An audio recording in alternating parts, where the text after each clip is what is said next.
Characters and Events of Roman History from Caesar to Nero, the Lowell Lectures of 1908 by Guglielmo Ferrero, Doctor of Literature, author of The Greatness and Decline of Rome, etc., translated by Francis Lance Ferrero. Illustration: The Chautauqua Press. Chautauqua, New York. Copyright deleted. By G. P. Putnam's Sons. 5th printing. The Chautauqua Print Shop. Chautauqua, New York. Preface. In the spring of 1906, the Collège de France invited me to deliver, during November of that year, a course of lectures on Roman history. I accepted, giving a resume, in 8 lectures, of the history of the government of Augustus from the end of the civil wars to his death. That is, a resume of the matter contained in the 4th and 5th volumes of the English edition of my work, The Greatness and Decline of Rome. Following these lectures came a request from M. Emilio Mitre, editor of the chief newspaper of the Argentine Republic, the Nación, and one from the Academia Brasileira de Letras of Rio de Janeiro, to deliver a course of lectures in the Argentine and Brazilian capitals. I gave to the South American course a more general character than that delivered in Paris, introducing arguments which would interest a public having a less specialized knowledge of history than the public I had addressed in Paris. When President Roosevelt did me the honor to invite me to visit the United States and Professor Abbott Lawrence Lowell asked me to deliver a course at the Lowell Institute in Boston, I selected material from the 2 previous courses of lectures, molding it into the group that was given in Boston in November-December 1908. These lectures were later read at Columbia University in New York and at the University of Chicago in Chicago. Certain of them were delivered elsewhere, before the American Philosophical Society and at the University of Pennsylvania in Philadelphia, at Harvard University in Cambridge, and at Cornell University in Ithaca. Such is the record of the book now presented to the public at large. It is a work necessarily made up of detached studies, which, however, are bound together by a central, unifying thought, so that the reading of them may prove useful and pleasant even to those who have already read My Greatness and Decline of Rome. The first lecture, The Theory of Corruption in Roman History, sums up the fundamental idea of my conception of the history of Rome.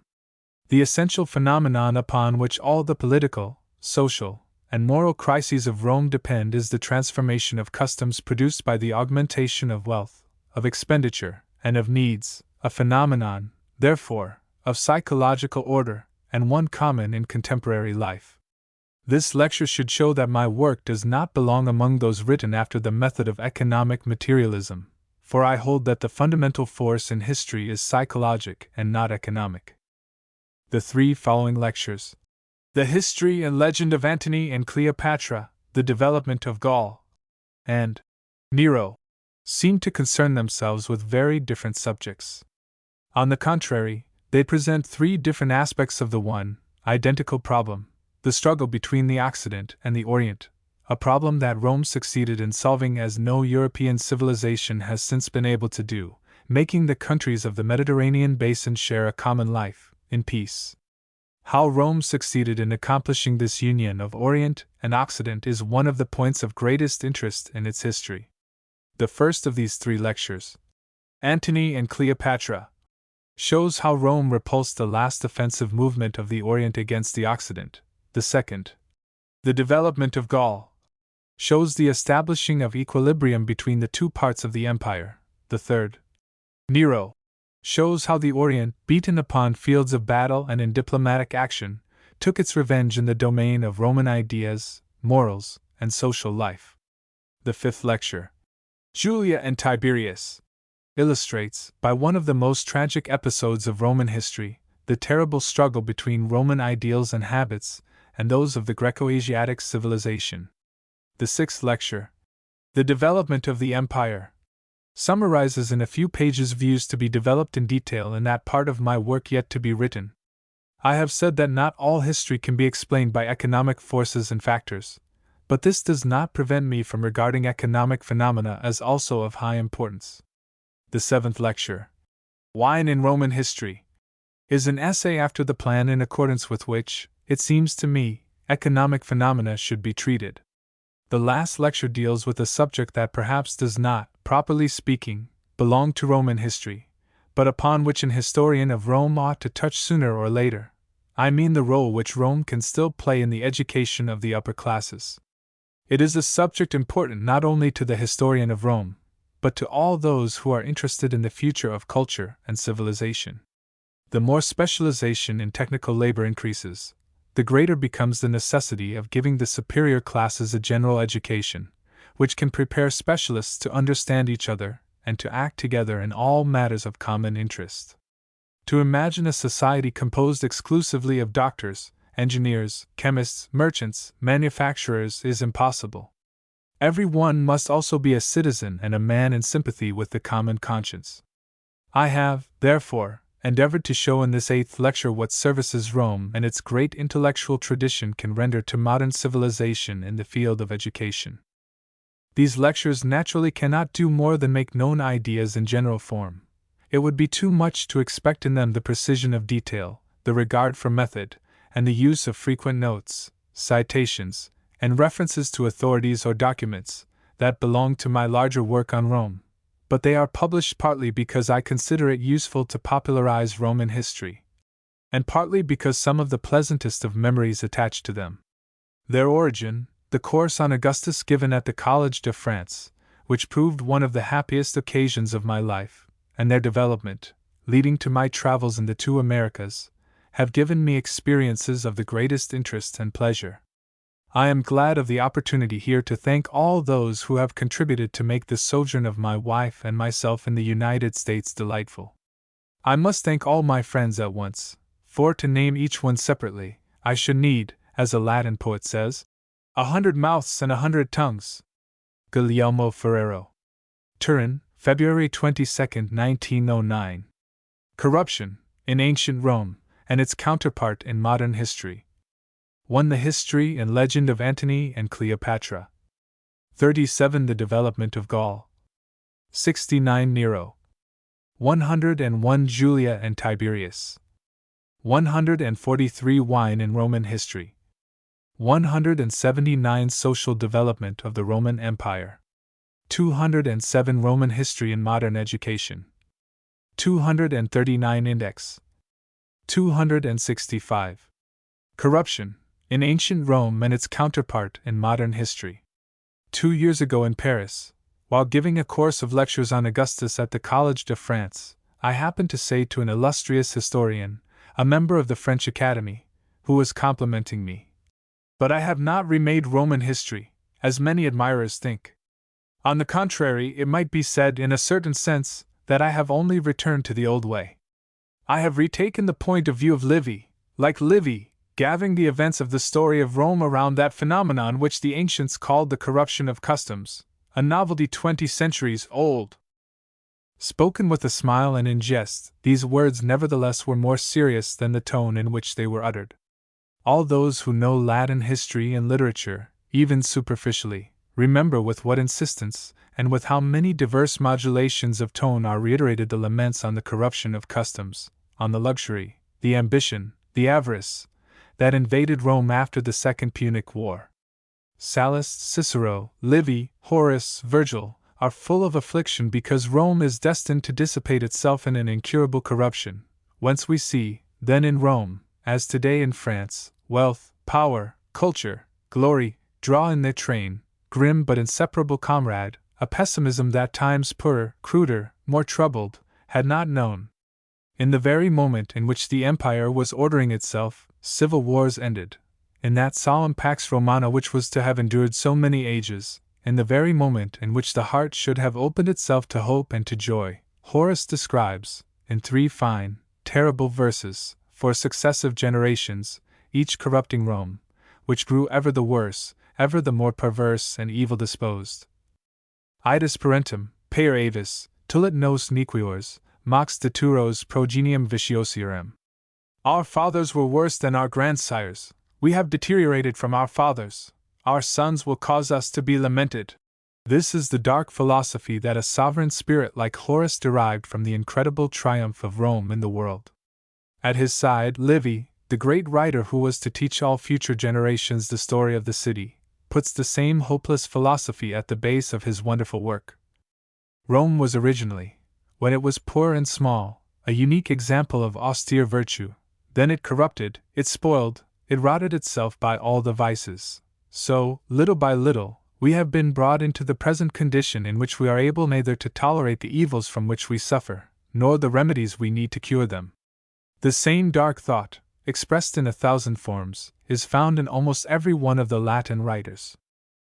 This theory has misled and impeded my predecessors in different ways. Some, considering that the writers bewailed the unavoidable dissolution of Roman society at the very time when Rome was most powerful, most cultured, richest, have judged conventional, rhetorical, literary, these invectives against corruption, these praises of ancient simplicity, and therefore have held them of no value in the history of Rome. Such critics have not reflected that this conception is found, not only in the literature, but also in the politics and the legislation, that Roman history is full, not only of invectives in prose and verse, but of laws and administrative provisions against luxuria, ambitio, avaritia, a sign that these laments were not merely a foolishness of writers, or, as we say today, stuff for newspaper articles. Other critics, instead, taking account of these laws and administrative provisions, have accepted the ancient theory of Roman corruption without reckoning that they were describing as undone by an irreparable dissolution, a nation that not only had conquered, but was to govern for ages, an immense empire. In this conception of corruption there is a contradiction that conceals a great universal problem. Stimulated by this contradiction, and by the desire of solving it, to study more attentively the facts cited by the ancients as examples of corruption, I have looked about to see if in the contemporary world I could not find some things that resembled it, and so make myself understand it. The prospect seemed difficult, because modern men are persuaded that they are models of all the virtues. Who could think to find in them even traces of the famous Roman corruption? In the modern world today are the abominable orgies carried on for which the Rome of the Caesars was notorious? Are there today Neros and Elagabaluses? He who studies the ancient sources, however, with but a little of the critical spirit, is easily convinced that we have made for ourselves out of the much-famed corruption and Roman luxury a notion highly romantic and exaggerated. We need not delude ourselves. Rome, even in the times of its greatest splendor, was poor in comparison with the modern world. Even in the 2nd century after Christ, when it stood as metropolis at the head of an immense empire, Rome was smaller, less wealthy, less imposing, than a great metropolis of Europe or of America. Some sumptuous public edifices, beautiful private houses, that is all the splendor of the metropolis of the empire. He who goes to the Palatine may today refigure for himself, from the so-called House of Livia, the house of a rich Roman family of the time of Augustus, and convince himself that a well-to-do middle-class family would hardly occupy such a house today. Moreover, the palaces of the Caesars on the Palatine are a grandiose ruin that stirs the artist and makes the philosopher think. But if one sets himself to measure them, to conjecture from the remains the proportions of the entire edifices, he does not conjure up buildings that rival large modern constructions. The Palace of Tiberius, for example, rose above a street only 2 meters wide, less than 7 feet, an alley like those where today in Italian cities live only the most miserable inhabitants. We have pictured to ourselves the imperial banquets of ancient Rome as functions of unheard of splendor. If Nero or Elagabalus could come to life and see the dining room of a great hotel in Paris or New York, resplendent with light, with crystal, with silver, he would admire it as far more beautiful than the halls in which he gave his imperial feasts. Think how poor were the ancients in artificial light. They had few wines, they knew neither tea nor coffee nor cocoa, either tobacco, nor the innumerable liqueurs of which we make use. In face of our habits, they were always Spartan, even when they wasted, because they lacked the means to squander. The ancient writers often lament the universal tendency to physical self-indulgence. But among the facts they cite to prove this dismal vice, many would seem to us innocent enough. It was judged by them a scandalous proof of gluttony and as insensate luxury, that at a certain period there should be fetched from as far as the Pontus, certain sausages and certain salted fish that were, it appears, very good, and that there should be introduced into Italy from Greece the delicate art of fattening fowls. Even to drink Greek wines seemed for a long time at Rome the caprice of an almost crazy luxury. As late as 18 BC, Augustus made a sumptuary law that forbade spending for banquets on workdays more than 200 sesterces, $10, allowed 300 sesterces, $15, for the days of the calends, the ides, and the nones, and 1,000 sesterces, $50, for nuptial banquets. It is clear, then, that the lords of the world banquet in state at an expense that to us would seem modest indeed. And the women of ancient times, accused so sharply by the men of ruining them by their foolish extravagances, would cut a poor figure for elegant ostentation in comparison with modern dames of fashion. For example, silk, even in the most prosperous times, was considered a stuff, as we should say, for millionaires. Only a few very rich women wore it, and moreover, moralists detested it, because it revealed too clearly the form of the body. Lallia Paulina passed into history because she possessed jewels worth several million francs. There are today too many Lallia Paulinas for any one of them to hope to buy immortality at so cheap a rate. I should reach the same conclusions if I could show you what the Roman writers really meant by corruption in their accounts of the relations between the sexes. It is not possible here to make critical analyses of texts and facts concerning this material, for reasons that you readily divine.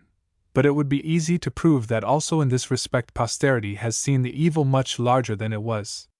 Why, then, did the ancient writers bewail luxury, inclination to pleasure, prodigality, things all comprised in the notorious corruption, in so much the livelier fashion than do moderns, although they lived in a world which, being poorer and more simple, could amuse itself, make display, and indulge in dissipation so much less than we do?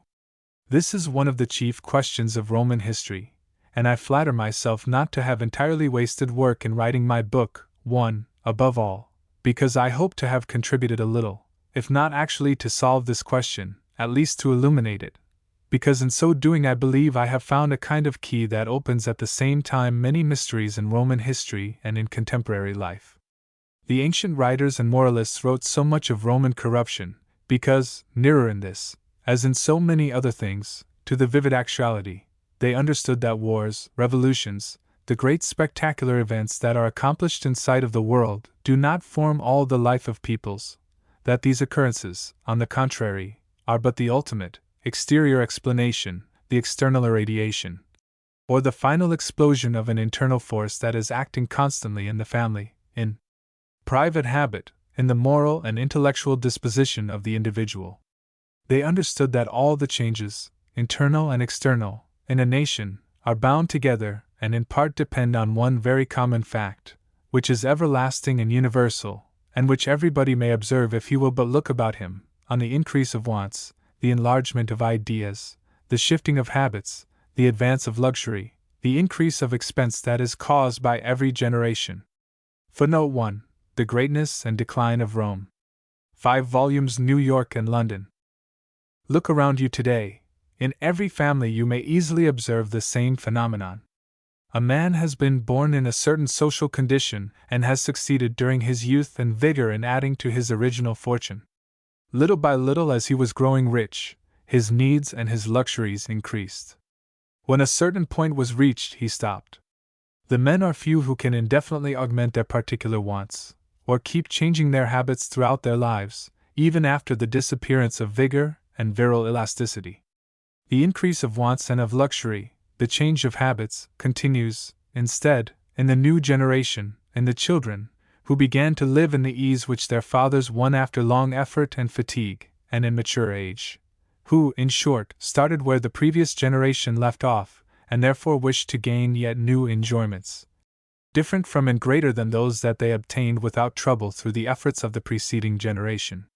It is this little common drama, which we see reenacted in every family and in which every one of us has been and will be an actor, today as a young radical who innovates customs, tomorrow as an old conservative, out of date and malcontent in the eyes of the young, a drama, petty and common, which no one longer regards, so frequent is it, and so frivolous it seems, but which, instead, is one of the greatest motive forces in human history, in greater or less degree, under different forms active in all times and operating everywhere.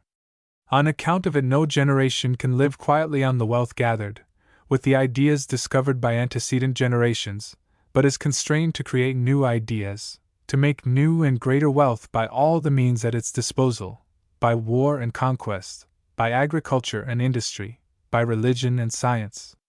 On account of it, families, classes, nations that do not succeed in adding to their possessions are destined to be impoverished, because, once increasing, it is necessary, in order to satisfy them, to consume the accumulated capital, to make debts, and little by little, to go to ruin. Because of this ambition, ever reborn, classes renew themselves in every nation. Opulent families after a few generations are gradually impoverished. They decay and disappear, and from the multitudinous poor arise new families, creating the new elite which continues under differing forms the doings and traditions of the old. Because of this unrest, the earth is always stirred up by a fervor for deeds or adventure, attempts that take shape according to the age. Now peoples make war on each other, now they rend themselves in revolutions, now they seek new lands, explore, conquer, exploit. Again they perfect arts and industries, enlarge commerce, cultivate the earth with greater assiduity, and yet again, in the ages more laborious, like ours, they do all these things at the same time, an activity immense and continuous. But its motive force is always the need of the new generations that, starting from the point at which their predecessors had arrived, desire to advance yet farther, to enjoy, to know, to possess yet more. The ancient writers understood this thoroughly. What they called corruption was but the change in customs and wants, proceeding from generation to generation, and in its essence the same as that which takes place about us today. The avaricia of which they complained so much was the greed and impatience to make money that we see today setting all classes beside themselves, from noble to day laborer. The ambitio that appeared to the ancients to animate so frantically even the classes that ought to have been most immune, was what we call getting there. The craze to rise at any cost to a condition higher than that in which one was born, which so many writers, moralists, statesmen, judge, rightly or wrongly, to be one of the most dangerous maladies of the modern world. Luxuria was the desire to augment personal conveniences, luxuries, pleasures, the same passion that stirs Europe and America today from top to bottom, in city and country. Without doubt, wealth grew in ancient Rome and grows today. Men were bent on making money in the last 2 centuries of the Republic, and today they rush headlong into the delirious struggle for gold, for reasons and motives, however, and with arms and accoutrements far diverse. As I have already said, ancient civilization was narrower, poorer, and more ignorant. It did not hold under its victorious foot the whole earth. It did not possess the formidable instruments with which we exploit the forces and the resources of nature, but the treasures of precious metals transported to Italy from conquered and subjugated countries, the lands, the mines, the forests, belonging to such countries, confiscated by Rome and given or rented to Italians, the tributes imposed on the vanquished, and the collection of them, the abundance of slaves, all these then offered to the Romans and to the Italians so many occasions to grow rich quickly, just as the gigantic economic progress of the modern world offers similar opportunities today to all the peoples that, by geographical position, historical tradition, or vigorous culture and innate energy, know how to excel in industry, in agriculture, and in trade. Especially from the Second Punic War on, in all classes there followed, anxious for a life more affluent and brilliant, generations the more incited to follow the examples that emanated from the great metropolises of the Orient, particularly Alexandria, which was for the Romans of the Republic what Paris is for us today. This movement, spontaneous, regular, natural, was every now and then violently accelerated by the conquest of a great Oriental state. One observes, after each one of the great annexations of Oriental lands, a more intense delirium of luxury and pleasure, the first time, after the acquisition of the kingdom of Pergamus, through a kind of contagion communicated by the sumptuous furniture of King Attalus, which was sold at auction and scattered among the wealthy houses of Italy to excite the still simple desires and the yet sluggish imaginations of the Italians. The second time, after the conquest of Pontus and of Syria, made by Lucullus and by Pompey. Finally, the third time, after the conquest of Egypt made by Augustus, when the influence of that land, the France of the ancient world, so actively invaded Italy that no social force could longer resist it.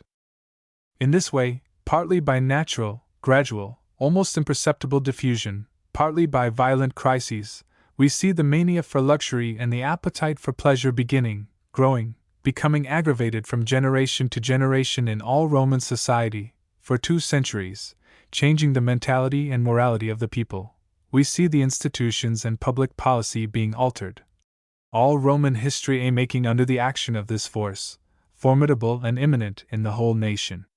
It breaks down all obstacles confronting it, the forces of traditions, laws, institutions, interests of classes, opposition of parties, the efforts of thinking men.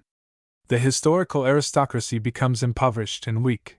Before it rise to power the millionaires, the parvenus, the great capitalists, enriched in the provinces. A part of the nobility, after having long despised them, sets itself to fraternize with them, to marry their wealthy daughters, cause them to share power, seeks to prop with their millions the preeminence of its own rank, menaced by the discontent, the spirit of revolt, the growing pride of the middle class. Meanwhile, another part of the aristocracy, either too haughty and ambitious, or too poor, scorns this alliance, puts itself at the head of the Democratic Party, foments in the middle classes the spirit of antagonism against the nobles and the rich, leads them to the assault on the citadels of aristocratic and democratic power. Hence the mad internal struggles that redden Rome with blood and complicate so tragically, especially after the Gracchi, the external polity. The increasing wants of the members of all classes, the debts that are their inevitable consequence, the universal longing, partly unsatisfied for lack of means, for the pleasures of the subtle Asiatic civilizations, infused into this whole history a demoniac frenzy that today, after so many centuries, fascinates and appalls us. To satisfy their wants, to pay their debts, the classes now set upon each other, each to rob and turn the goods of the other, in the cruelest civil war that history records. Now, tired of doing themselves evil, they unite and precipitate themselves on the world outside of Italy, to sack the wealth that its owners do not know how to defend. In the great revolutions of Marius and Sulla, the Democratic Party is the instrument with which a part of the debt-burdened middle classes seek to rehabilitate themselves by robbing the plutocracy and the aristocracy yet opulent. But Sulla reverses the situation, makes a coalition of aristocrats and the miserable of the populace, and re-establishes the fortunes of the nobility. Despoiling the wealthy knights and a part of the middle classes, a terrible civil war that leaves in Italy a hate, a despondency, a distress, that seem at a certain moment as if they must weigh eternally on the spirit of the unhappy nation. When, lo, there appears the strongest man in the history of Rome, Lucullus, and drags Italy out of the despondency in which it crouched, leads it into the ways of the world, and persuades it that the best means of forgetting the losses and ruin undergone in the civil wars is to recuperate on the riches of the cowardly Orientals. As little by little the treasures of Mithridates, conquered by Lucullus in the Orient, arrive in Italy, Italy begins anew to divert itself, to construct palaces and villas, to squander in luxury. Pompey, envious of the glory of Lucullus, follows his example, conquers Syria, sends new treasures to Italy, carries from the east the jewels of Mithridates, and displaying them in the temple of Jove, rouses a passion for gems in the Roman women. He also builds the first great stone theater to rise in Rome. All the political men in Rome try to make money out of foreign countries. Those who cannot, like the great, conquer an empire, confine themselves to blackmailing the countries and petty states that tremble before the shadow of Rome. The courts of the secondary kings of the Orient, the court of the Ptolemies at Alexandria, all are invaded by a horde of insatiable senators and knights, who, menacing and promising, extort money to spend in Italy and foment the growing extravagance. The debts pile up, the political corruption overflows, scandals follow, the parties in Rome rend each other madly, though hail fellow well met in the provinces to plunder subjects and vassals. In the midst of this vast disorder Caesar, the man of destiny, rises, and with varying fortune makes a way for himself until he beckons Italy to follow him, to find success and treasures in regions new, not in the rich and fabulous East, but beyond the Alps, in barbarous Gaul, bristling with fighters and forests. But this insane effort to prey on every part of the empire finally tires Italy. Quarrels over the division of spoils embitter friends. The immensity of the conquests, made in a few years of reckless enthusiasm, is alarming. Finally, a new civil war breaks out, terrible and interminable, in which classes and families fall upon each other anew, to tear away in turn the spoils taken together abroad. Out of the tremendous discord rises at last the pacifier, Augustus, who is able gradually, by cleverness and infinite patience, to re-establish peace and order in the troubled empire. How? Why? Because the combination of events of the times allows him to use to ends of peace the same forces with which the preceding generations had fomented so much disorder, desires for ease, pleasure, culture, wealth growing with the generations making it. Thereupon begins in the whole empire universal progress in agriculture, industry, trade, which, on a small scale, may be compared to what we today witness and share, a progress for which, then as now, the chief condition was peace. As soon as men realized that peace gives that greater wealth, those enjoyments more refined, that higher culture, which for a century they had sought by war, Italy became quiet, revolutionists became guardians and guards of order. There gathered about Augustus a coalition of social forces that tended to impose on the empire, alike on the parts that wished it, and those that did not, the Pax Romana. Now all this immense story that fills 3 centuries, that gathers within itself so many revolutions, so many legislative reforms, so many great men, so many events, tragic and glorious, this vast history that for so many centuries holds the interest of all cultured nations, and that, considered as a whole, seems almost a prodigy, you can, on the track of the old idea of corruption, explain in its profoundest origins by one small fact, universal, common, of the very simplest, something that every one may observe in the limited circle of his own personal experience, by that automatic increase of ambitions and desires, with every new generation, which prevents the human world from crystallizing in one form, constrains it to continual changes in material makeup as well as in ideals and moral appearance. In other words, every new generation must, in order to satisfy that part of its aspirations which is peculiarly and entirely its own, alter, whether little or much, in one way or another, the condition of the world it entered at birth. We can then, in our personal experiences every day, verify the universal law of history, a law that can act with greater or less intensity, more or less rapidity, according to times and places, but that ceases to authenticate itself at no time and in no place. The United States is subject to that law today, as is old Europe, as will be future generations, and as past ages were. Moreover, to understand at bottom this phenomenon, which appears to me to be the soul of all history, it is well to add this consideration. It is evident that there is a capital difference between our judgment of this phenomenon and that of the ancients. To them it was a malevolent force of dissolution to which should be attributed all in Roman history that was sinister and dreadful, a sure sign of incurable decay. That is why they called it corruption of customs, and so lamented it. Today, on the contrary, it appears to us a universal beneficent process of transformation. So true is this that we call progress many facts which the ancients attributed to corruption. It were useless to expand too much in examples, enough to cite a few.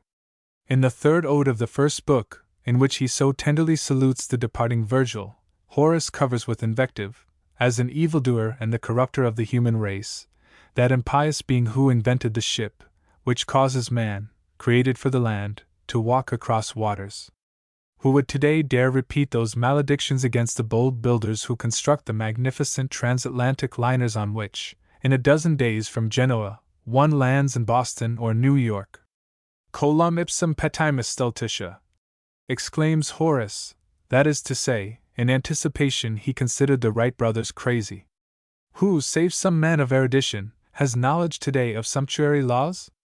We should laugh them all down with one Homeric guffaw, if today it entered somebody's head to propose a law that forbade fair ladies to spend more than a certain sum on their clothes, or numbered the hats they might wear, or that regulated dinners of ceremony, fixing the number of courses, the variety of wines, and the total expense, or that prohibited laboring men and women from wearing certain stuffs or certain objects that were wont to be found only upon the persons of people of wealth and leisure. And yet laws of this tenor were compiled, published, observed, up to 2 centuries ago, without any one's finding it absurd. The historic force that, as riches increase, impels the new generations to desire new satisfactions, new pleasures, operated then as today. Only then men were inclined to consider it as a new kind of ominous disease that needed checking.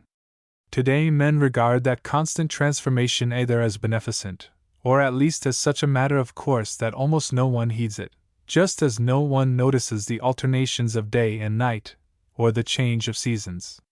On the contrary, we have little by little become so confident of the goodness of this force that drives the coming generation on into the unknown future, that society, European, American, among other liberties, has won in the 19th century, full and entire, a liberty that the ancients did not know, freedom in vice. To the Romans it appeared most natural that the state should survey private habits, should spy out what a citizen, particularly a citizen belonging to the ruling classes, did within domestic walls, should see whether he became intoxicated, whether he were a gourmand, whether he contracted debts, spending much or little, whether he betrayed his wife. The age of Augustus was cultured, civilized, liberal, and in many things resembled our own. Yet on this point the dominating ideas were so different from ours, that at one time Augustus was forced by public opinion to propose a law on adultery by which all Roman citizens of both sexes guilty of this crime were condemned to exile and the confiscation of half their substance. And there was given to any citizen the right to accuse the guilty. Could you imagine it possible today, even for a few weeks, to establish this regime of terror in the kingdom of Amor? But the ancients were always inclined to consider as exceedingly dangerous for the upper classes that relaxing of customs which always follows periods of rapid enrichment, of great gain in comforts. Behind his own walls today, every one is free to indulge himself as he will, to the confines of crime. How can we explain this important difference in judging one of the essential phenomena of historic life? Has this phenomenon changed nature, and from bad, by some miracle, become good? Or are we wiser than our forefathers, judging with experience what they could hardly comprehend? There is no doubt that the Latin writers, particularly Horace and Livy, were so severe in condemning this progressive movement of wants because of unconscious political solicitude, because intellectual men expressed the opinions, sentiments, and also the prejudices of historic aristocracy, and this detested the progress of ambitio, avaritia, luxuria, because they undermined the dominance of its class. On the other hand, it is certain that in the modern world every increase of consumption, every waste, every vice seems permissible, indeed almost meritorious, because men of industry and trade, the employees in industries, that is, all the people that gain by the diffusion of luxuries, by the spread of vices or new wants, have acquired, thanks above all to democratic institutions, and to the progress of cities, an immense political power that in times past they lacked. If, for example, in Europe the beer makers and distillers of alcohol were not more powerful in the electoral field than the philosophers and academicians, governments would more easily recognize that the masses should not be allowed to poison themselves or future generations by chronic drunkenness. Between these two extremes of exaggeration, inspired by a self-interest easy to discover, is there not a true middle way that we can deduce from the study of Roman history and from the observation of contemporary life? In the pessimism with which the ancients regarded progress as corruption, there was a basis of truth, just as there is a principle of error in the too serene optimism with which we consider corruption as progress. This force that pushes the new generations on to the future, at once creates and destroys. Its destructive energy is specially felt in ages like Caesar's in ancient Rome and ours in the modern world, in which facility in the accumulation of wealth overexcites desires and ambitions in all classes. They are the times in which personal egoism, what today we call individualism, usurps a place above all that represents in society the interest of the species, national duty, the self-abnegation of each for the sake of the common good. Then these vices and defects become always more common: intellectual agitation, the weakening of the spirit of tradition, the general relaxation of discipline, the loss of authority, ethical confusion and disorder.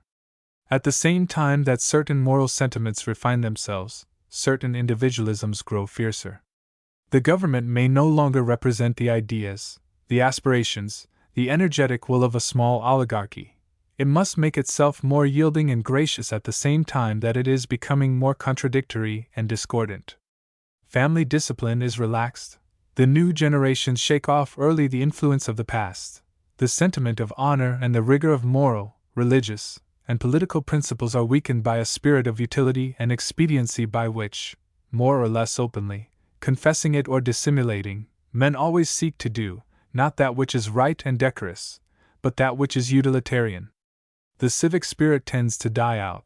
The number of persons capable of suffering, or even of working, disinterestedly for the common good, for the future, diminishes. Children are not wanted.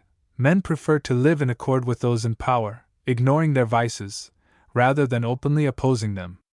Public events do not interest unless they include a personal advantage. This is the state of mind that is now diffusing itself throughout Europe, the same state of mind that, with the documents at hand, I have found in the age of Caesar and Augustus, and seen progressively diffusing itself throughout ancient Italy.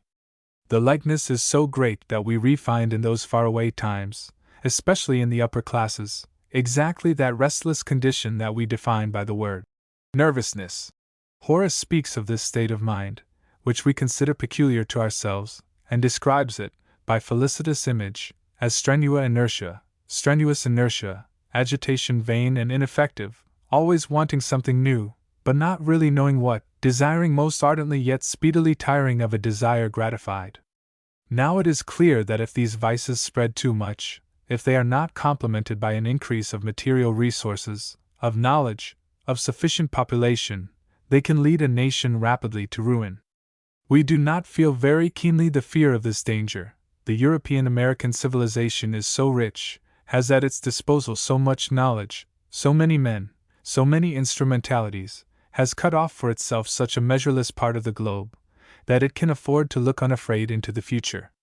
The abyss is so far away that only a few philosophers barely descry it in the grey mist of distant years. But the ancient world, so much poorer, smaller, weaker, felt that it could not squander as we do, and saw the abyss near at hand. Today men and women waste fabulous wealth in luxury. That is, they spend not to satisfy some reasonable need, but to show to others of their kind how rich they are, or, further, to make others believe them richer than they are. If these resources were everywhere saved as they are in France, the progress of the world would be quicker, and the new countries would more easily find in Europe and in themselves the capital necessary for their development. At all events, our age develops fast, and notwithstanding all this waste, abounds in a plenty that is enough to keep men from fearing the growth of this wanton luxury and from planning to restrain it by laws. In the ancient world, on the other hand, the wealthy classes and the state had only to abandon themselves a little too much to the prodigality that for us has become almost a regular thing, when suddenly means were wanting to meet the most essential needs of social life.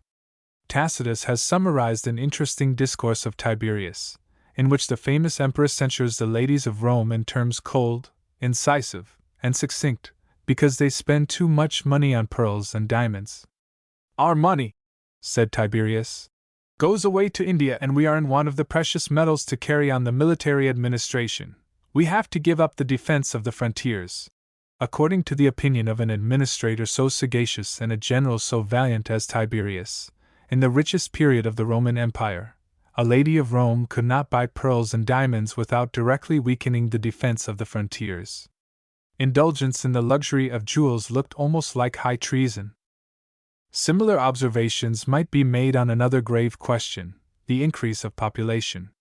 One of the most serious effects of individualism that accompanies the increase of civilization and wealth is the decrease of the birth rate. France, which knows how to temper its luxury, which gives to other peoples an example of saving means for the future, has on the other hand given the example of egoism in the family, lowering the birth rate. England, for a long time so fecund, seems to follow France. The more uniformly settled and well-to-do parts of the North American Union, the Eastern States and New England, are even more sterile than France. However, no one of these nations suffers today from the small increase of population. There are yet so many poor and fecund peoples that they can easily fill the gaps. In the ancient world this was not the case. Population was always and everywhere so scanty that if for some reason it diminished but slightly, the states could not get on, finding themselves at the mercy of what they called a famine of men, a malady more serious and troublesome than overpopulation. In the Roman Empire, the Occidental provinces finally fell into the hands of the barbarians, chiefly because the Greco-Latin civilization sterilized the family, reducing the population incurably. No wonder that the ancients applied the term corruption to a momentum of desires which, although increasing culture and the refinements of living, easily menaced the sources of the nation's physical existence. There is, then, a more general conclusion to draw from this experience. It is not by chance, nor the unaccountable caprice of a few ancient writers, that we possess so many small facts on the development of luxury and the transformation of customs in ancient Rome, that, for example, among the records of great wars, of diplomatic missions, of catastrophes political and economic, we find given the date when the art of fattening fowls was imported into Italy. The little facts are not so unworthy of the majesty of Roman history as one at first might think. Everything is bound together in the life of a nation, and nothing without importance. The humblest acts, most personal and deepest hidden in the penetralia of the home, that no one sees, none knows, have an effect, immediate or remote, on the common life of the nation. There is, between these small, insignificant facts and the wars, the revolutions, the tremendous political and social events that bewilder men, a tie, often invisible to most people, yet nevertheless indestructible. Nothing in the world is without import. What women spend for their toilet, the resistance that men make from day to day to the temptations of the commonest pleasures, the new and petty needs that insinuate themselves unconsciously into the habits of all, the reading, the conversations, the impressions, even the most fugacious that pass in our spirit, all these things, little and innumerable, that no historian registers, have contributed to produce this revolution, that war, this catastrophe, that political overturn, which men wonder at and study as a prodigy. The causes of how many apparently mysterious historical events would be more clearly and profoundly known, of how many periods would the spirit be better understood, did we only possess the private records of the families that make up the ruling classes. Every deed we do in the intimacy of the home reacts on the whole of our environment. With our every act we assume a responsibility toward the nation and posterity, the sanction for which, near or far away, is in events. This justifies, at least in part, the ancient conception by which the state had the right to exercise vigilance over its citizens, their private acts, customs, pleasures, vices, caprices. This vigilance, the laws that regulated it, the moral and political teachings that brought pressure to bear in the exercise of these laws, tended above all to charge upon the individual man the social responsibility of his single acts, to remind him that in the things most personal, aside from the individual pain or pleasure, there was an interest, a good or an evil, in common. Modern men, and it is a revolution greater than that finished in political form in the 19th century, have been freed from these bonds, from these obligations. Indeed, modern civilization has made it a duty for each one to spend, to enjoy, to waste as much as he can, without any disturbing thought as to the ultimate consequences of what he does. The world is so rich, population grows so rapidly, civilization is armed with so much knowledge in its struggle against the barbarian and against nature that today we are able to laugh at the timid prudence of our forefathers, who had, as it were, a fear of wealth, of pleasure, of love.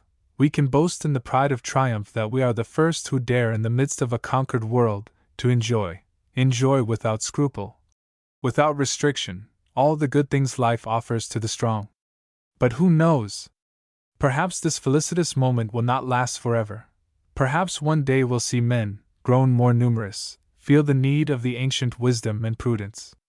It is at least permitted the philosopher and the historian to ask if this magnificent but unbridled freedom which we enjoy suits all times, and not only those in which nations coming into being can find a small dower in their cradle as you have done, 3 millions of square miles of land. The history and legend of Antony and Cleopatra. In the history of Rome, figures of women are rare, because only men dominated there, imposing everywhere the brute force, the roughness, and the egoism that lie at the base of their nature. They honored the mater familias because she bore children and kept the slaves from stealing the flour from the bin and drinking the wine from the amphor on the sly. They despised the woman who made of her beauty and vivacity an adornment of social life, a prize sought after and disputed by the men. However, in this virile history there does appear, on a sudden, the figure of a woman, strange and wonderful, a kind of living Venus. Plutarch thus describes the arrival of Cleopatra at Tarsus and her first meeting with Antony. She was sailing tranquilly along the Cydnus, on a bark with a golden stern, with sails of purple and oars of silver, and the dip of the oars was rhythmed to the sound of flutes, blending with music of lyres. She herself, the queen, wondrously clad as Venus is pictured, was lying under an awning gold embroidered. Boys dressed as Cupid stood at her side, gently waving fans to refresh her. Her maidens, every one beautiful and clad as a naiad or a grace, directed the boat, some at the rudder, others at the ropes. Both banks of the stream were sweet with the perfumes burning on the vessel. Posterity is yet dazzled by this ship, refulgent with purple and gold and melodious with flutes and lyres. If we are spellbound by Plutarch's description, it does not seem strange to us that Antony should be he who could not only behold in person that wonderful Venus, but could dine with her tete-a-tete, in a splendor of torches indescribable. Surely this is a setting in no wise improbable for the beginning of the famous romance of the love of Antony and Cleopatra, and its development as probable as its beginning. The follies committed by Antony for the seductive Queen of the Orient, the divorce of Octavia, the war for love of Cleopatra, kindled in the whole empire, and the miserable catastrophe. Are there not to be seen in recent centuries many men of power putting their greatness to risk and sometimes to ruin for love of a woman? Are not the love letters of great statesmen, for instance, those of Mirabeau and of Gambetta, admitted to the semi-official part of modern history writing? And so also Antony could love a queen and, like so many modern statesmen, commit follies for her. A French critic of my book, burning his ships behind him, has said that Antony was a Roman Boulanger. The romance pleases. Art takes it as subject and retakes it, but that does not keep off the brutal hands of criticism. Before all, it should be observed that moderns feel and interpret the romance of Antony and Cleopatra in a way very different from that of the ancients. From Shakespeare to de Heredia and Henri Husset, artists and historians have described with sympathy, even almost idealized, this passion that throws away in a lightning flash every human greatness, to pursue the mantle of a fleeing woman. They find in the follies of Antony something profoundly human that moves them, fascinates them, and makes them indulgent. To the ancients, on the contrary, the amours of Antony and Cleopatra were but a dishonorable degeneration of the passion. They have no excuse for the man whom love for a woman impelled to desert in battle, to abandon soldiers, friends, relatives, to conspire against the greatness of Rome. This very same difference of interpretation recurs in the history of the amours of Caesar. Modern writers regard what the ancients tell us of the numerous loves, real or imaginary, of Caesar, as almost a new laurel with which to decorate his figure. On the contrary, the ancients recounted and spread abroad, and perhaps in part invented, these storiettes of gallantry for quite opposite reasons, as source of dishonor, to discredit him, to demonstrate that Caesar was effeminate, that he could not give guarantee of knowing how to lead the armies and to fulfill the virile and arduous duties that awaited every eminent Roman. There is in our way of thinking a vein of romanticism wanting in the ancient mind.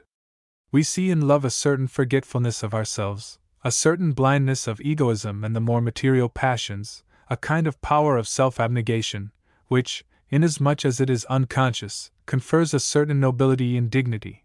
Therefore we are indulgent to mistakes and follies committed for the sake of passion, while the ancients were very severe. We pardon with a certain compassion the man who for love of a woman has not hesitated to bury himself under the ruin of his own greatness. The ancients, on the contrary, considered him the most dangerous and despicable of the insane. Criticism has not contented itself with re-giving to the ancient romance the significance it had for those that made it and the public that first read it. Archaeologists have discovered upon coins portraits of Cleopatra, and now critics have confronted these portraits with the poetic descriptions given by Roman historians and have found the descriptions generously fanciful. In the portraits we do not see the countenance of a Venus, delicate, gracious, smiling, nor even the fine and sensuous beauty of a Marquise de Pompadour, but a face fleshy and, as the French would say, bouffi, the nose, a powerful aquiline, the face of a woman on in years. Ambitious, imperious, one which recalls that of Maria Theresa. It will be said that judgments as to beauty are personal, that Antony, who saw her alive, could decide better than we who see her portraits half effaced by the centuries, that the attractive power of a woman emanates not only from corporal beauty, but also, and yet more, from her spirit. The taste of Cleopatra, her vivacity, her cleverness, her exquisite art in conversation, is vaunted by all. Perhaps, however, Cleopatra, beautiful or ugly, is of little consequence. When one studies the history of her relations with Antony, there is small place, and that but toward the end, for the passion of love. It will be easy to persuade you of this if you follow the simple chronological exposition of facts I shall give you. Antony makes the acquaintance of Cleopatra at Tarsus toward the end of 41 BC, passes the winter of 41 to 40 with her at Alexandria, leaves her in the spring of 40, and stays away from her more than 3 years, till the autumn of 37. There is no proof that during this time Antony sighed for the Queen of Egypt as a lover far away. On the contrary, he attends, with alacrity worthy of praise, to preparing the conquest of Persia, to putting into execution the great design conceived by Caesar, the plan of war that Antony had come upon among the papers of the dictator the evening of the 15th of March, 44 BC. All order social and political, the army, the state, public finance, wealth private and public, is going to pieces. Around him, the triumvirate power, built up on the uncertain foundation of these ruins, is tottering. Antony realizes that only a great external success can give to him and his party the authority and the money necessary to establish a solid government, and resolves to enter into possession of the political legacy of his teacher and patron, taking up its central idea, the conquest of Persia. The difficulties are grave. Soldiers are not wanting, but money. The revolution has ruined the empire in Italy. All the reserve funds have been dissipated. The finances of the state are in such straits that not even the soldiers can be paid punctually, and the legions every now and then claim their dues by revolt. Antony is not discouraged. The historians, however antagonistic to him, describe him as exceedingly busy in those 4 years, extracting from all parts of the empire that bit of money still in circulation. Then at one stroke, in the second half of 37, when, preparations finished, it is time to put hand to the execution, the ancient historians, without in any way explaining to us this sudden act, most unforeseen, make him depart for Antioch to meet Cleopatra, who has been invited by him to join him. For what reason does Antony, after 3 years, all of a sudden, rejoin Cleopatra? The secret of the story of Antony and Cleopatra lies entirely in this question. Plutarch says that Antony went to Antioch borne by the fiery and untamed courser of his own spirit. In other words, because passion was already beginning to make him lose common sense. Not finding other explanations in the ancient writers, posterity has accepted this, which was simple enough. But about a century ago an erudite Frenchman, Latran, studying certain coins, and comparing with them certain passages in ancient historians, until then remaining obscure, was able to demonstrate that in 36 BC, at Antioch, Antony married Cleopatra with all the dynastic ceremonies of Egypt, and that thereupon Antony became king of Egypt, although he did not dare assume the title. The explanation of Latran, which is founded on official documents and coins, is without doubt more dependable than that of Plutarch, which is reducible to an imaginative metaphor, and the discovery of Latran, concluding that concatenation of facts that I have set forth, finally persuades me to affirm that not a passion of love, suddenly reawakened, led Antony in the second half of 37 BC to Antioch to meet the Queen of Egypt, but a political scheme well thought out. Antony wanted Egypt and not the beautiful person of its queen. He meant by this dynastic marriage to establish the Roman protectorate in the valley of the Nile, and to be able to dispose, for the Persian campaign, of the treasures of the kingdom of the Ptolemies. At that time, after the plunderings of other regions of the Orient by the politicians of Rome, there was but one state rich in reserves of precious metals, Egypt. Since, little by little, the economic crisis of the Roman Empire was aggravating, the Roman polity had to gravitate perforce toward Egypt, as toward the country capable of providing Rome with the capital necessary to continue its policy in every part of the empire. Caesar already understood this. His mysterious and obscure connection with Cleopatra had certainly for ultimate motive and reason this political necessity, and Antony, in marrying Cleopatra, probably only applied more or less shrewdly the ideas that Caesar had originated in the refulgent crepuscle of his tempestuous career. You will ask me why Antony, if he had need of the valley of the Nile, recurred to this strange expedient of a marriage, instead of conquering the kingdom, and why Cleopatra bemeaned herself to marry the triumvir. The reply is not difficult to him who knows the history of Rome. There was a long-standing tradition in Roman policy to exploit Egypt but to respect its independence, it may be, because the country was considered more difficult to govern than in truth it was, or because there existed for this most ancient land, the seed of all the most refined arts, the most learned schools, the choicest industries, exceedingly rich and highly civilized. A regard that somewhat resembles what France imposes on the world today.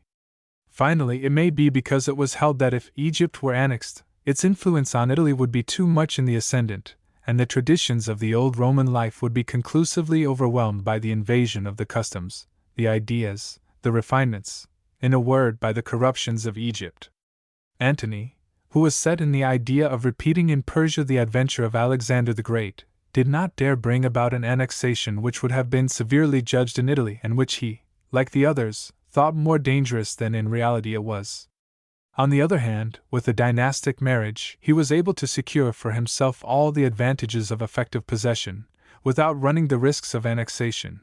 So he resolved upon this artifice, which, I repeat, had probably been imagined by Caesar. As to Cleopatra, her government was menaced by a strong internal opposition, the causes for which are ill known. Marrying Antony, she gathered about her throne, to protect it, formidable guards, the Roman legions. To sum up, the romance of Antony and Cleopatra covers, at least in its beginnings, a political treaty. With the marriage, Cleopatra seeks to steady her wavering power, Antony, to place the valley of the Nile under the Roman protectorate. How then was the famous romance born? The actual history of Antony and Cleopatra is one of the most tragic episodes of a struggle that lacerated the Roman Empire for 4 centuries, until it finally destroyed it, the struggle between Orient and Occident. During the age of Caesar, little by little, without anyone's realizing it at first, there arose and fulfilled itself a fact of the gravest importance. That is, the eastern part of the empire had grown out of proportion, first, from the conquest of the Pontus, made by Lucullus, who had added immense territory in Asia Minor, then by Pompey's conquest of Syria, and the protectorate extended by him over all Palestine and a considerable part of Arabia. These new districts were not only enormous in extension, they were also populous, wealthy, fertile, celebrated for ancient culture. They held the busiest industrial cities, the best cultivated regions of the ancient world, the most famous seats of arts, letters, science. Therefore their annexation, made rapidly in few years, could but trouble the already unstable equilibrium of the empire. Italy was then, compared with these provinces, a poor and barbarous land, because southern Italy was ruined by the wars of preceding epochs, and northern Italy, naturally the wealthier part, was still crude and in the beginning of its development. The other western provinces nearer Italy were poorer and less civilized than Italy, except Gallia Narbonensis and certain parts of southern Spain. So that Rome, the capital of the empire, came to find itself far from the richest and most populous regions, among territories poor and despoiled, on the frontiers of barbarism, in such a situation as the Russian Empire might find itself today if it had a capital at Vladivostok or Karbon. You know that during the last years of the life of Caesar it was rumored several times that the dictator wished to remove the capital of the empire. It was said, to Alexandria in Egypt, to Ilium in the district where Troy arose. It is impossible to judge whether these reports were true or merely invented by enemies of Caesar to damage him. At any rate, true or false, they show that public opinion was beginning to concern itself with the eastern peril, that is, with the danger that the seat of empire must be shifted toward the Orient and the too ample Asiatic and African territory, and that Italy be one day uncrowned of her metropolitan predominance, conquered by so many wars. Such hearsays must have seemed, even if not true, the more likely, because, in his last 2 years, Caesar planned the conquest of Persia. Now the natural basis of operations for the conquest of Persia was to be found, not in Italy, but in Asia Minor, and if Persia had been conquered, it would not have been possible to govern in Rome an empire so immeasurably enlarged in the Orient. Everything therefore induces to the belief that this question was at least discussed in the coterie of the friends of Caesar, and it was a serious question, because in it the traditions, the aspirations, the interests of Italy were in irreconcilable conflict with the supreme necessity of state which one day or other would impose itself, if some unforeseen event did not intervene to solve it. In the light of these considerations, the conduct of Antony becomes very clear. The marriage at Antioch, by which he places Egypt under the Roman protectorate, is the decisive act of a policy that looks to transporting the center of his government toward the Orient, to be able to accomplish more securely the conquest of Persia. Antony, the heir of Caesar, the man who held the papers of the dictator, who knew his hidden thoughts, who wished to complete the plans cut off by his death, proposes to conquer Persia. To conquer Persia, he must rely on the oriental provinces that were the natural basis of operations for the great enterprise. Among these, Antony must support himself above all on Egypt, the richest and most civilized and most able to supply him with the necessary funds, of which he was quite in want. Therefore he married the Cleopatra whom, it was said at Rome, Caesar himself had wished to marry, with whom, at any rate, Caesar had much dallied and intrigued. Does not this juxtaposition of facts seem luminous to you? In 36 BC, Antony marries Cleopatra, as a few years before he had married Octavia, the sister of the future Augustus, for political reasons, in order to be able to dispose of the political subsidies and finances of Egypt, for the conquest of Persia. The conquest of Persia is the ultimate motive of all his policy, the supreme explanation of his every act. However, little by little, this move, made on both sides from considerations of political interest, altered its character under the action of events, of time, through the personal influence of Antony and Cleopatra upon each other, and above all, the power that Cleopatra acquired over Antony. Here is truly the most important part of all this story. Those who have read my history know that I have recounted hardly any of the anecdotes, more or less odd or entertaining, with which ancient writers describe the intimate life of Antony and Cleopatra, because it is impossible to discriminate in them the part that is fact from that which was invented or exaggerated by political enmity. In history, the difficulty of recognizing the truth gradually increases as one passes from political to private life, because in politics the acts of men and of parties are always bound together by either causes or effects of which a certain number is always exactly known. Private life, on the other hand, is, as it were, isolated and secret, almost invariably impenetrable.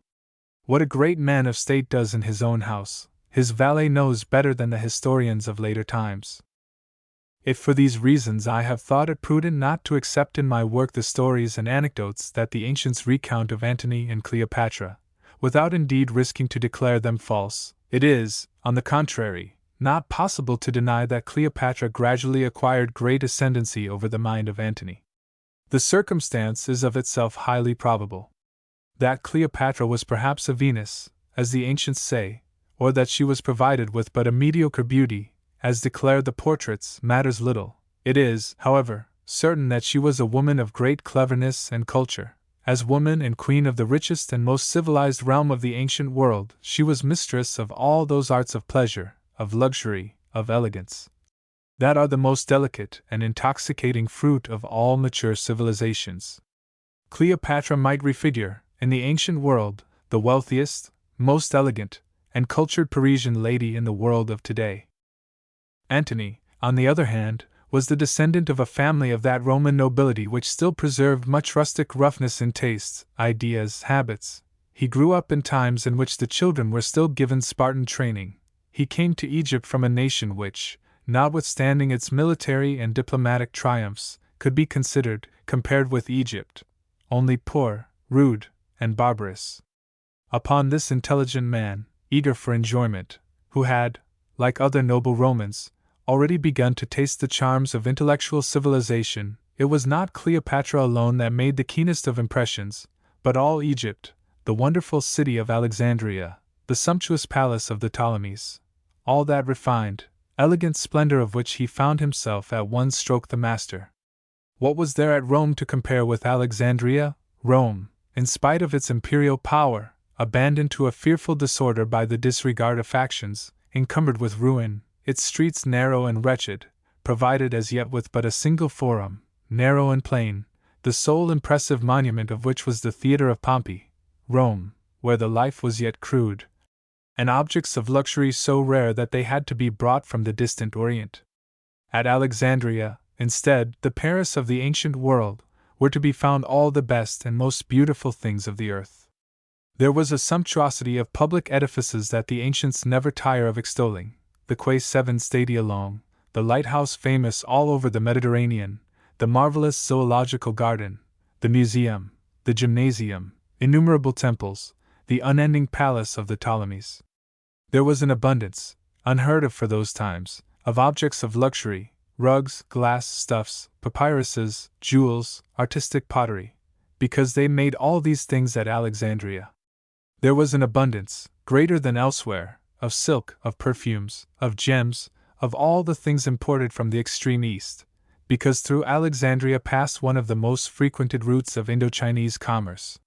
There, too, were innumerable artists, writers, philosophers, and savants, society life and intellectual life alike fervid, continuous movement to and fro of traffic, continual passing of rare and curious things, countless amusements, life, more than elsewhere, safe, at least so it was believed, because at Alexandria were the great schools of medicine and the great scientific physicians. If other Italians who landed in Alexandria were dazzled by so many splendors, Antony ought to have been blinded. He entered Alexandria as king.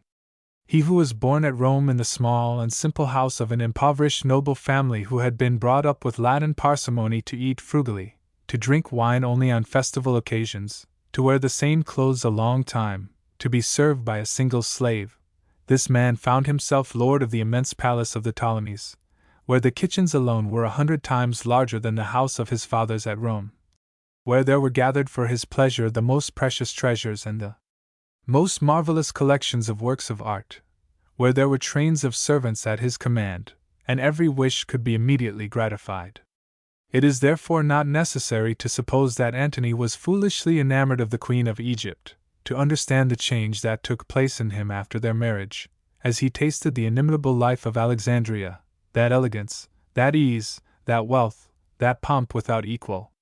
A man of action, grown in simplicity, toughened by a rude life, he was all at once carried into the midst of the subtlest and most highly developed civilization of the ancient world and given the greatest facilities to enjoy and abuse it that ever man had.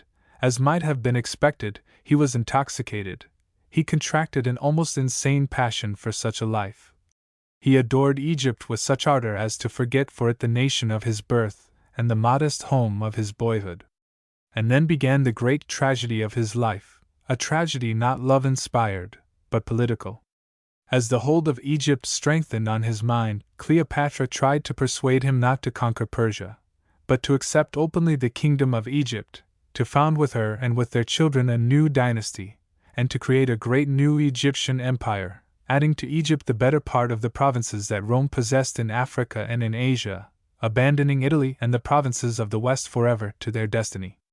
Cleopatra had thought to snatch from Rome its Oriental empire by the arm of Antony, in that immense disorder of revolution, to reconstruct the great empire of Egypt, placing at its head the first general of the time, creating an army of Roman legionaries with the gold of the Ptolemies, to make Egypt and its dynasty the prime potentate of Africa and Asia, transferring to Alexandria the political and diplomatic control of the finest parts of the Mediterranean world. As the move failed, men have deemed it folly and stupidity. But he who knows how easy it is to be wise after events, will judge this confused policy of Cleopatra less curtly. At any rate, it is certain that her scheme failed more because of its own inconsistencies than through the vigor and ability with which Rome tried to thwart it. It is certain that in the execution of the plan, Antony felt first in himself the tragic discord between Orient and Occident that was so long to lacerate the empire, and of that tragic discord he was the first victim. An enthusiastic admirer of Egypt, an ardent Hellenist, he is lured by his great ambition to be king of Egypt, to renew the famous line of the Ptolemies, to continue in the East the glory and the traditions of Alexander the Great, but the faraway voice of his fatherland still sounds in his ear. He recalls the city of his birth, the Senate in which he rose so many times to speak, the forum of his orations, the comitia that elected him to magistracies, Octavia, the gentlewoman he had wedded with, the sacred rites of Latin monogamy, the friends and soldiers with whom he had fought through so many countries and so many wars, the foundation principles at home that ruled the family, the state, morality, public and private. Cleopatra's scheme, viewed from Alexandria, was an heroic undertaking, almost divine, that might have lifted him and his scions to the delights of Olympus. Seen from Rome, by his childhood's friends, by his comrades in arms, by that people of Italy who still so much admired him, it was the shocking crime of faithlessness to his country. We call it high treason. Therefore he hesitates long, doubting most of all whether he can keep for the new Egyptian empire the Roman legions, made up largely of Italians, all commanded by Italian officers. He does not know how to oppose a resolute no to the insistences of Cleopatra and loose himself from the fatal bond that keeps him near her. He cannot go back to live in Italy after having dwelt as king in Alexandria. Moreover, he does not dare declare his intentions to his Roman friends, fearing they will scatter, to the soldiers, fearing they will revolt, to Italy, fearing her judgment of him as a traitor, and so, little by little, he entangles himself in the crooked policy, full of prevarications, of expedients, of subterfuges, of one mistake upon another, that leads him to Actium. I think I have shown that Antony succumbed in the famous war not because, mad with love, he abandoned the command in the midst of the battle, but because his armies revolted and abandoned him when they understood what he had not dared declare to them openly, that he meant to dismember the empire of Rome to create the new empire of Alexandria. The future Augustus conquered at Actium without effort, merely because the national sentiment of the soldiery, outraged by the unforeseen revelation of Antony's treason, turned against the man who wanted to aggrandize Cleopatra at the expense of his own country. And then the victorious party, the party of Augustus, created the story of Antony and Cleopatra that has so entertained posterity. This story is but a popular explanation, in part imaginatively exaggerated and fantastic, of the Eastern peril that menaced Rome, of both its political phase and its moral. According to the story that Horace has put into such charming verse, Cleopatra wished to conquer Italy, to enslave Rome, to destroy the capital. But Cleopatra alone could not have accomplished so difficult a task. She must have seduced Antony, made him forget his duty to his wife, to his legitimate children, to the Republic, the soldiery, his native land. All the duties that Latin morals inculcated into the minds of the great, and that a shameless Egyptian woman, rendered perverse by all the arts of the Orient, had blotted out in his soul. Therefore Antony's tragic fate should serve as a solemn warning to distrust the voluptuous seductions, of which Cleopatra symbolized the elegant and fatal depravity. The story was magnified, colored, diffused, not because it was beautiful and romantic, but because it served the interests of the political coterie that gained definite control of the government on the ruin of Antony. At Actium, the future Augustus did not fight a real war, he only passively watched the power of the adversary go to pieces, destroyed by its own internal contradictions. He did not decide to conquer Egypt until the public opinion of Italy, enraged against Antony and Cleopatra, required this vengeance with such insistence that he had to satisfy it. If Augustus was not a man too quick in action, he was, instead, keenly intelligent in comprehending the situation created by the catastrophe of Antony in Italy, where already, for a decade of years, public spirit, frightened by revolution, was anxious to return to the ways of the past, to the historic sources of the national life. Augustus understood that he ought to stand before Italy, disgusted as it was with long-continued dissension and eager to retrace the way of national tradition, as the embodiment of all the virtues his contemporaries set in opposition to Eastern corruption, simplicity, severity of private habits, rigid monogamy, the anti-feministic spirit, the purely virile idea of the state. Naturally, the exaltation of these virtues required the portrayal in his rival of Actium, as far as possible, the opposite defects. Therefore the efforts of his friends, like Horace, to color the story of Antony and Cleopatra, which should magnify to the Italians the idea of the danger from which Augustus had saved them at Actium, which was meant to serve as a barrier against the invading Oriental corruption. That corruption, the essence of which I have already analyzed. In a certain sense, the legend of Antony and Cleopatra is chiefly an anti-feminist legend, intended to reinforce in the state the power of the masculine principle, to demonstrate how dangerous it may be to leave to women the government of public affairs, or follow their counsel in political business. The people believe the legend, posterity has believed it.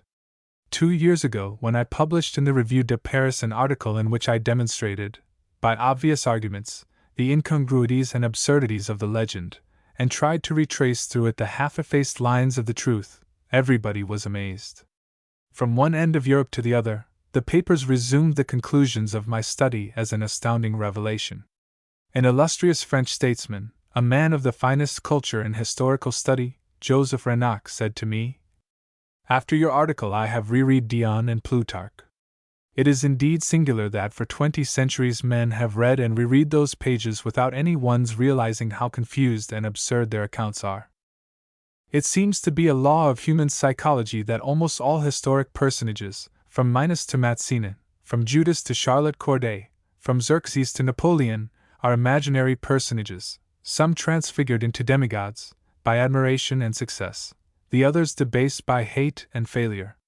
In reality, the former were often uglier, the latter more attractive than tradition has pictured them, because men in general are either too good nor too bad, either too intelligent nor too stupid. In conclusion, historic tradition is full of deformed caricatures and ideal transfigurations, because, when they are dead, the impression of their political contemporaries still serves the ends of parties, states, nations, institutions.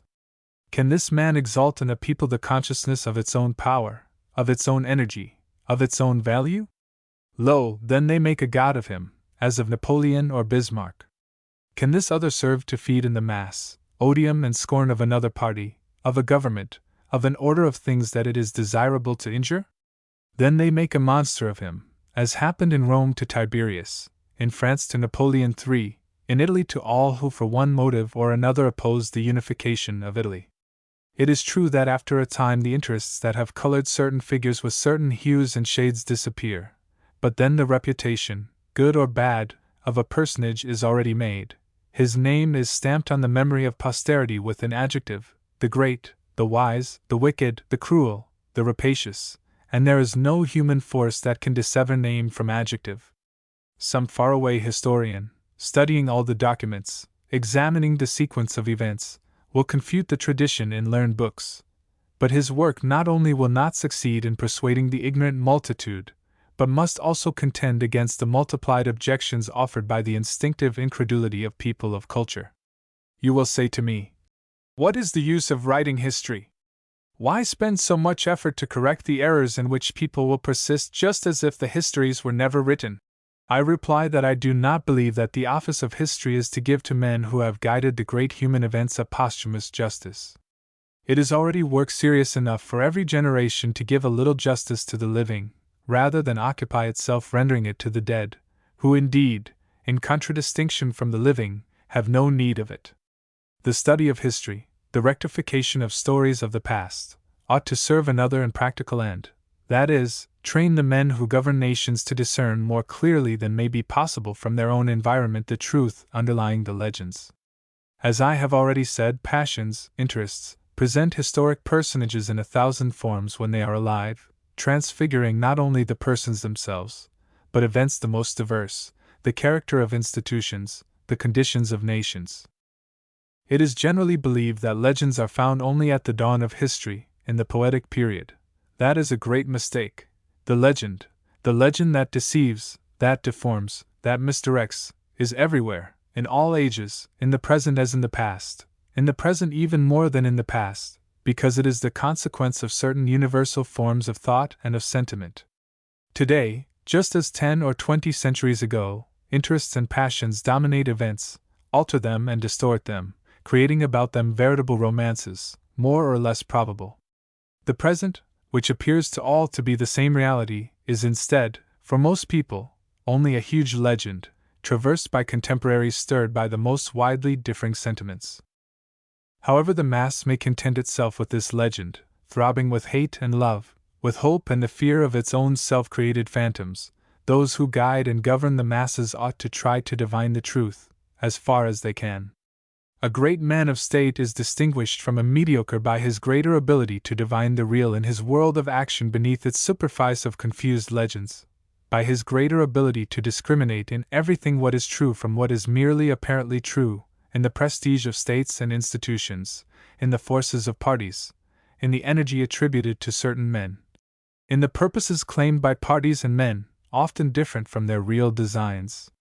To do that, some natural disposition is necessary, a liveliness of intuition that must come with birth, but this faculty can be refined and trained by a practical knowledge of men, by experience in things, and by the study of history. In the ages dead, when the interests that created their legends have disappeared, we can discover how those great popular delusions, which are one of the greatest forces of history, are made and how they work.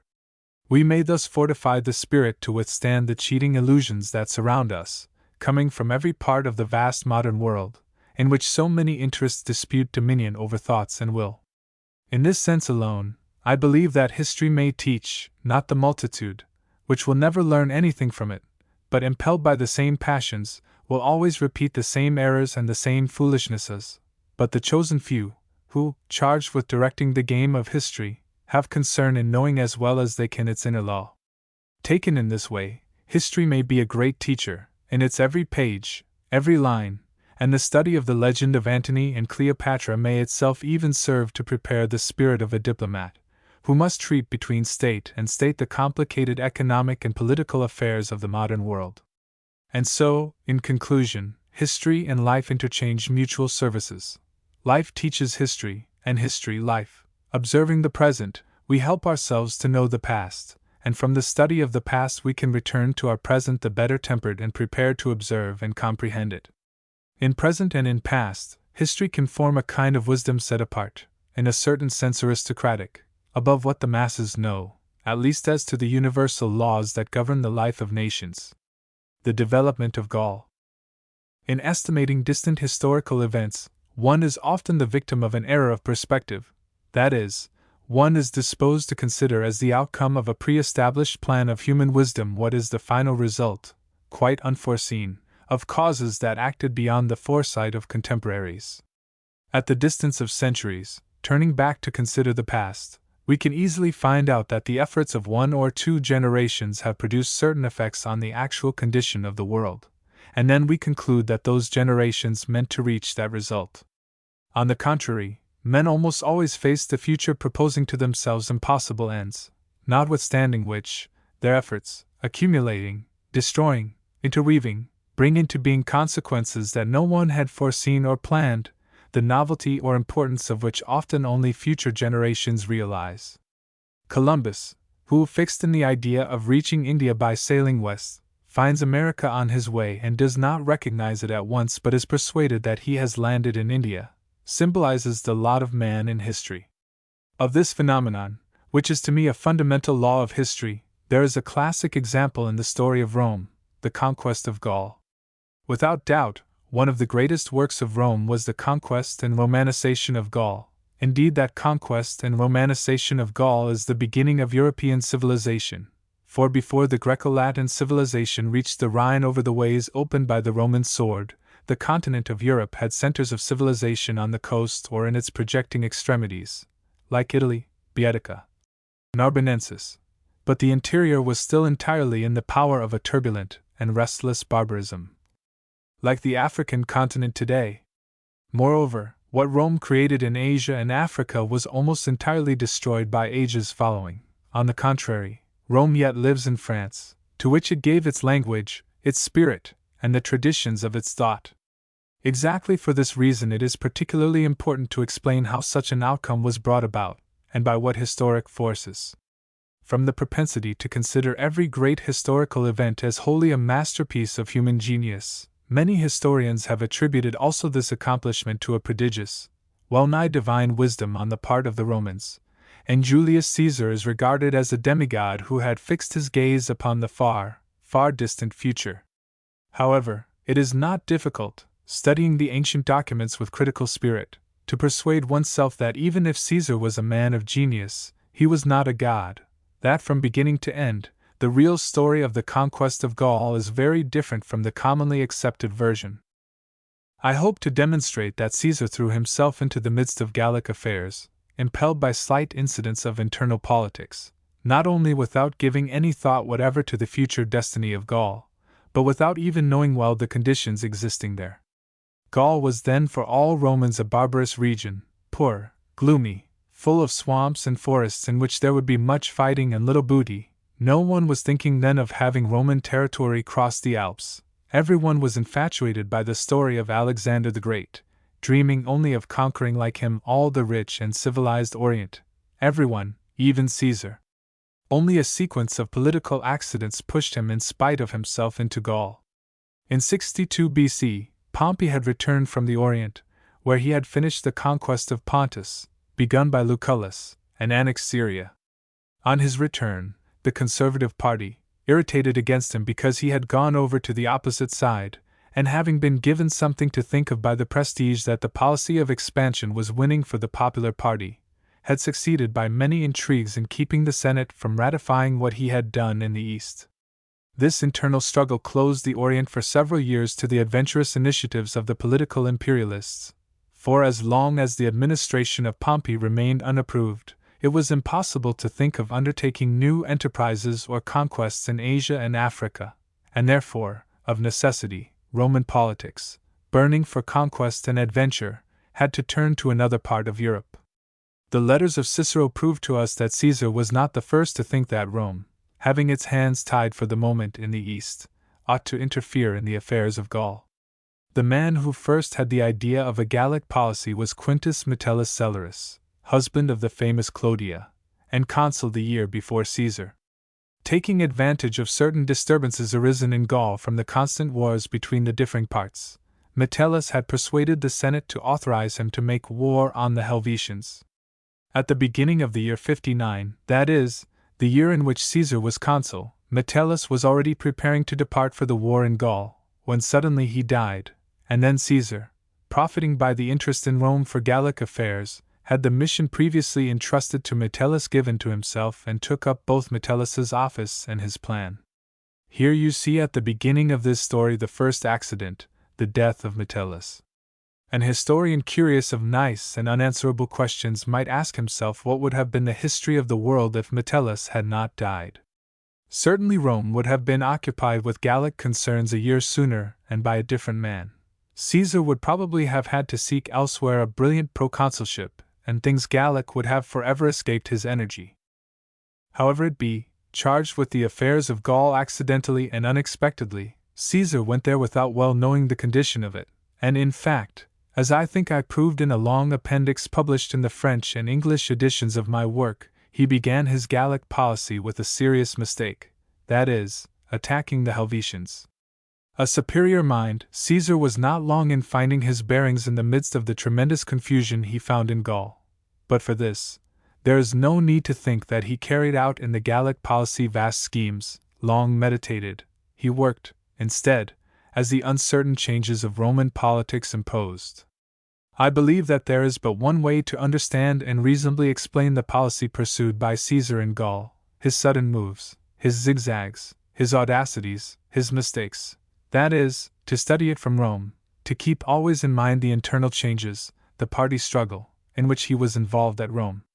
In short, Gaul was for Caesar only a means to operate on the internal politics of Rome, of which he made use from day to day, as the immediate interest of the passing hour seemed to require. I cite a single example, but the most significant. Caesar declared Gaul a Roman province and annexed it to the empire toward the end of 57 BC, that is, at the end of his second year as proconsul, unexpectedly, with no warning act to intimate such vigorous intent, a surprise.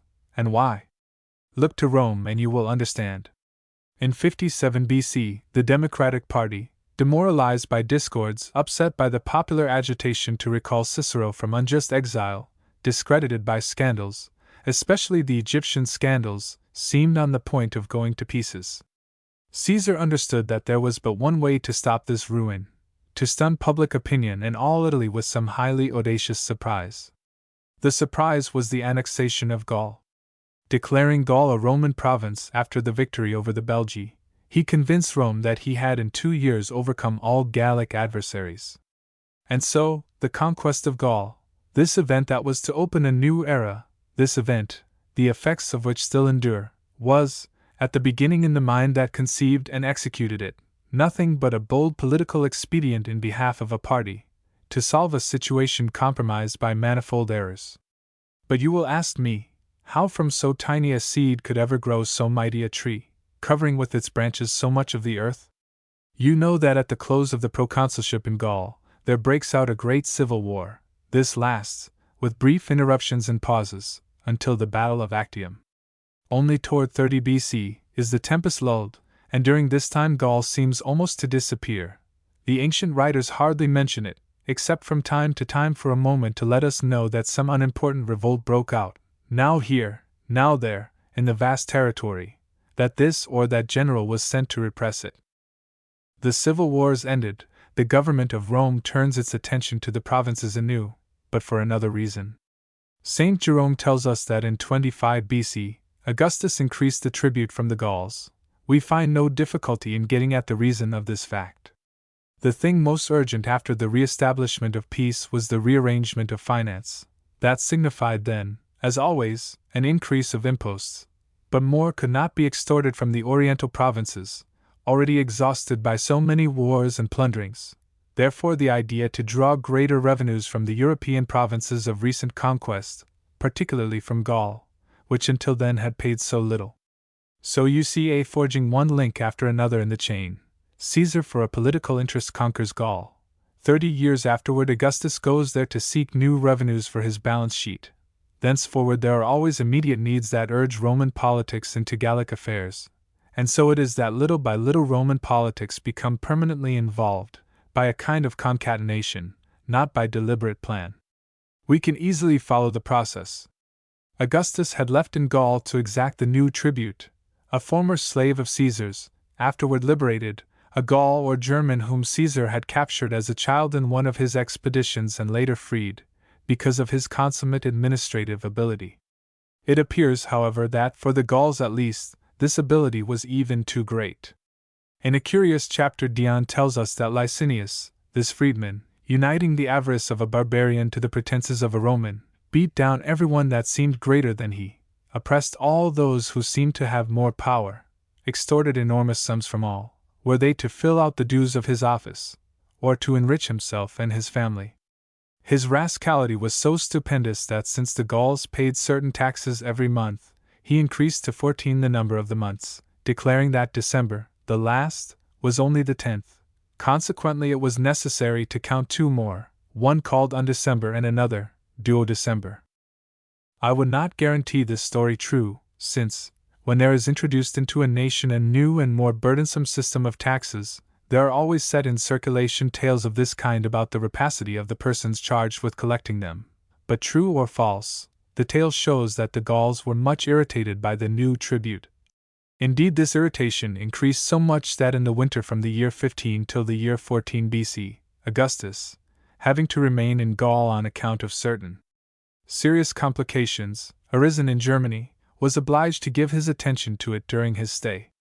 The prominent men of Gaul presented vigorous complaints to him against Licinius and his administration. Then there occurred an episode that, recounted 3 centuries later with a certain naivete by Dion Cassius, has been overlooked by the historians, but which seems to me to be of prime interest in the history of the Latin world. Dion writes, Augustus, not able to avoid blaming Licinius for the many denunciations and revelations of the Gallic chiefs, sought in other things to excuse him. He pretended not to know certain facts, made believe not to accept others, being ashamed to have placed such a procurator in Gaul.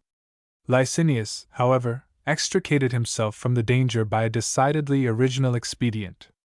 When he realized that Augustus was displeased and that he was running great risk of being punished, he conducted that prince to his house, and showing him his numerous treasuries full of gold and silver, enormous piles of objects made of precious metals, said, My lord, Only for your good and that of the Romans have I amassed all these riches. I feared that the natives, fortified by such wealth, might revolt if I left them to them. Therefore I have placed them in safekeeping for you, and I give them to you. So, by his pretext that he had thus broken the power of the barbarians for the sake of Augustus, Licinius saved himself from danger. This incident has without doubt the smack of legend. Ought we therefore to conclude that it is wholly invented? No, because in history the distortions of the truth are much more numerous than our inventions. This page of Dion is important. It preserves for us, presented in a dramatic scene between Augustus and Licinius, the record of a very serious dispute carried on between the notable men of Gaul and Licinius, in the presence of Augustus. The Gauls complain of paying too many imposts. Licinius replies that Gaul is very rich, that it grows rich quickly and therefore it ought to pay as much as is demanded of it, and more. Not only did the freedman show rooms full of gold and silver to his lord, he showed him the great economic progress of Gaul, its marvelous future, the immense wealth concealed in its soil and in the genius of its inhabitants. In other words, this chapter of Dion makes us conclude that Rome, that is, the small oligarchy that was directing its politics, realized that the Gaul conquered by Caesar, the Gaul that had always been considered as a country cold and sterile, was instead a magnificent province, naturally rich, from which they might get enormous treasure. This discovery was made in the winter of 15 to 14 BC, that is, 43 years after Caesar had added the province to the empire, 43 years after they had possessed without knowing what they possessed, like some grand seigneur who unwittingly holds among the common things of his patrimony some priceless object, the value of which only an accident on a sudden reveals.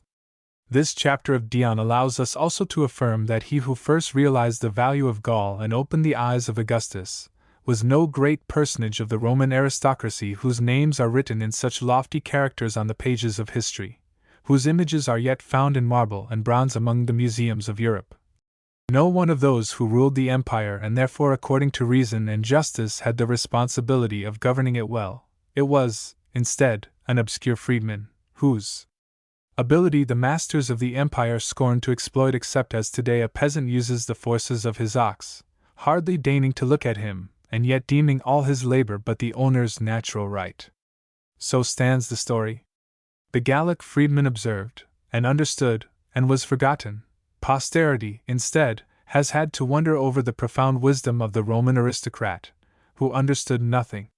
Moreover, if in 14 BC Licinius had to make an effort to persuade the surprised and diffident Augustus that Gaul was a province of great future, it is clear that Gaul must already have begun to grow rich by itself without the Roman governments having done anything to promote its progress. From what hidden sources sprang forth this new wealth of Gaul? All the documents that we possess authorize us to respond that Gaul, to begin from the time of Augustus, was able to grow rich quickly, because the events following the Roman conquest turned and disposed the general conditions of the empire in its favor. Gaul then, as France now, was endowed with several requisites essential to its becoming a nation of great economic development, a land very fertile, a population dense for the times, intelligent, wide awake, active, a climate that, even though it seemed to Greeks and Romans cold and foggy, was better suited to intense activity than the warm and sunny climate of the south, and finally, a supreme advantage in ancient civilization, it was everywhere intersected, as by a network of canals, by navigable rivers. In ancient times transport by land was very expensive. Water was the natural and economic vehicle of commerce. Therefore civilization was able to enter with commerce into the interior of continents only by way of the rivers, which, as one might say, were to a certain extent the railroads of the ancient world. To these advantageous conditions, which, being physical, existed before the Roman conquest, the conquest added some others. It broke down the political barrier that previously cut off these convenient means of penetration, the rivers. It suppressed the wars between the Gallic tribes, the privileges, the tyrannies, the tolls, the monopolies. It saved the enormous resources that were previously wasted in these constant drains. It put again the hoe, the spade, the tools of the artisan, into hands that had before been wielding the sword, and finally, it consolidated, and this was perhaps the most important effect, the jurisdiction of property. When Caesar invaded Gaul, The great landowners still cultivated cereals and textile plants but little. They put the greater part of their fortune into cattle, exactly because in that regime of continual war and revolution lands easily kept changing proprietors. Furthermore, the more frequent contact with Rome acquainted the Gauls with Roman agriculture and its abler methods, with Latin life and its studied order. By the combination of all these causes, population and production increased rapidly. The gain in population was so considerable that the ancients themselves noticed it. Strabo, Book 4, CHI, Section 2, observes that the Gallic women are fecund mothers and excellent nurses. With the population, wealth increased on all sides, in agriculture as in industry and in trade. The new and more stable jurisdiction of the landed proprietary generated another most important effect. It promoted rapidly the cultivation of cereals and textile plants, of wheat and flax. All Gaul produces much wheat, says Strabo, and we read his notice without surprise, because we know that France is, even today, the region of Europe most fertile in cereals. There is no reason to suppose that it must have been barren of them 20 centuries ago. Other documentary evidence, particularly inscriptions, confirms Strabo, informing us that, especially in the 2nd century, Rome bought the customary grain to feed the metropolis not only in Egypt, but also in Gaul. In short, Gaul seems to have been the sole region of Europe fertile enough to be able to export grain, to have been for Rome a kind of Canada or Middle West of the time, set not beyond oceans but beyond the Alps. The cultivation of flax, to the ancient world what cotton is today, progressed rapidly in Gaul along with that of wheat, so that Gaul was early able to rival Egypt also in this respect. That Gaul and Egypt should have so much in common at the same time was something so interesting and seemed so strange that Pliny himself wrote, "Flax is sowed only in sandy places and after a single ploughing." Perhaps Egypt may be pardoned for sowing it, because with it she buys the merchandise of India and Arabia. But look you, even Gaul is famous for this plant. What matters it, if huge mountains shut away the sea, if on the ocean side it has for confines what is called emptiness? Notwithstanding that, Gaul cultivates flax like Egypt, the Cadurci, the Caledi, the Ruteni, the Biturigi, the Morini, who are considered tribes of the ends of the earth. But what am I saying?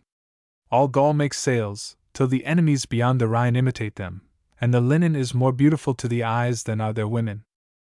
These descriptions show Gaul to be one of the new countries, like the Argentine Republic or the United States, in which the land has still almost its natural pristine fecundity and brings forth a marvelous abundance of plants that clothe and nourish man.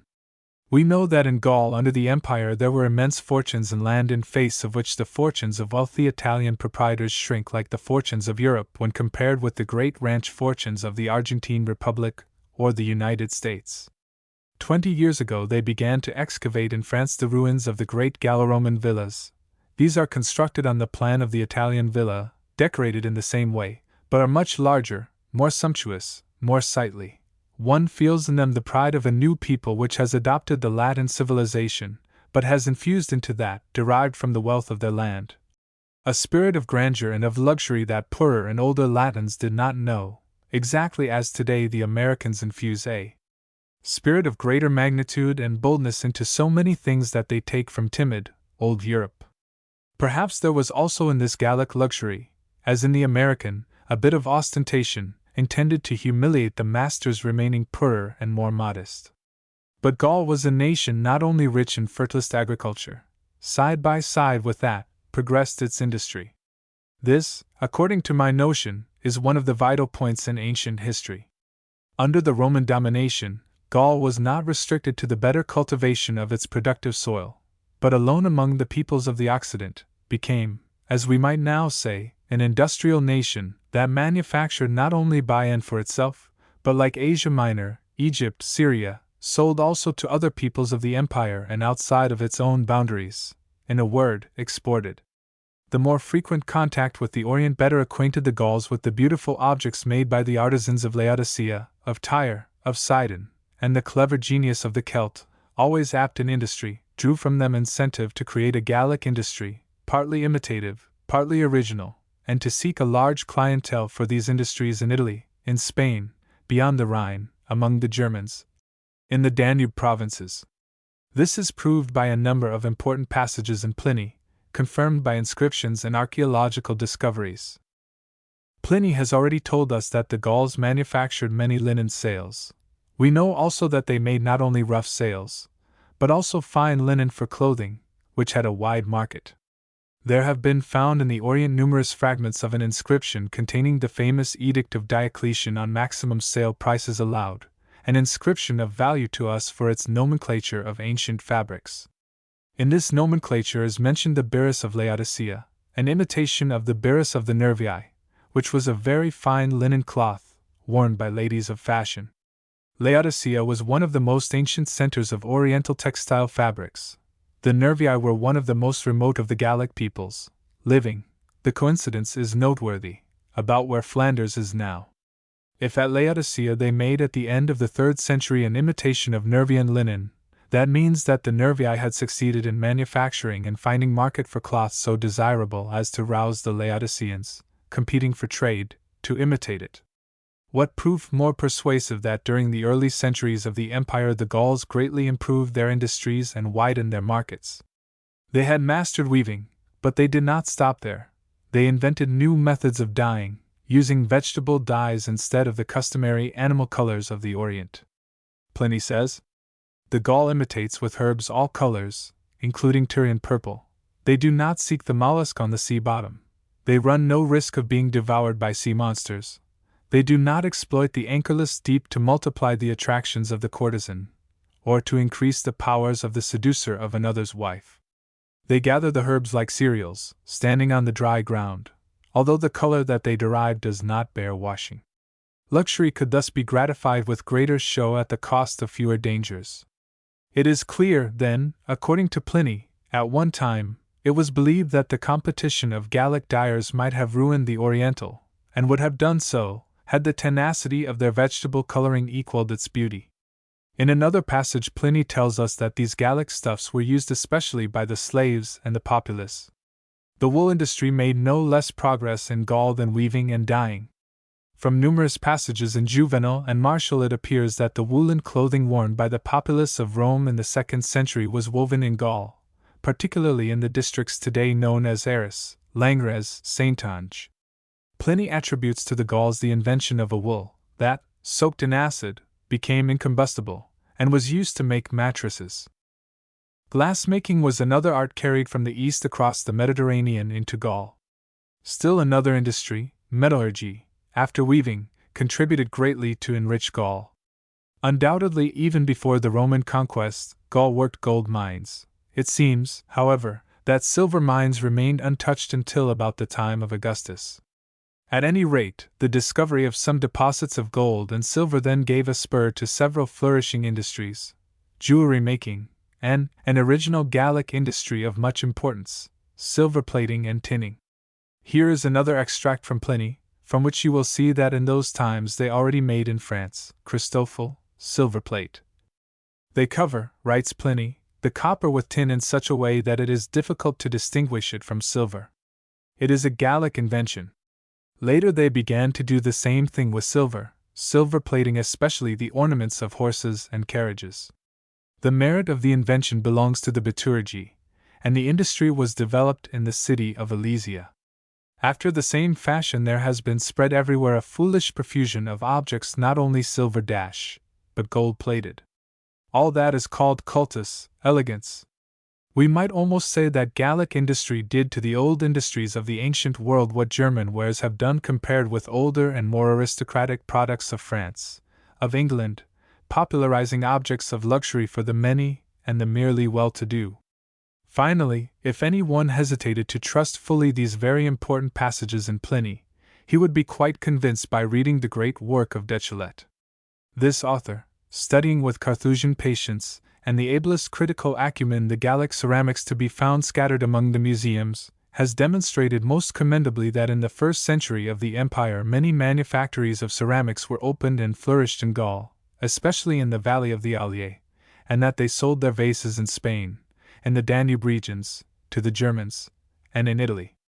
Deschillet has proved that many ceramics found among the ruins of Pompeii, now admired in the museums of Pompeii and Naples, were made in Gaul, discoveries most noteworthy, which, in connection with the extracts from Pliny, disclose in essence that real Roman Gaul whose sumptuous relics but half tell the tale of its wealth. This tremendous development of Gaul was without doubt an effect of the Roman conquest, but an effect that neither Caesar, nor any other man of his times had foreseen or willed, but which Augustus was first to recognize in the winter of 15 to 14 BC, and to which, astute man that he was, he gave heed as he ought, that is, not as due his own merit, but as an unexpected piece of good fortune. I have already said that one of the greatest cares of Augustus, as soon as the civil wars were finished, was to reorganize the finances of the empire, that to find new entries for the treasury, he had turned his attention in 27 BC to the province conquered by his father, regarding it merely from the common point of view, as poor and of little worth like the other European territories. Then, at a stroke, he realized that that territory so lightly valued was producing grain like Egypt, linen like Egypt, that the arts of civilization for which Egypt was so rich and famous were beginning to prosper there. Augustus was not the man to let slip so tremendous a piece of good luck. Until then he had hesitated, like one who seeks his way. In that winter from 15 to 14 BC, he found finally the grand climax of his career, to make Gaul the Egypt of the West, the province of the greatest revenues in Europe. From that time on to the end of his life, he did not move from Europe. He lived between Italy and Gaul. Like him, Tiberius, Drusus, all the men of his family, devoted all their efforts to Gaul, to consolidating Roman dominion there, to advancing its progress, to increasing the revenues, to making it actually the Occidental Egypt. From Velleius we learn that under Tiberius Gaul rendered to the empire as much as did Egypt, and that Gaul and Egypt were considered alike the two richest imperial provinces. As a political interest had at first impelled Caesar to annex Gaul, an immediate financial interest urged Augustus to continue the work, to take care of the new province. Then the historic law that I have already enunciated to you, the law by which the efforts of men result far differently from that which they had intended, was verified anew by Augustus also, and in a new form. He had created his Gallic policy to augment the revenues of the empire. The consequences of this fiscal policy, necessity inspired, were greater than he and his friends ever dreamed. The winter of 15 to 14 BC is a notable date in the story of Latin civilization, for then the destiny of the empire was irrevocably settled. The Roman Empire will be made up of two parts, the Oriental and the Occidental, each part sufficiently strong to withstand being overcome by the other. It will be neither an Asiatic, nor a Celtic Latin, but a mixed empire, between both parts. Italy will rule for 2 centuries more, and Rome, an immense city, at once Oriental and Latin, will keep the metropolitan crown won from the enfeebled East, and dominate the immature barbarian West. Speaking of Cleopatra, I have shown you how great was the Oriental peril that threatened in the last century of the Republic to wipe out Rome. What miraculous force saved it? Gaul. Suppose that the army of Caesar had been exterminated at Alesia. Suppose that Rome, discouraged, had abandoned its Gallic enterprise as it had done with Persia, after the disaster of Crassus and the failure of Antony. Or suppose that Gaul had been a poor province, sterile and unpopulous, like many a Danube district. Rome could not have held out long as the seat of imperial government. Just as today the capital of the Russian Empire could not maintain itself at Vladivostok or Harbin. It would have been necessary to move the metropolis to a richer and more populous region. That Gaul grew rich and was Romanist changed the state of things. When Rome possessed beyond the Alps in Europe a province as large and as full of resources as Egypt, when there was the same interest in defending it as in defending Egypt, Italy was well placed to govern both. The Egypt of the Occident counterbalanced the Egypt of the Orient, and Rome, halfway between, was the natural and necessary metropolis of the widespread empire. Gaul alone revived, so to speak, the empire in the West and prevented the European provinces, even Italy itself, from becoming dead limbs safely amputable from the Oriental body. Gaul upheld Italy and Rome in Europe for 3 centuries longer. Gaul stopped it on the way to the Asiatic conquests run through by Alexander. Had it not been for Gaul, Asia Minor, Syria, and Egypt would have formed the real empire of Rome, and Italy would have been lost in it. Without Gaul, The Orientalized empire would have tried to conquer Persia and probably succeeded in doing so, abandoning the poor and unproductive lands of the untamed Occident. In short, Gaul created in the Roman Empire that duality between East and West which gives shape to all the history of our civilization. It kept the artificial form of the empire, circular about an island sea. It inspired the empire with that double self-contradictory spirit, Latin and Oriental, at once its strength and its weakness. Next time I will show you the continuation of this struggle of two minds, in a characteristic episode, the story of the Emperor Nero. Now, before closing, let me set before you briefly some general considerations drawn from the history of Roman Gaul which are applicable to universal history. From what I have told you, it follows that the fortunes of peoples and states depend in part on what might be called the historic situation of every age, the situation that is created by the general state of the world in every successive epoch and which no people or state can mold at its own pleasure. Without doubt, a nation will never conquer a noteworthy greatness if the men that compose it fail of a certain culture, a certain energy, a social morale sufficiently vigorous. But though these qualities are necessary, they are not equally productive in all periods, but serve more or less, in different periods, according as general circumstances are disposed about a people. Gaul was fertile, and its people possessed before the conquest the qualities that they displayed later, and yet, as long as Gaul remained apart from the empire, without continuous and numerous communications with the vast Mediterranean world, as long as it was split into so many petty rival states, occupied in serious wars against the Germanic tribes, its fertility remained hidden in the earth, and the ability of its inhabitants dissipated itself in devastating wars, instead of spending itself in fruitful effort. All that changed, and without any one's foresight or intent, when the Roman policy, urged by the internal forces that stirred the Republic, had destroyed that old order of things.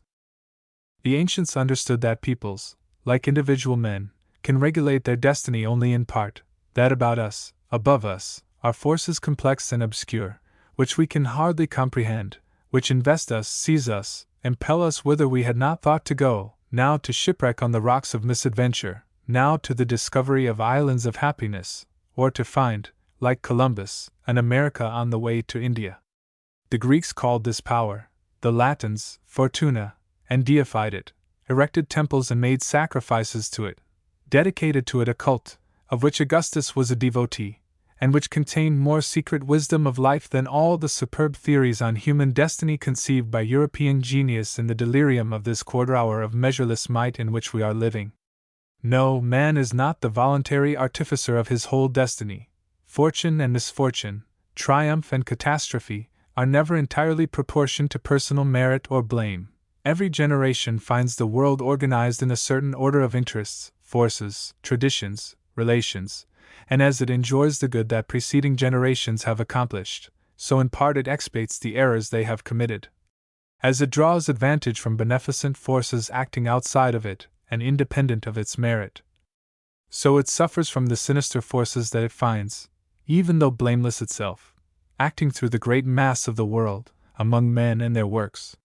From this relation to the unseen follows a rule of wisdom that modern men, full of unbounded pride, and persuaded that they are the beginning and end of the universe, too often forget.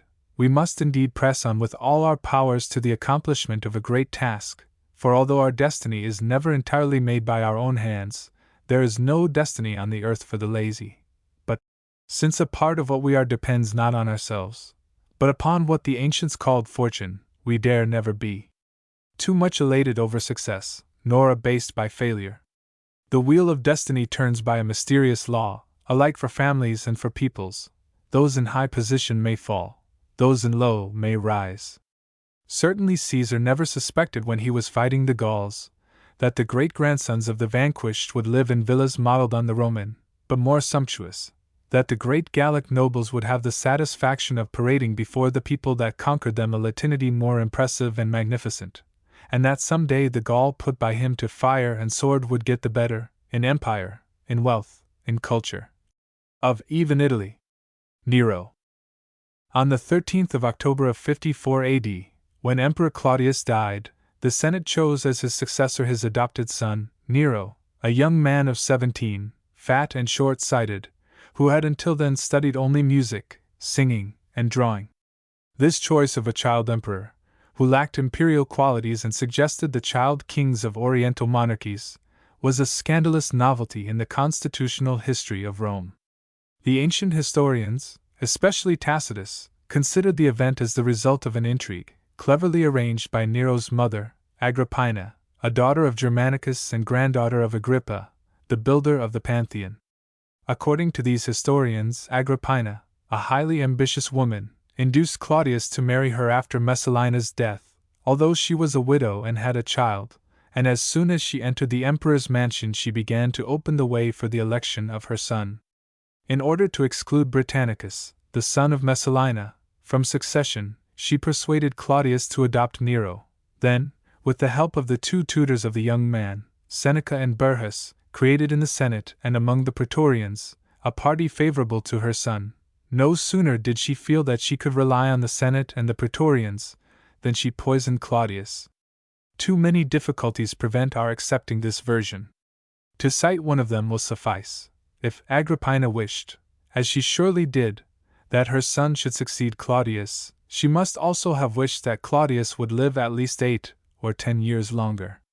As a great-grandson of Drusus, a grandson of Germanicus, and the last descendant of his line, the only line in the whole family enjoying a real popularity, Nero was sure of election if he were of age at the death of Claudius. After the terrible scandal in which his mother had disappeared, Britannicus was no longer a competitor to be feared. There was only one danger for Nero: if Claudius should die too soon, the Senate might refuse to trust the empire to a child. I believe that Claudius died of disease, probably, if we can judge from Tacitus's account, of gastroenteritis, and that Agrippina's coterie, surprised by this sudden death, which upset all their plans, decided to put through Nero's election in spite of his youth, in order to ensure the power to the line of Drusus, which had so much sympathy among the masses. As a matter of fact, the admiration for Drusus and his family triumphed over all other considerations. Nero became emperor at 17. But when the election was over, Rome, again according to the tales of the ancient historians, saw a still greater scandal than his election. The young man, and this is credible, hastened to engage as his master the first zither player of Rome, Terpnos, continued his study of singing, and bought statues, pictures, bronzes, beautiful slaves, while his mother seized the actual control of the state. Agrippina insisted on being kept informed of all affairs, directed the home and foreign policy, and if she did not reach the point of partaking in the sessions of the Senate, which would have been the supreme scandal, she called it to meet in her palace and, concealed behind a black curtain, listened to its discussions. In short, the empire fell into the hands of a woman. Rome saw the evolution of customs, through which woman had for 4 centuries been freeing herself from her ancient slavery, suddenly a fact accomplished by her visible intervention in politics. The intervention that the great keepers of tradition, first among them Cato, had always decried as the most frightful cataclysm that could menace the city. This story is also the exaggeration of a simpler truth. Even if Nero had been a very serious young man, at his age he could not by himself have governed the empire. It would have been necessary for him to serve a long apprenticeship and to listen to experienced counselors. Burrhus and Seneca, his 2 teachers, were naturally destined to be his counselors. But why should not his mother also have helped him?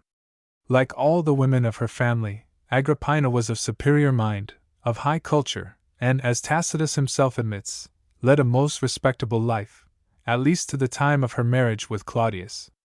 Brought up, as she was, in that family which for 80 years had been governing the empire, she was well informed about affairs of state.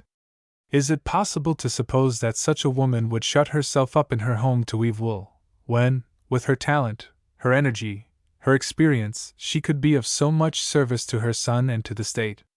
We do not need to attribute to Agrippina a monstrous ambition, as does Tacitus, in order to explain how the empire was ruled during the first 2 years, by Seneca, Burrhus, and Agrippina. It was a natural consequence of the situation created by the premature death of Claudius. Tacitus himself is forced to recognize that the government was excellent. Helping her son in the apprenticeship of the empire, Agrippina did her duty. but during restless times when misunderstanding is almost a law of social life, it is often very dangerous to do one's duty. The period of Agrippina and Nero was full of confusion. Though apparently quiet, Italy was deeply torn by the great struggle that gives the history of the empire its marvelous character of actuality, the struggle between the old Roman military society and the intellectual civilization of the Orient. The ancient aristocratic and military Roman society had had so great and worldwide a success that the ideas, the institutions, and the customs that had made it a perfect model of state, considered as an organ of political and military domination, exercised a great prestige on the following generations.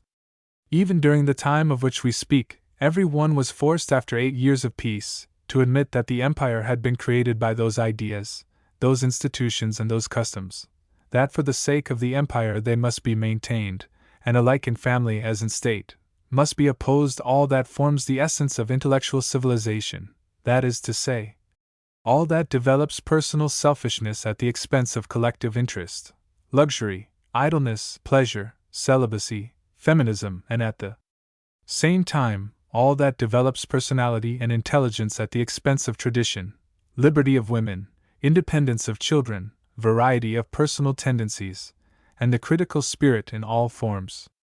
In spite of the resistance offered by traditions, peace and wealth favored everywhere the diffusion of the intellectual civilization of the Hellenized Orient. The woman now become free, and the intellectual man now become powerful, were the springs to set in motion this revolution. Under Claudius, in vain had they exiled Seneca, the brilliant philosopher and the peace-advocating humanitarian, who had diffused in high Roman society so many ideas and sentiments considered by the traditionalists pernicious to the force of the state. He had come back far more powerful, and ruled the empire. Husbands, burdened by the excessive expenses, by the too frequent infidelities, by the tyrannical caprices of their wives, in vain regretted the good old time when husbands were absolute masters. The invading feminism weakened everywhere the strength of the aristocratic and military traditions. So contradiction was everywhere. The Republic had still its old aristocratic constitution, but the nobility was no longer spurred by that absorbing and exclusive passion for politics and war, which had been its power. Society life, pleasure, amateur philosophy and literature, mysticism, and above all, sports, dissipated in 1,000 directions its energy and activity.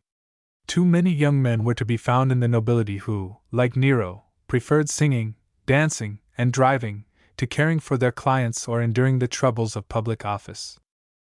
Augustus and Tiberius had done their utmost to strengthen the great Latin principle of parsimony in public and private life. In order to set a good example, they had lived very simply. They had caused new sumptuary laws to be passed and tried to enforce the old ones. They had spent the state moneys, not for the keeping of artists and writers, nor for the building of monuments of useless size, but to build the great roads of the empire, to strengthen the frontiers. They had made the public treasure into an aid fund for all suffering cities, stricken by earthquake, fire, or flood. And yet the Oriental influence, so favorable to unproductive and luxurious expenditure, gained ground steadily. The merchant of Syrian and Egyptian objects de luxe, in spite of the sumptuary laws, found a yearly increasing patronage in all the cities of Italy. The exactingness of the desire for public spectacles increased, even in secondary cities. The Italian people were losing their peasants' petty avarice and growing fond of things monumental and colossal, which was the great folly of the Orient. They found the monuments of Rome poor, everywhere, even in modest municipia. They demanded immense theaters, great temples, monumental basilicas, spacious forums, adorned with statues. In spite of the principles insisted upon with so much vigor by Augustus and Tiberius, public finances had, thanks to the weak Claudius and the extravagant Messalina, already gone through a period of great waste and disorder. These contradictions, and the psychological disorder that followed, explain the discords and struggles very soon raging around the young emperor. The public began to feel shocked by the attention that Agrippina gave to state affairs, as by a new and this time intolerable scandal of feminism. Agrippina was not a feminist, as a matter of fact, but a traditionalist, proud of the glory of her family, attached to the ancient Roman ideas, desirous only of seeing her son develop into a new Germanicus, a second Drusus. Solely the necessity of helping Nero had led her to meddle with politics. But not in vain had Cato declaimed so loudly in Rome against women who pretend to govern states. Not in vain had Augustus's domination been at least partly founded on the great anti-feminist legend of Antony and Cleopatra, which represented the fall of the great triumvir as the consequence of a woman's influence.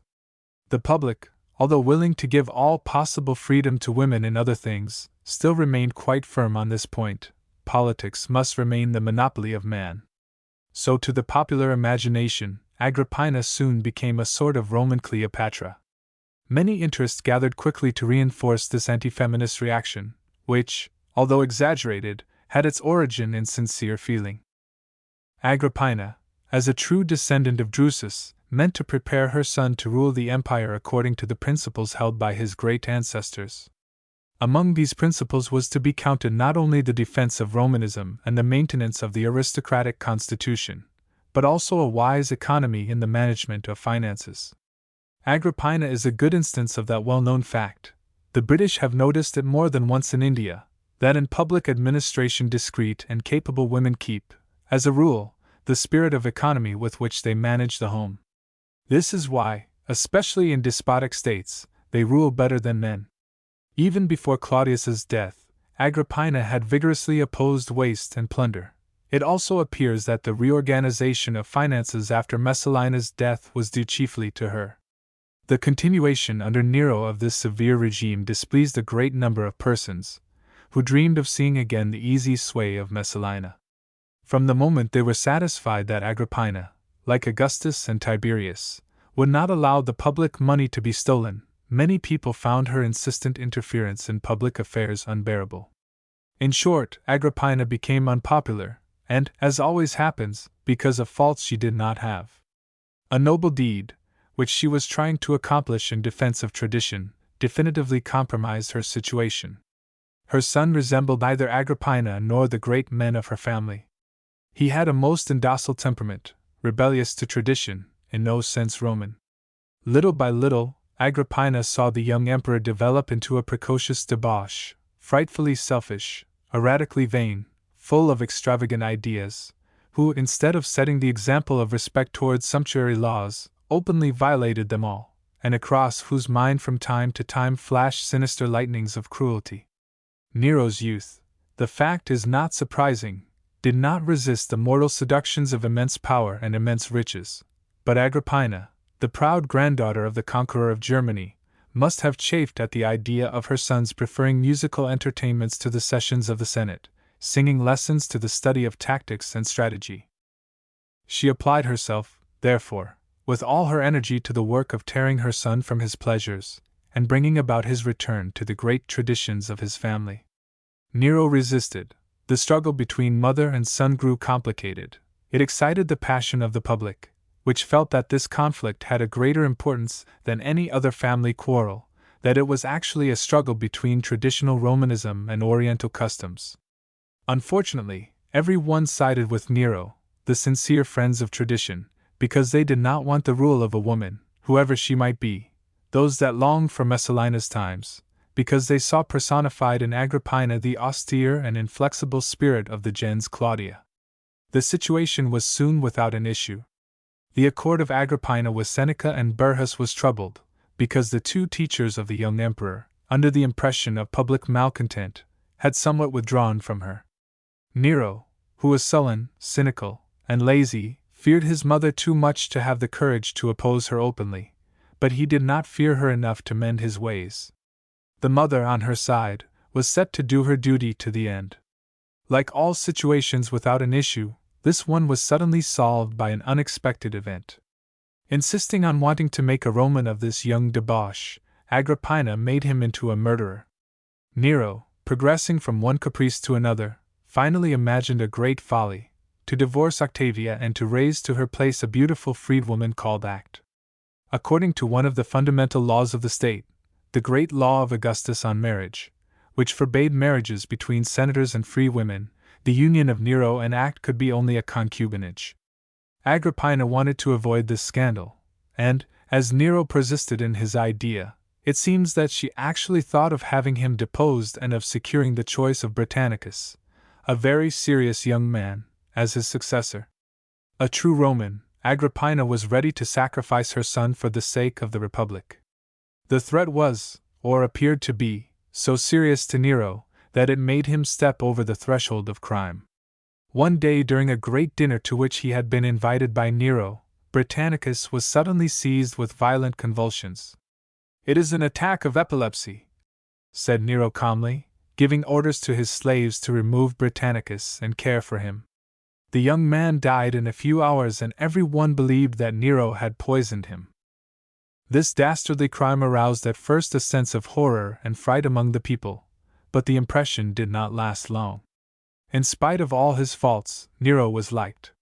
In Rome they had respected Augustus and hated Tiberius. They had killed Caligula and jeered at Claudius. Nero seemed to be the first of the Roman emperors who stood a chance of becoming popular. Contrary to Agrippina's ideas, it was his frivolity that pleased the great masses, because this frivolity corresponded to the slow but progressive decay of the old Roman virtues in them. They expected from Nero a less hard, less severe, less parsimonious government, in a word, a government less Roman than the rule of his predecessors, a government which, instead of force, glory, and wisdom, meant pleasure and ease. So it happened that many soon forgot the unfortunate Britannicus, and some even tried to justify Nero by invoking state necessity. Agrippina alone remained the object of the universal hatred, as the sole cause of so many misfortunes. Implacable enemies, concealed in the shadow, were subtly at work against her. They organized a campaign of absurd calumnies in the court itself, and it is this campaign from which Tacitus drew his material. Some wretches finally dared even accuse her of conspiracy against the life of her son. Agrippina, refusing to plead for herself, still weathered the storm, because Nero was afraid of her, and though he tried to escape from her authority, did not dare to initiate any energetic move against her. To engage in a final struggle with so indomitable a woman, another woman was necessary. This woman was Poppaea Sabina, a very handsome and able dame of the great Roman nobility. Poppaea represented Oriental feminism in its most dangerous form, a woman completely demoralized by luxury, elegance, society life, and voluptuousness, who eluded all her duties toward the species in order to enjoy and make others enjoy her beauty. Corrupted as that age was, Poppaea was more corrupt. As soon as she observed the strong impression she had made on Nero, she conceived the plan of becoming his wife. Her beauty would then be admired by the whole empire, would be surrounded by a luxury for which the means of her husband were not sufficient, and with which no other Roman dame could compete. There was one obstacle: Agrippina. Agrippina protected Octavia, a true Roman woman, simple and honest. Agrippina would never consent to this absolutely unjustifiable divorce. To force Nero to a decisive move against his mother, Poppaea had her husband sent on some mission to Lusitania and became the mistress of the emperor. From that point the situation changed. Dominated by Poppaea's influence, Nero found the courage to force Agrippina to abandon his palace and seek refuge in Antony's house. He took from her the privilege of praetorian guards, which he himself had granted her. He reduced to a minimum the number and time of his visits, and carefully avoided being left alone with her. Agrippina's influence, to the general satisfaction, rapidly declined, while Nero gained every day in popularity. Agrippina, however, was too energetic a woman peaceably to resign herself. She began a violent campaign against the two adulterers, which deeply troubled the public. In Rome, where Augustus had promulgated his stern law against adultery, in Rome, where Augustus himself had been obliged to submit to his own law, when he exiled his daughter and his granddaughter and almost exterminated the whole family, in Rome, a young man of 22 dared all but officially introduce adultery and polygamy into the Palatine. In her struggle against Nero, Agrippina once more stood on tradition, and Nero was afraid. Poppaea was probably the one who suggested to Nero the idea of killing Agrippina. The idea had been, as it were, floating in the air for a long time, because Agrippina was embarrassing to many persons and interests. It was chiefly the party that wanted to sack the imperial budget, to introduce the finance of great expenditure, which could not tolerate this clever and energetic woman, who was so faithful to the great traditions of Augustus and Tiberius, who could neither be frightened nor corrupted. One should not consider the assassination of Agrippina as a simple personal crime of Nero, as the result of his and Poppaea's quarrels with his mother. This crime, besides personal causes, had a political origin. Nero would never have dared commit such a misdeed, in the eyes of the Roman almost a sacrilege, if he had not been encouraged by Agrippina's unpopularity, by the violent hatred of so many against his mother. Nero hesitated long. He decided only when his freedman, Anicetus, the commander of the fleet, proposed a plan that seemed to guarantee secrecy for the crime: to have a ship built with a concealed trap. It was the spring of the year 59 AD.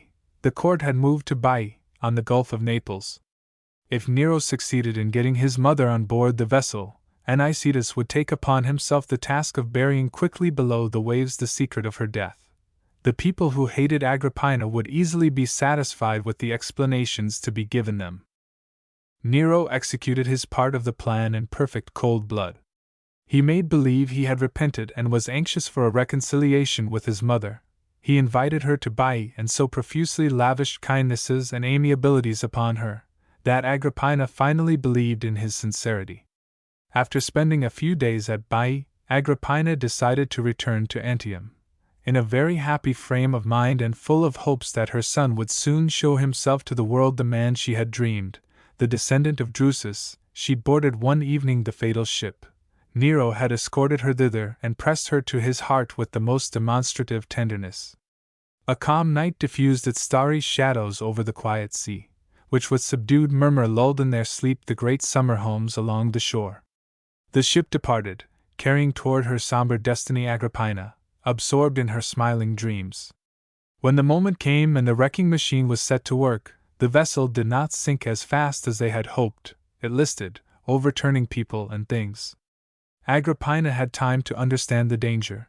With admirable presence of mind she jumped overboard and escaped by swimming, while, during the confusion on the boat, the hired murderers killed one of Agrippina's free women, mistaking her for Agrippina herself. The ship finally sank. The murderers also took to the water. Everything returned to its wonted calm. The starry night still diffused its silent shadows. The sea still cradled with subdued murmur the homes along the coast. All men slept except one. Within this one, anxiety watched. A son was awaiting the news that his mother was dead, and that he was free to celebrate a criminal marriage. The escaped murderers soon brought the news so impatiently expected, but Nero's joy was short. At dawn, a freedman of Agrippina arrived at the emperor's villa. Agrippina, picked up by a boat, had succeeded in reaching one of her villas nearby. She sent the freedman to tell the emperor about the accident and to assure him of her safety. Agrippina alive! It was like a thunderbolt to Nero, and he lost his head. He saw his mother hurrying on to Rome, denouncing the abominable attempt to Senate and people, rousing against him the Praetorian Guard and the legions. Thoroughly frightened, he summoned Seneca and Burrhus and laid before them the terrible situation. It is easy to imagine the shock of the old preceptors. How could he risk such a grave imprudence? And yet there was no time to lose in reproaches. Nero begged for advice. Seneca and Burrhus were silent, but they, also frightened, asked of themselves what Agrippina would do. Would she not provoke a colossal scandal, which would ruin everything? An expedient, the same one, occurred to both of them, but so sinister was the idea that they dared not speak it. This time, however, both the philosopher and the general were deceived as well as Nero. Agrippina had guessed the truth and given up the struggle. What could she, a lone woman, do against an emperor who did not stop even at the plan of murdering his mother? She realized, during that awful night, that only one chance of safety was left to her: to ignore what had taken place, and she sent her freedman with the message that meant forgiveness. But fear kept Nero and his counselors from understanding, and when they could easily have remedied the preceding mistake, they compromised all by a supreme error. Finally Seneca, the pacificator and humanitarian philosopher, thought he had found the way of making half-openly the only suggestion which seemed wise to him. He turned to Burrhus and asked what might happen if an order were given the Praetorians to kill Nero's mother. Burrhus understood that his colleague, although the first to give the fatal advice, was trying to shift upon him the much more serious responsibility of carrying it out, since, if they reached the decision of having Agrippina disposed of by the Praetorians, no one but he, the commander of the guard, could utter the order. He therefore protested with the greatest energy that the Praetorians would never lay murderous hands on the daughter of Germanicus. Then he added cogitatively that, if it were thought necessary, Anicetus and his sailors could finish the work already begun. Thus Burrhus gave the same advice as Seneca, but he, like his colleague, meant to pass on to someone else the task of execution. He chose better than Seneca. Anicetus, if Agrippina lived, ran a serious risk of becoming the scapegoat of all this affair. In fact, as soon as Nero gave his assent, Anicetus and a few sailors hastened to the villa of Agrippina and stabbed her. The crime was abominable. Nero and his circle were so awed by it that they attempted to make the people believe that Agrippina had committed suicide, when her conspiracy against her son's life had been discovered. This was the official version of Agrippina's death, sent by Nero to the Senate. But this audacious mystification had no success. The public divined the truth, and roused by the voice of their age-long instincts, they cried out that the emperor no less than any peasant of Italy must revere his father and his mother. Through a sudden turn of public feeling, Agrippina, who had been so much hated during her life, became the object of a kind of popular veneration. Nero, on the other hand, and Poppaea inspired a sentiment of profound horror. If Nero had found the living Agrippina unbearable, he soon realized that his dead mother was much more to be feared. In fact, scared as he was by the popular agitation, not only had he temporarily to give up the plan of divorcing Octavia and marrying Poppaea, but felt obliged to stay several months at Baiae, not daring to return to Rome. He was, however, no longer a child. He was 23 years old and had some talent. Men of intelligence and energy were also not wanting in his entourage. The first shock once over, the emperor and his coterie rallied. The first impression had indeed been disastrous, but had brought about no irreparable consequences, the only consequences that count in politics. One could therefore hope that the public would gradually forget this murder, as they had forgotten that of Britannicus. One only needed to help them forget. Nero resolved to give Italy and Rome the administrative revolution that had found in Agrippina so determined an opponent, the easy, splendid, generous government that seemed to suit the popular taste. He began by organizing among the jeunesse dorée of Rome the festivals of youth. In these true demonstrations against the old aristocratic education, now in the house of one and then in the garden of another, the young patricians met under the emperor's directions. They sang, recited, and danced, displaying all the tendencies that tradition held unworthy of a Roman nobleman. Later, Nero built in the Vatican Fields a private stadium, where he amused himself with driving, and invited his friends to join him. He surrounded himself with poets, musicians, singers, enormously increased the budget of popular festivals, planned and started immense constructions, introduced into all parts of the administration a new spirit of carelessness and ease. Not only the sumptuary laws, but all laws commanding the fulfillment of human duties toward the species, such as the great laws of Augustus on marriage and adultery, were no longer applied. The surveillance of the Senate over the governors, that of the governors over the cities, slackened. In Rome, in all Italy, in the provinces, the treasuries of the Republic, the possessions and the funds of the cities, were robbed. In the midst of this unbridled plundering, which appeared to make every man rich quickly, and without work, a delirium of luxury and pleasure reigned. In Rome especially, people lived in a continuous orgy. The nobility answered in crowds the invitations of Nero. The Senate, the great houses, where the conquerors of the world had been born, swarmed with young athletes and drivers, who had no other ambition but that of adding the prize of a race to the war trophies of their ancestors. The imperial palace was invaded by a noisy horde of zitherists, actors, jockeys, athletes, among whom Burrhus and still more Seneca were beginning to feel most ill at ease.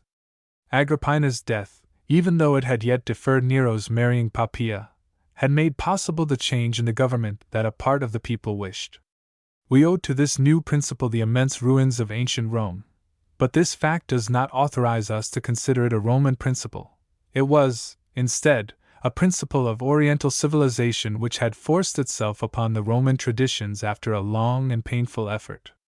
The revolution, however, had been long preparing and corresponded to the popular aspirations. It would, therefore, have redounded to the advantage of the emperor, who had dared to break loose from a superannuated tradition, had not Agrippina's spectre still haunted Rome.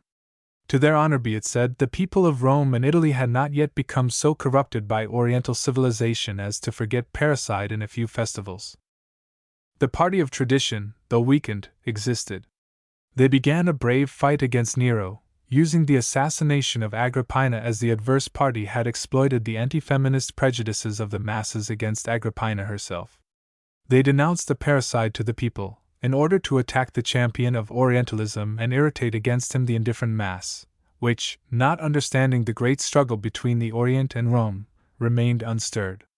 Hoping the excitement of spirit had somewhat subsided, Nero had finally carried out his old plan of divorcing Octavia and marrying Poppaea. But the divorce caused great popular demonstrations in Rome in favor of the abused wife and against the intruder. Moreover, thanks to his extravagance, Nero made things very easy for his enemies, the defenders of tradition. His habits of dissipation exaggerated all the faults of his character, chiefly his morbid need of showing himself off, of defying the public, their prejudices, their opinions. It is difficult to discern how much is true and how much is false in the hideous stories of debauchery handed down to us by the ancient writers, particularly Suetonius. Although one might believe, and I believe it for my part, that there is a great deal of exaggeration in such tales, it is certain that Nero's personality played too conspicuous a part in his administrative revolution. Ready as the people were to admire a more generous and luxurious government than that of Augustus, Tiberius, and Claudius, they still liked to look to the chief of state as to a man of gravity and austerity, who let others amuse themselves, though he himself be bored. The vain and bizarre young man, who was always the guest of honor at his own fêtes, who never hesitated to satisfy his most extravagant caprices, who spent so much money to divert himself, shocked the last republican susceptibilities of Italy. The wise felt alarmed. With such expenses, would it not all end in bankruptcy? For all these causes, they soon began to reproach Nero for his prodigality, although the people enjoyed it, just as they had been malcontent with Tiberius for his parsimony. His caprices, ever stranger, little by little roused even that part of the public which was not fanatically attached to tradition. At that time Nero developed his foolish vanity of actor, his caprice for the theater, which soon was to become an all-absorbing mania. The chief of the empire, the heir of Julius Caesar, dreamed of nothing else than descending from the height of human grandeur to the scene of a theater, to experience before the public the sensations of those players whom the Roman nobility had always regarded as instruments of infamous pleasure. Disgusted with Nero's mismanagement and follies, Seneca took the death of Burrhus as an opportunity to retire. Then Nero, freed from the last person who still retained any influence over him, gave himself up entirely to the insane swirl of his caprices. He ended one day by presenting himself in the theater of Naples. Naples was yet then a Greek city. Nero had chosen it for this reason. He was applauded with frenzy. But the Italians of the other cities protested, the chief of the empire appearing in a theater, his hand on the zither and not on the sword.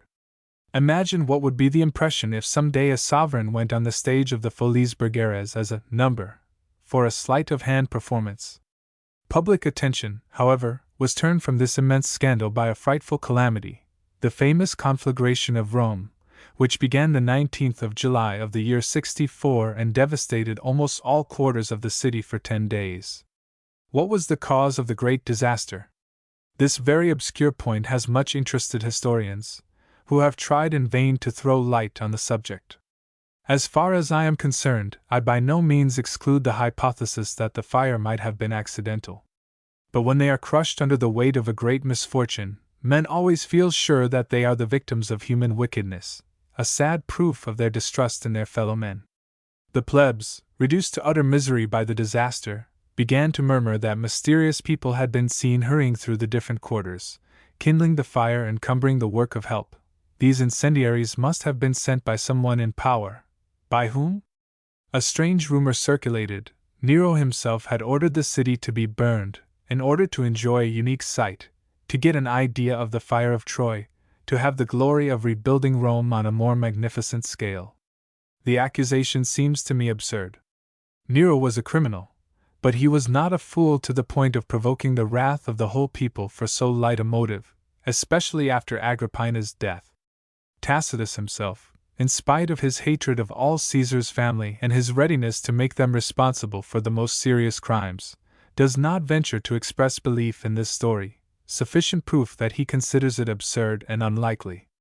Nevertheless, the hatred that surrounded Nero and Poppaea made every one, not only among the ignorant populace, but also among the higher classes, accept it readily. It was soon the general opinion that Nero had accomplished what Brennus and Catilin's conspirators could not do. Was a more horrible monster ever seen? Parricide, actor, incendiary. The traditionalist party, the opposition, the unsatisfied, exploited without scruple this popular attitude, and Nero, responsible for a sufficient number of actual crimes, found himself accused also of an imaginary one. He was so frightened that he decided to give the clamoring people a victim, someone on whom Rome could avenge its sorrow. An inquiry into the causes of the conflagration was ordered. The inquest came to a strange conclusion. The fire had been started by a small religious sect, recently imported from the Orient, a sect whose name most people then learned for the first time, the Christians. How did the Roman authorities come to such a conclusion? That is one of the greatest mysteries of universal history, and no one will ever be able to clear it. If the explanation of the disaster as accepted by the people was absurd, the official explanation was still more so. The Christian community of Rome, the pretended volcano of civil hatred, which had poured forth the destructive fire over the great metropolis, was a small and peaceful congregation of pious idealists. A great and simple man, Paul of Tarsus, had taken up again among them the great work in which Augustus and Tiberius had failed. He aimed at the remaking of popular conscience, but used means until then unknown in the Greco-Latin civilization. Not in the name of the ancestors, of the traditions, of ideals of political power, did he seek to persuade men to work, to refrain from vice, to live honestly and simply, but in the name of a single God, whom man had in the beginning offended through his pride, in the name of the Son of God, who had taken human form and volunteered to die as a criminal on the cross, to appease the Father's wrath against the rebellious creature. On the Greco-Roman idea of duty, Paul grafted the Christian idea of sin. Doubtless the new theology must have seemed at first obscure to Greeks and Romans, but Paul put into it that new spirit, mutual love, which the dry Latin soul had hardly ever known, and he vivified it with the example of an obscure life of sacrifice. Paul was born of a noble Hebrew family of Tarsus, and was a man of high culture. He had, to use a modern expression, simplified himself, renounced his position in a time when few could resist the passion for luxury, and taken up a trade for his living, with the scanty profit from his work as a tent-maker. Alone and on foot he made measureless journeys through the empire, everywhere preaching the redemption of man. Finally, after numberless adventures and perils, he had come to Rome and had, in the great city frenzied by the delirium of luxury and pleasure, repeated to the poor, who alone were willing to hear him, "Be chaste and pure, do not deceive each other, love one another, help one another, love God." If Nero had known the little society of pious idealists, he surely would have hated it, but for other motives than the imaginary accusations of his police. In this story, St. Paul is exactly the antithesis of Nero. The latter represents the atrocious selfishness of rich, peaceful, highly civilized epochs. The former, the ardent moral idealism which tries to react against the cardinal vices of power and wealth through universal self-sacrifice and asceticism. Neither of these men is to be comprehended without the other, because the moral doctrine of Paul is partly a reaction against the violent folly for which Nero stood the symbol. But it certainly was not philosophical considerations of this kind that led the Roman authorities to rage against the Christians. The problem, I repeat, is insoluble. However this may be, the Christians were declared responsible for the fire. A great number were taken into custody, sentenced to death, executed in different ways, during the festivals that Nero offered to the people to appease them. Possibly Paul himself was one of the victims of this persecution. This diversion, however, was of no use. The conflagration definitely ruined Nero. With the conflagration begins the third period of his life, which lasts 4 years. It is characterized by absurd exaggerations of all kinds, which hasten the inevitable catastrophe. One grandiose idea dominates it, the idea of building on the ruins a new Rome, immense and magnificent, a true metropolis for the empire. In order to carry out this plan, Nero did not economize. He began to spend in it the moneys laid aside to pay the legions. The people of Italy, however, and even of Rome, which grew rich on these public expenditures, did not show themselves thankful for this immense architectural effort. Everyone was sure that the new city would be worse than the old one. Nero himself, exasperated by this invincible hate, exhausted by his own excesses, lost what reason he had still left, and his government degenerated into a complete tyranny, suspicious, violent, and cruel. Piso's conspiracy caused him to order a massacre of patricians, which left terrible rancor in its wake. In an access of fury, he killed Poppaea. He began to imagine accusations against the richest men of the empire, in order to confiscate their estates. His prodigality and the general carelessness had completely disorganized the finances of the empire. He had to recur to all kinds of expedients to find money. Finally, he undertook a great artistic tour in Greece, that province which had been the mother of arts, to play in its most celebrated theaters. This time indignation burst all bounds. The armies of Gaul and Spain, for a long time irregularly paid, led by their officers, revolted. This act of energy sufficed. On the 9th of June 68 AD, abandoned by all the world, Nero was compelled to commit suicide. So the family of Julius Caesar disappears from history. After so much greatness, genius, and wisdom, the fall may seem petty and almost laughable. It is absurd to lose the empire for the pleasure of singing in a theater. And yet, bizarre as the end may seem, it was not the result of the vices, the follies, and the crimes of Nero alone. In his way, Nero himself was, like all members of his family, the victim of the contradictory situation of his times. It has been repeated for centuries that the foundation of monarchy was the great mission of Caesar's family. I believe this to be a great mistake. The lot of the family would have been simple and easy if it had been able to found a monarchy. The family of Caesar had to solve another problem, much more difficult, in fact insoluble, a problem that may be compared, from a certain point of view, to that which confronted the Bonapartes in the 19th century. The Bonapartes found old monarchical, legitimistic, theocratic Europe agitated by forces which, although making it impossible for the ancient regime to continue, were not yet able to establish a new society, entirely democratic, republican, and lay. The family of Caesar found the opposite situation, an old military and aristocratic republic, which was changing into an intellectual and monarchical civilization, based on equality, but opposing formidable resistance to the forces of transformation.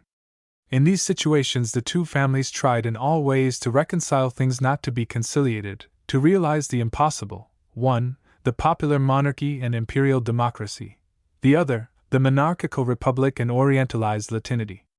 The contradiction was for both families the law of life, the cause of greatness.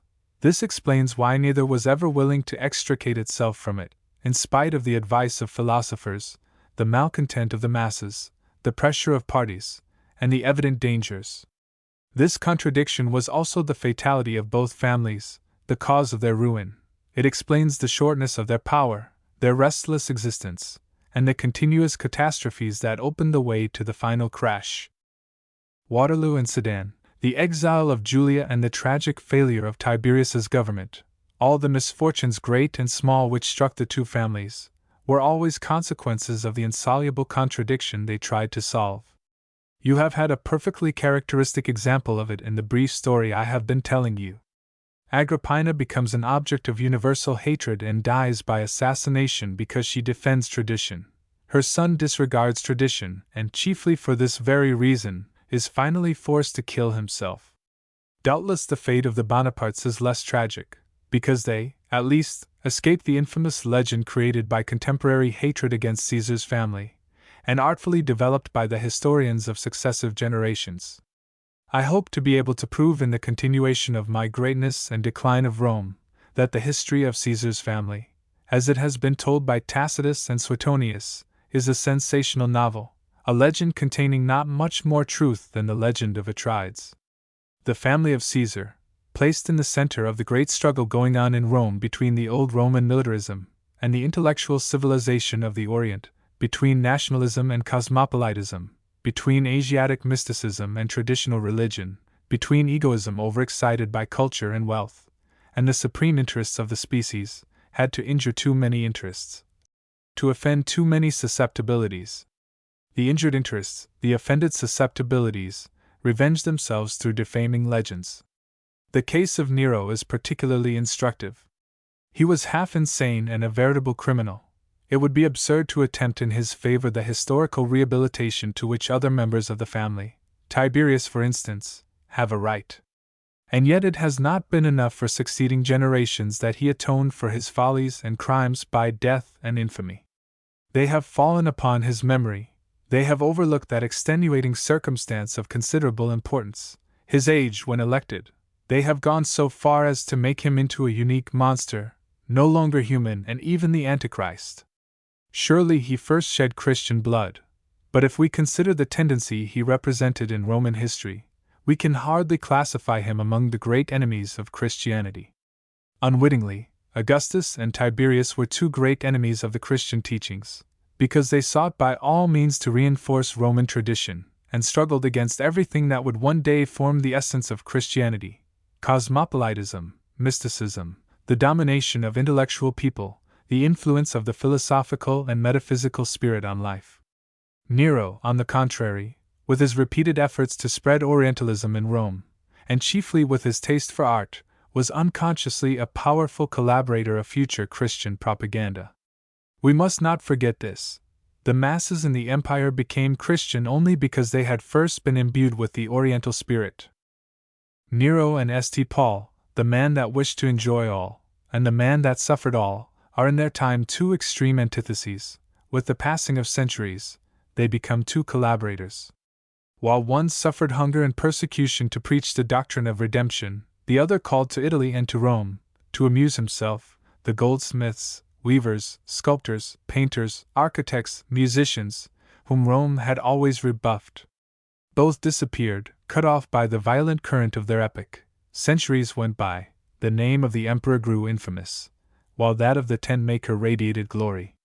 In the midst of the immense disorder that accompanied the dissolution of the Roman Empire, as the bonds among men relaxed, and the human mind seemed to be incapable of reasoning and understanding, the disciples of the saint realized that the goldsmiths, weavers, sculptors, painters, architects, and musicians of the emperor could collect the masses around the churches and make them patiently listen to what they could still comprehend of Paul's sublime morality. When you regard St. Mark or Notre Dame or any other stupendous cathedral of the Middle Ages, like museums for the work of art they hold, you see the luminous symbol of this paradoxical alliance between victim and executioner. Only through the alliance of Paul and Nero could the Church dominate the disorder of the Middle Ages, and from antiquity to the modern world carry through that formidable storm the essential principles from which our civilization developed, a decisive proof that, if history in its details is a continuous strife, as a whole it is the inevitable final reconciliation of antagonistic forces, obtained in spite of the resistance of individuals and by sacrificing them. Julia and Tiberius. He walked with head bent and fixed, the face stern, a taciturn man exchanging no word with those about him. Augustus realized these severe and haughty manners, and more than once tried to excuse them in the Senate and to the people, saying that they were defects of temperament, not signs of a sinister spirit. This is the picture that Suetonius gives us of Tiberius, the man who, in 9 BC, after the death of Agrippa and Drusus, stood next to Augustus, his right hand and pre-established successor. At that time Augustus was 54 years old, not an old man, but he was ill and had presided over the Republic for 21 years. Many people must have asked themselves what would happen if Augustus should die, or should definitely retire to private life. The answer was not uncertain. Since Rome was engaged in the conquest of Germany, the chief of the empire and of the army ought to be a valiant general and a man of expert acquaintance with Germanic affairs. Tiberius was the first general of his time, and knew Germany, and the Germans better than any other Roman. The passage from Suetonius, just quoted, indicates that Tiberius was not altogether popular, yet it was the accepted opinion that Rome and Italy might well be content to rely upon so capable a general and diplomat, if Augustus failed. This attitude, however, changed when the death of Drusus entirely removed the alternative of choice between himself and Tiberius, and the latter, up to that time universally admired, began to be met, even among the nobility, by a strong opposition. How can this apparently inexplicable fact be made clear? The theory of corruption so dear to the ancients, which I have already explained, gives us the key to the mystery. Those who have been disposed to see in that theory merely a plaything of poets, orators, philosophers, will now realize that it had power enough to kill the person and destroy the family of the first citizen of the empire. That kind of continuous fear of luxury, of amusements, of prodigality, on account of which the ancients called corruption so many things that we define as progress, was not a sentiment always equally alive in the mind of the multitude. The Romans, like ourselves, loved to live and to enjoy. This is so true that philosophers and legislators constantly took pains to remind them of the danger of allowing too much liberty to the appetites. But more effective than the counsels of philosophers and the threats of the law, great public calamities inspired in the masses, at least temporarily, a spirit of Puritanism and austerity. Of this the consequences of the Battle of Actium afforded noteworthy proof.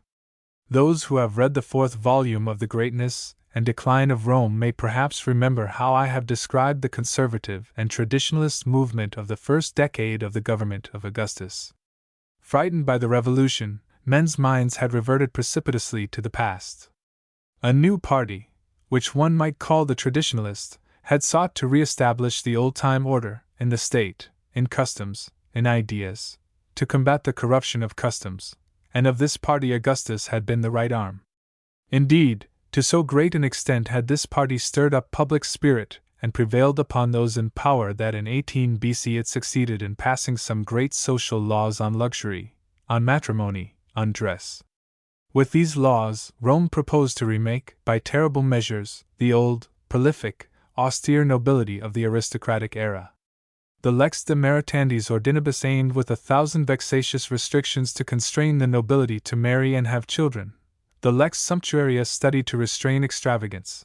The Lex de Adulterius proclaimed martial law in the family, menacing an unfaithful wife and her accomplice with exile for life and the confiscation of half their substance. Legislation of the harshest, this, which should scourge Rome to blood, to keep her from falling anew into the inveterate vices from which the civil wars were born. The impression of the civil wars could not last forever. In fact, in the decade that followed the promulgation of the social laws, the Puritan fervor, which had up to that time heated all Italy, began to cool.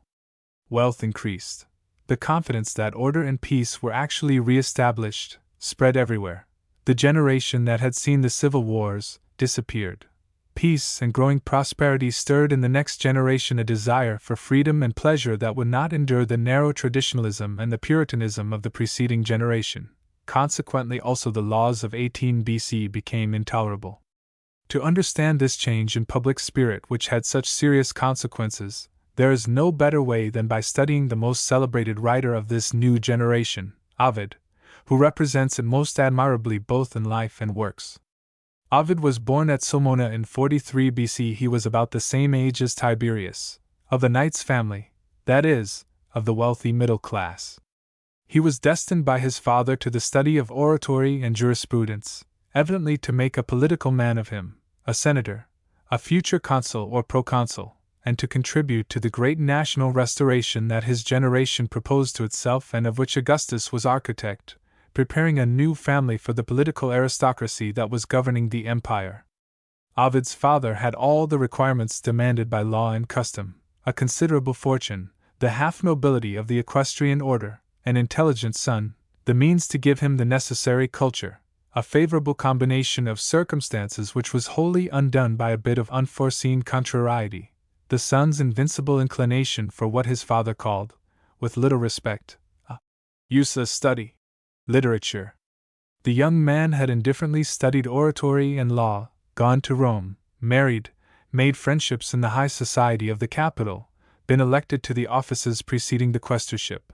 But when the time arrived for presenting himself as candidate for the quaestorship itself, that is, the time for beginning the true curriculum of the magistracies, he had declared that he would rather be a great poet than a consul.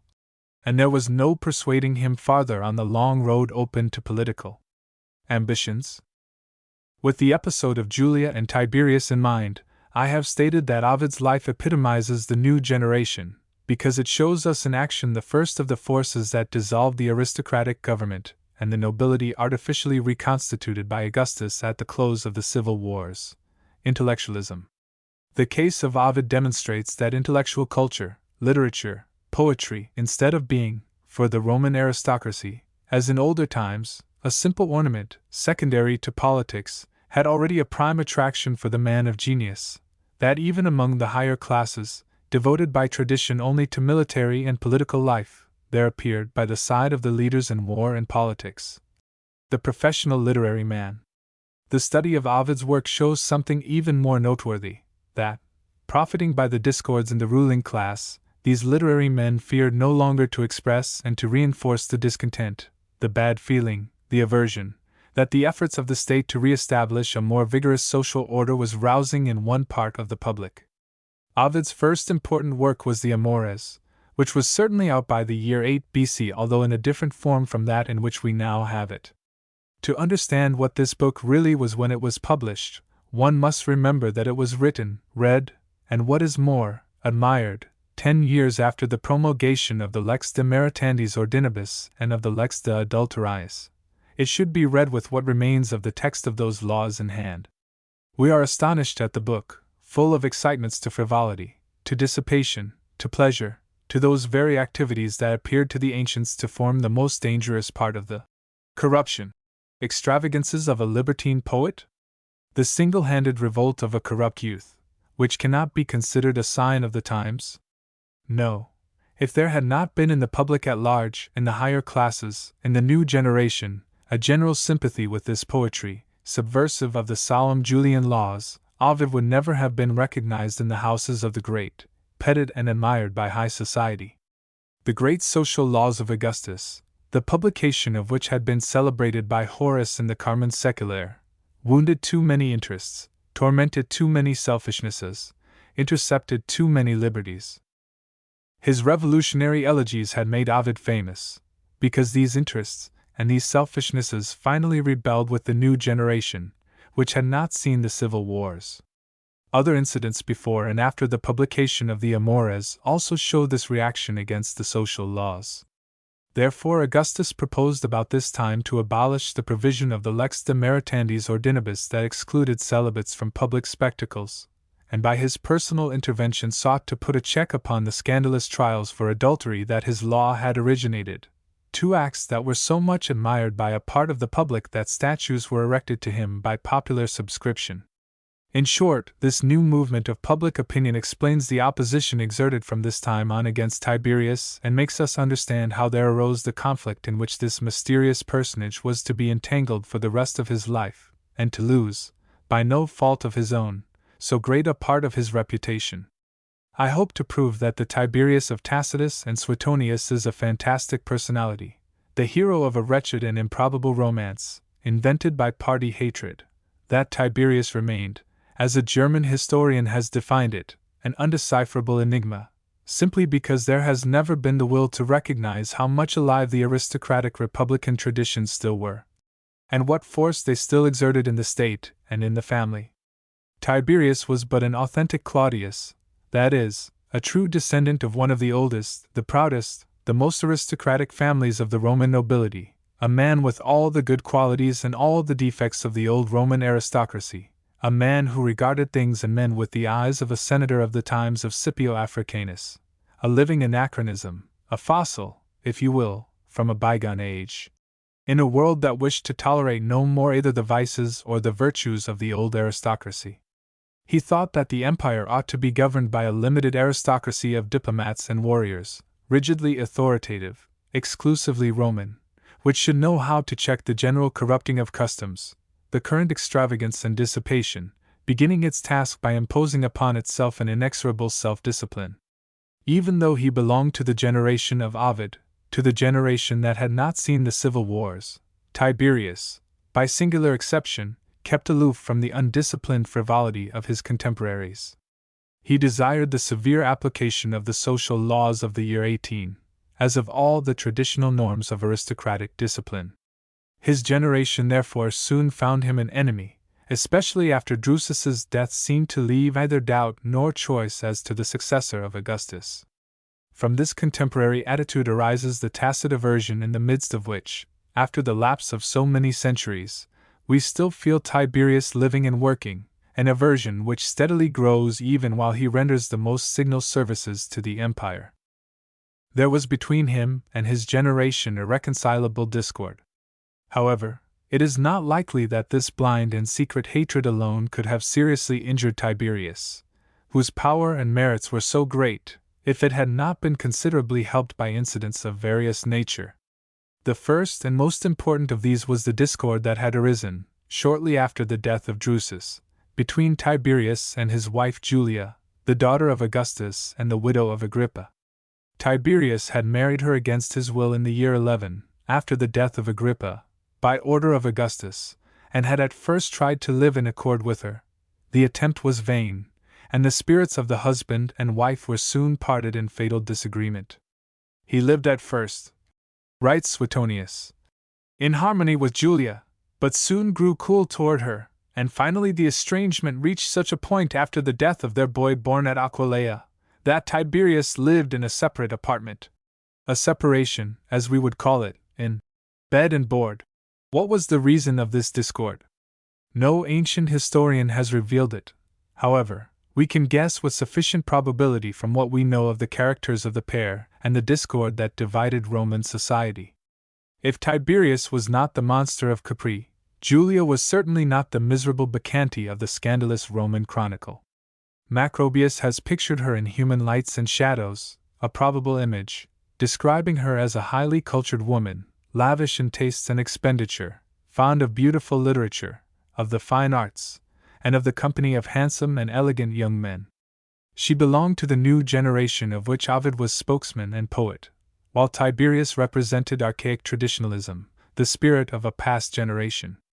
It is easy to understand how these two persons, incarnating the irreconcilable opposition of two epochs, two morales, two societies, of Roman militarism and of Oriental culture, could not live together. A man like Tiberius, severe, simple, who detested frivolous pleasures, caring more for war than for society life, could not live in peace with this beautiful and vivacious creature, who loved luxury, prodigality, brilliant company. It is not rash to suppose that the lex sumptuaria of the year 18 was the first grave cause of disagreement. Julia, given, as Macrobius describes her, to profuse expenditure and pretentious elegance, could not take this law seriously, while it was the duty of Tiberius, who always protested by deed as by word against the barren pomp of the rich, to see that his wife serve as an example of simplicity to the other matrons of Rome. Very soon there occurred an accident, not uncommon in unfortunate marriages, but which for special reasons was, in the family of Tiberius, far more than wontedly dangerous.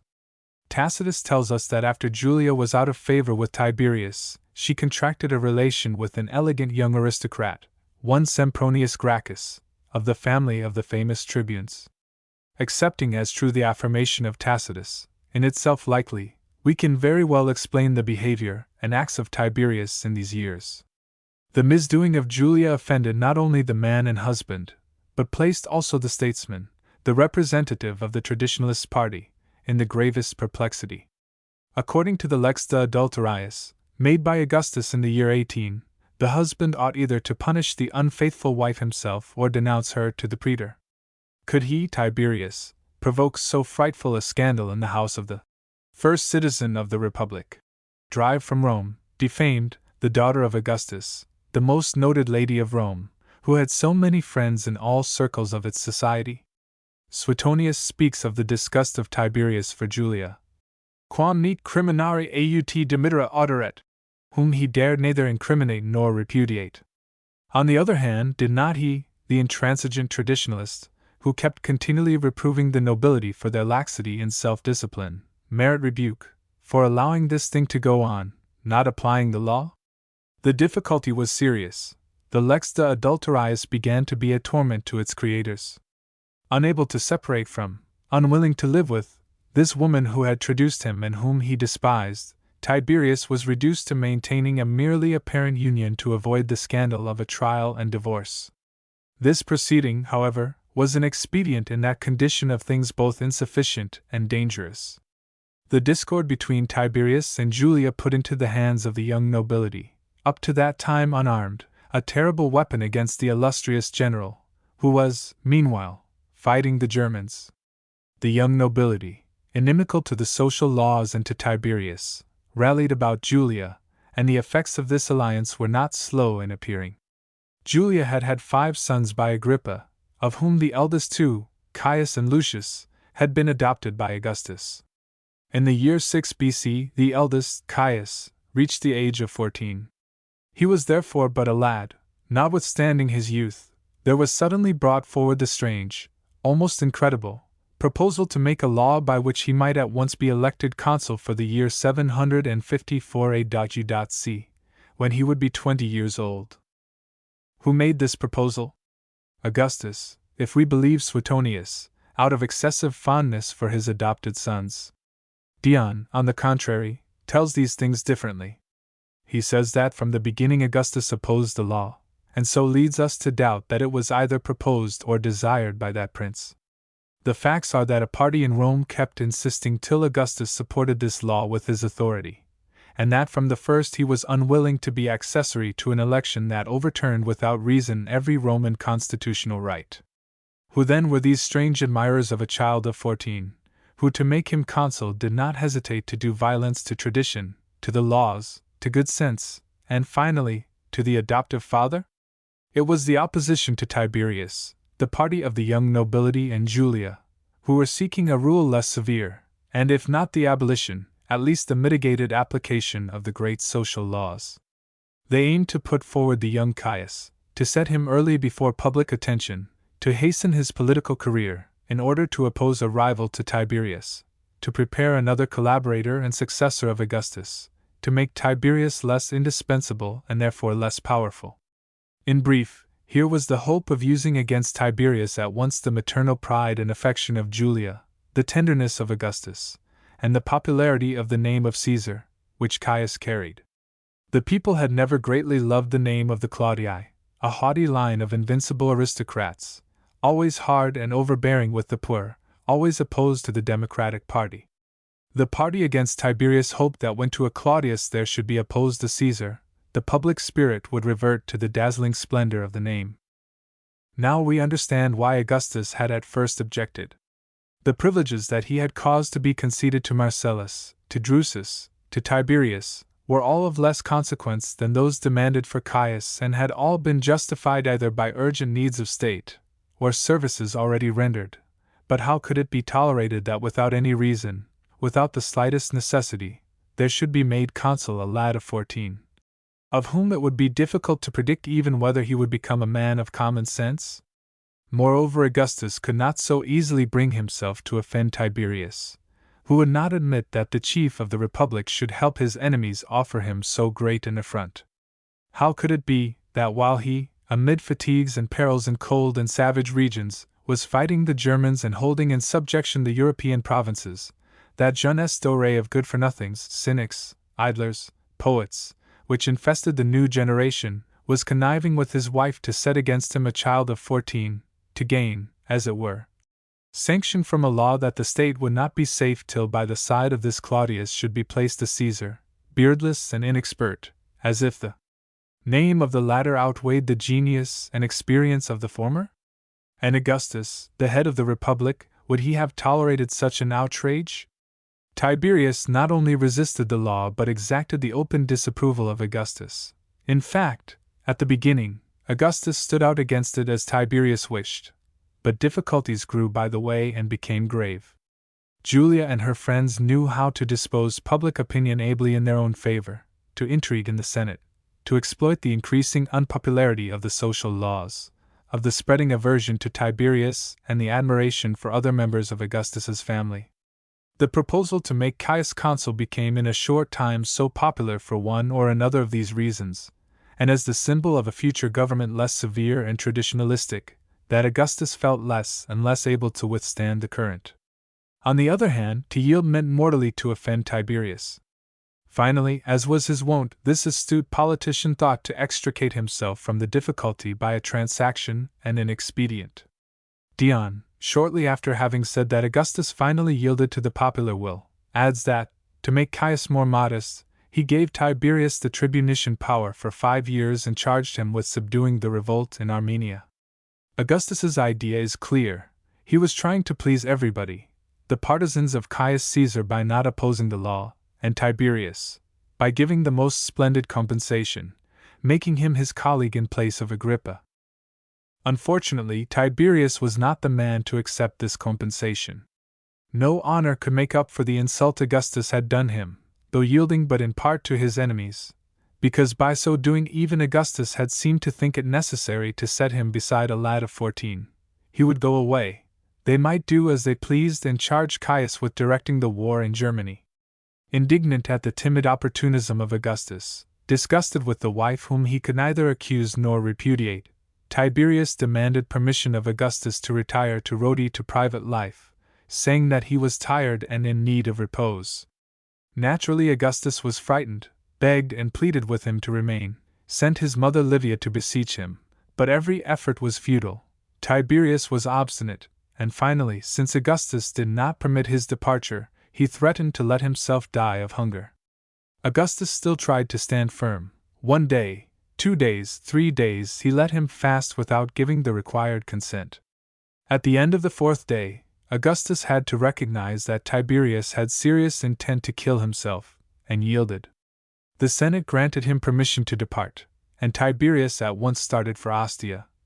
Without saying a word, writes Suetonius, to those who accompanied him, and kissing but a few. It would be impossible to decide whether this retaliation of Tiberius's self-love was equal to the offense, and perhaps it is useless to discuss the point. It is certain, however, that the consequences of the departure of Tiberius were weighty. The first result was that the party of the young nobility, the party averse to the laws of the year 18, found itself master of the field, perhaps because the opposing party lost with Tiberius its most authoritative leader, perhaps because Augustus, irritated against Tiberius, inclined still more toward the contrary party, perhaps because public opinion judged severely the departure of Tiberius, who, already little admired, became decidedly unpopular. Julia and her friends triumphed, and not content with having conquered, wished to domineer. Shortly afterward they obtained the concession of the same privileges as those granted to Caius for his younger brother Lucius. At the same time, Augustus prepared to make Caius and Lucius his 2 future collaborators in place of Tiberius. Ovid set his hand to a book still more scandalous and subversive than the Amores, the Ars Amandi. Public indulgence covered with its protection all those accused on grounds of the laws of the year 18, and finally, the 2 boys, Caius and Lucius, became popular, like great personages, all over Italy. There have been found in different cities of the peninsula inscriptions in their honor, one of which, very long and curious, is at Pisa. It is full of absurd eulogies of the 2 lads, who had as yet done nothing, good or bad. Italy must have been tired enough of a too conservative government, which had lasted 25 years, of an empire reconquered by traditional ideas, if, in order to protest, it lionized the 2 young sons of Agrippa in ways that contradicted every idea and sentiment of Roman tradition.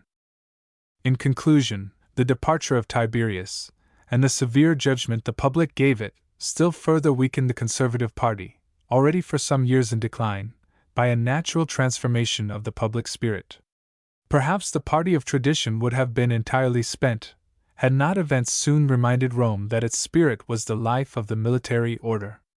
The departure of Tiberius, the the man who represented this spirit, rapidly disorganized the army and the external policy of Rome. Up to that time Augustus had had beside him a powerful helper, first Agrippa, afterwards Tiberius. But then he found himself alone at the head of the empire, a man already well on in years, and for the first time it appeared that this zealous bureaucrat, this fastidious administrator, this intellectual idler, who could do an enormous amount of work on condition that he be not forced to issue from his study and encounter currents of air too strong for him, was insufficient to direct alone the politics of an immense empire, which required, in addition to the sagacity of the administrator and the ingenuity of the legislator, the resoluteness of the warrior and the man of action. The state rapidly fell into a stupor. In Germany, where it was necessary to proceed to the ordering of the province, everything was suspended. The people, apparently subdued, were not bound to pay any tribute, and were left to govern themselves solely and entirely by their own laws, a strange anomaly in the history of the Roman conquests, which only the departure of Tiberius can explain. At such a distance, when he was no longer counseled by Tiberius, who so well understood German affairs, Augustus trusted no other assistance, fearing lack of zeal and intelligence. Distrusting himself also, he dared initiate nothing in the conquered province. The Senate, inert as usual, gave it not a thought. So Germany remained in uncertainty, either a province nor independent, for 15 years, a fact wherein is perhaps to be found the real cause of the catastrophe of Varus, which ruined the whole German policy of Rome. Furthermore, in Pannonia and Dalmatia, when it was known that the most valiant general of Rome was in disgrace at Rodi, the malcontents took fresh courage, reopened an agitation that could but terminate in a revolt, much more dangerous than any preceding.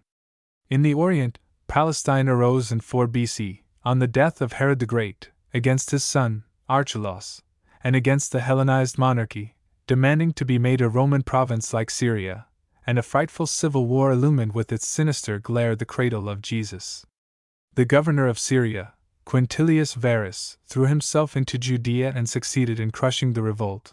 But Augustus, unable to bring himself either to give full satisfaction to the Hebrew people or to execute entirely the testament of Herod, decided as usual on a compromise. He divided the ancient kingdom of Herod the Great among 3 of his sons, and changed Archelaus's title of king to the more modest one of ethnarch. Then new difficulties arose with the empire of the Parthians. In short, vaguely, in every part of the empire and beyond its borders, there began to grow the sense that Rome was again weakening, a sense of doubt due to the decadence of the spirit of tradition and of the party representing it, to the new spirit of the new generation, and finally, to the absence of Tiberius, the one capable general of the time, which gradually disorganized even the Western armies, the best in the empire. This dissolution of the state naturally fed in the traditionalist party the hope of reconquering. Tiberius had sincere friends and admirers, especially among the nobility, less numerous than those of Julia, but more serious, because his merits were real. Many people among the higher classes, even though, like Augustus, they considered the obduracy of Tiberius excessive, thought that Rome no more possessed so many examples of illustrious men as to be able to retire its best general at 37. Very soon there arose in the circles about Augustus, in the Senate, in the Comitia, a bitter contention between Tiberius's friends and his enemies. This was really a struggle between the traditionalist party, which busied itself conserving, together with the traditions of the old Romanism, the military and political power of Rome, and the party of the young nobility, which, without heeding the external dangers, wished to impel habits, ideas, the public spirit, toward the freer, broader forms of the Oriental civilization, even at the risk of dissolving the state and the army. Julia and Tiberius personify the two parties. Between them stands Augustus, who ought to decide, and is more uncertain than ever. Theoretically, Augustus always inclined more toward Tiberius, but from disgust at his departure, from solicitude for domestic peace, from his little sympathy with his stepson, he was driven to the opposite party. In this duel, what was the behavior and the part of Livia, the mother of Tiberius? The ancient historians tell us nothing. It is, at all events, hardly probable that Livia remained an inactive witness of the long struggle waged to secure the return of Tiberius, and his reinstatement in the brilliant position once his. Moreover, Suetonius says that during his entire stay at Rodi, Tiberius communicated with Augustus by means of Livia. At any rate, the party of Tiberius was not long in understanding that he could not re-enter Rome, as long as Julia was popular and most powerful there, that to reopen the gates of Rome to the husband, it was necessary to drive out the wife. This was a difficult enterprise, because Julia was upheld by the party already dominant. She had the affection of Augustus. She was the mother of Caius and Lucius Caesar, the two hopes of the Republic, whose popularity covered her with a respect and a sympathy that made her almost invulnerable. Tiberius, instead, was unpopular. However, there is no undertaking impossible to party hate.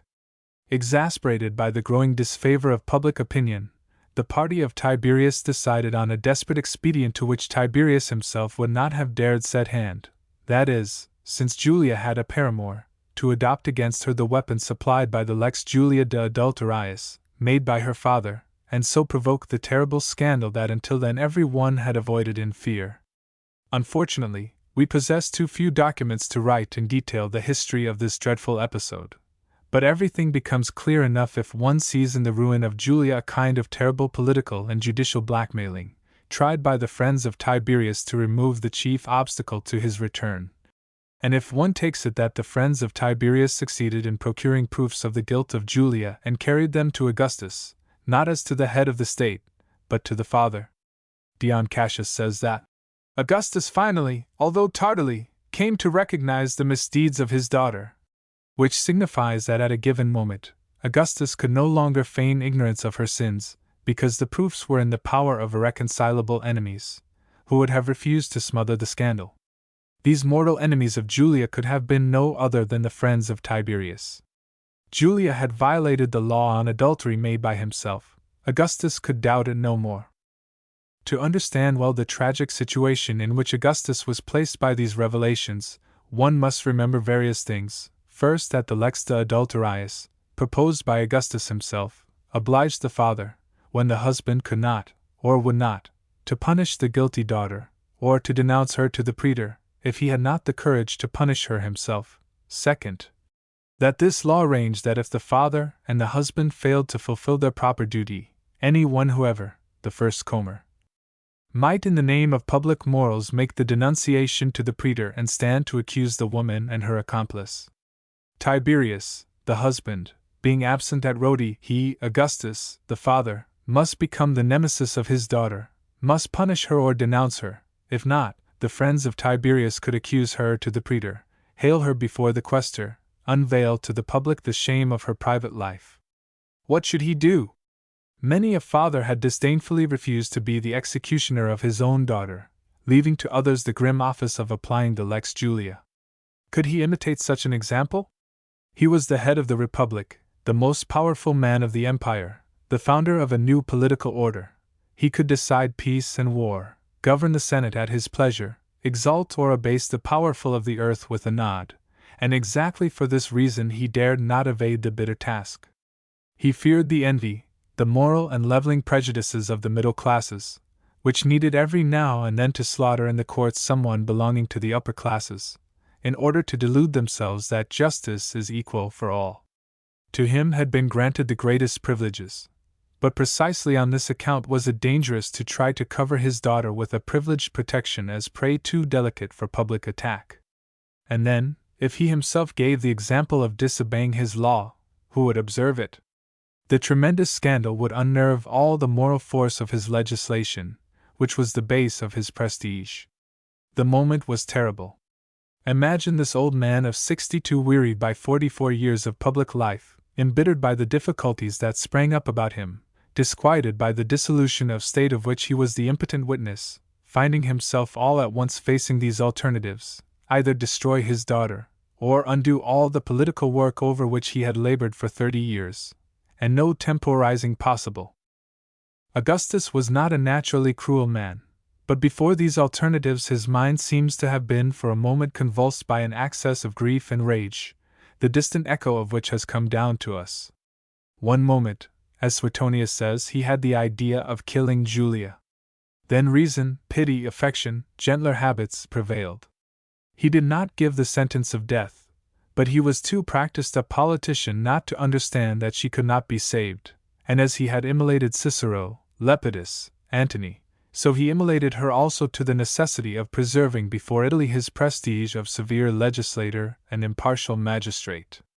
To avoid the trial, he resolved to punish her himself with his power of pater familias according to the Lex Julia, exiling her to Panditaria and announcing the divorce to her in the name of Tiberius. He then dispatched to the Senate a record of what he had done, and went away to the country, where he remained a long time, says Suetonius, seeing no one, the prey to profound grief. It seems that Julia's fall was a surprise to the public. In a day it learned that the highly popular daughter of Augustus had been condemned to exile by her father.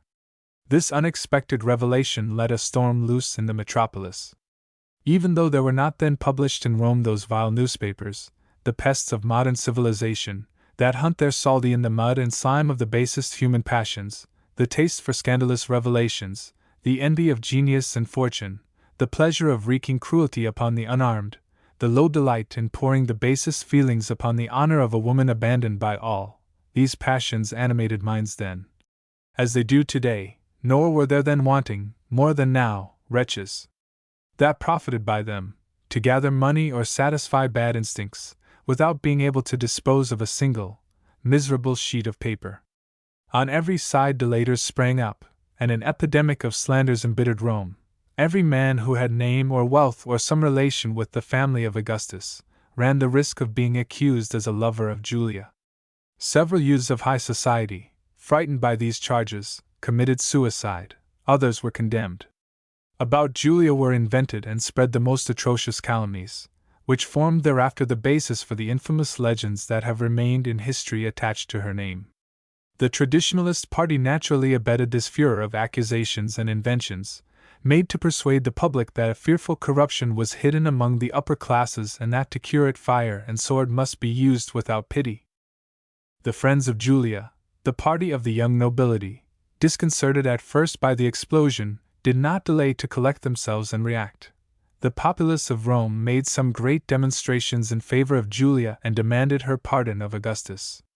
Many, indeed, recognizing that her punishment was legal, protested against the ferocity of her enemies, who had not hesitated to embitter with so terrible a scandal the old age of Augustus, protested against the mad folly of incrimination with which every part of Rome was possessed. Most people turned, the more envenomed, against Tiberius, attacking him with renewed fury as the cause of all the evil. He it was, they insisted, who had conceived the abominable scandal, willed it, imposed it upon Rome and the Empire. If Livia and the friends of Tiberius had thought to bring him in by the gate where Julia went out, they were not slow in recognizing themselves deceived. The fall of Julia struck Tiberius on the rebound in his distant island. His unpopularity, already great, grew by all the disgust that the scandal about Julia had provoked, and became so formidable that one day about this time the inhabitants of Nîmes overturned his statues. It was the beginning of the Christian era, but a dark silence brooded over the Palatine. The defamed Julia was making her hard way to Panditaria. Tiberius, discredited and detested, was wasting himself in inaction at Rodi. Augustus in his empty house, disgusted, distrustful, half paralyzed by deep grief, would hear to no counsels of peace, of indulgence, of reconciliation. Tiberius and Julia were equally hateful to him, and as he did not allow himself to be moved by the friends of Julia, who did not cease to implore her pardon, so he resisted the friends of Tiberius, who tried to persuade him to reconciliation. What mattered it to him if the administration of the state fell to pieces on all sides, if Germans threatened revolt, if Rome had need of the courage, of the valor, of the experience of Tiberius? Tiberius from his retreat in Rodi kept every one in Rome afraid, beginning with Augustus. Too rich, too eager now for pleasures and comforts, Rome was almost disgusted with the virtues and the defects that had in fact created it, and which survived in Tiberius: aristocratic pride, the spirit of rigor and authority, military valor, simplicity. Peace had come, extending everywhere, with wealth, the desire for enjoyment, happiness, pleasure, freedom, loosening everywhere the firmest bonds of social discipline, persuading Rome to lay down the heavy armor it had worn for so many centuries. In this family quarrel, which comprises a struggle of everlasting tendencies, Julia represented the new spirit that will prevail, Tiberius, the old, destined to perish. But for the time being, both spirits, however opposed, were necessary, for peace did not expand its gifts in the empire without the protection of the great armies that fought on the Rhine and on the Danube. If the spirit of peace refreshed Rome, Italy, the provinces, only the old aristocratic and military spirit could keep the Germans on the Rhine. As in all great social conflicts, the two opposing parties were both, in a certain measure, and each from its own point of view, right.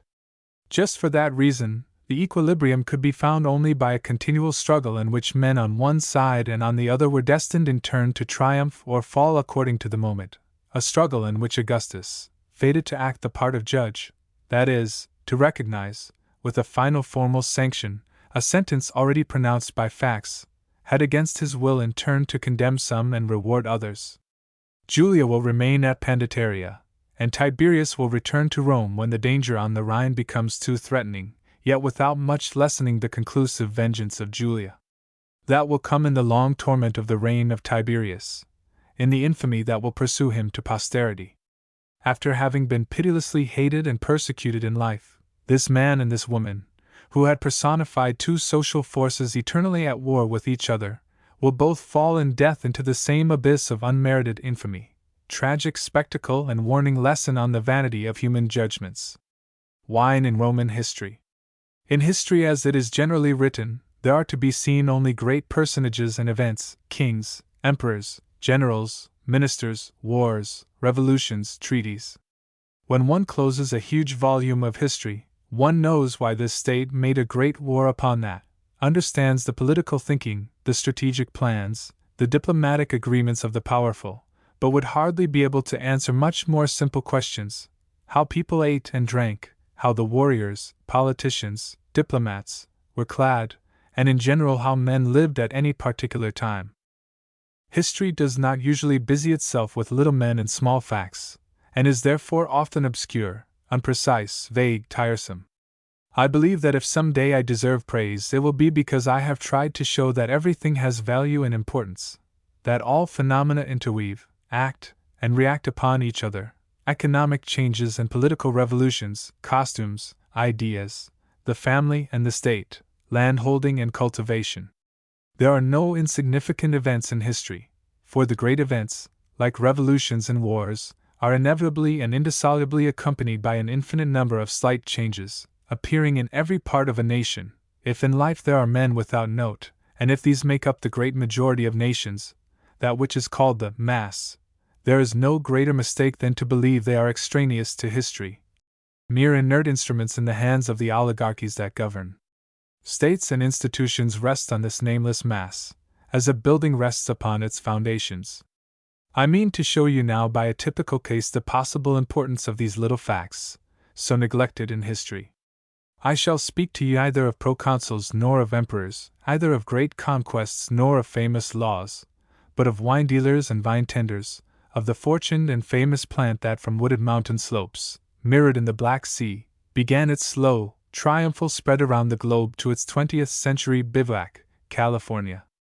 I shall show you how the branches and tendrils of the plant of Bacchus are entwined about the history and the destiny of Rome.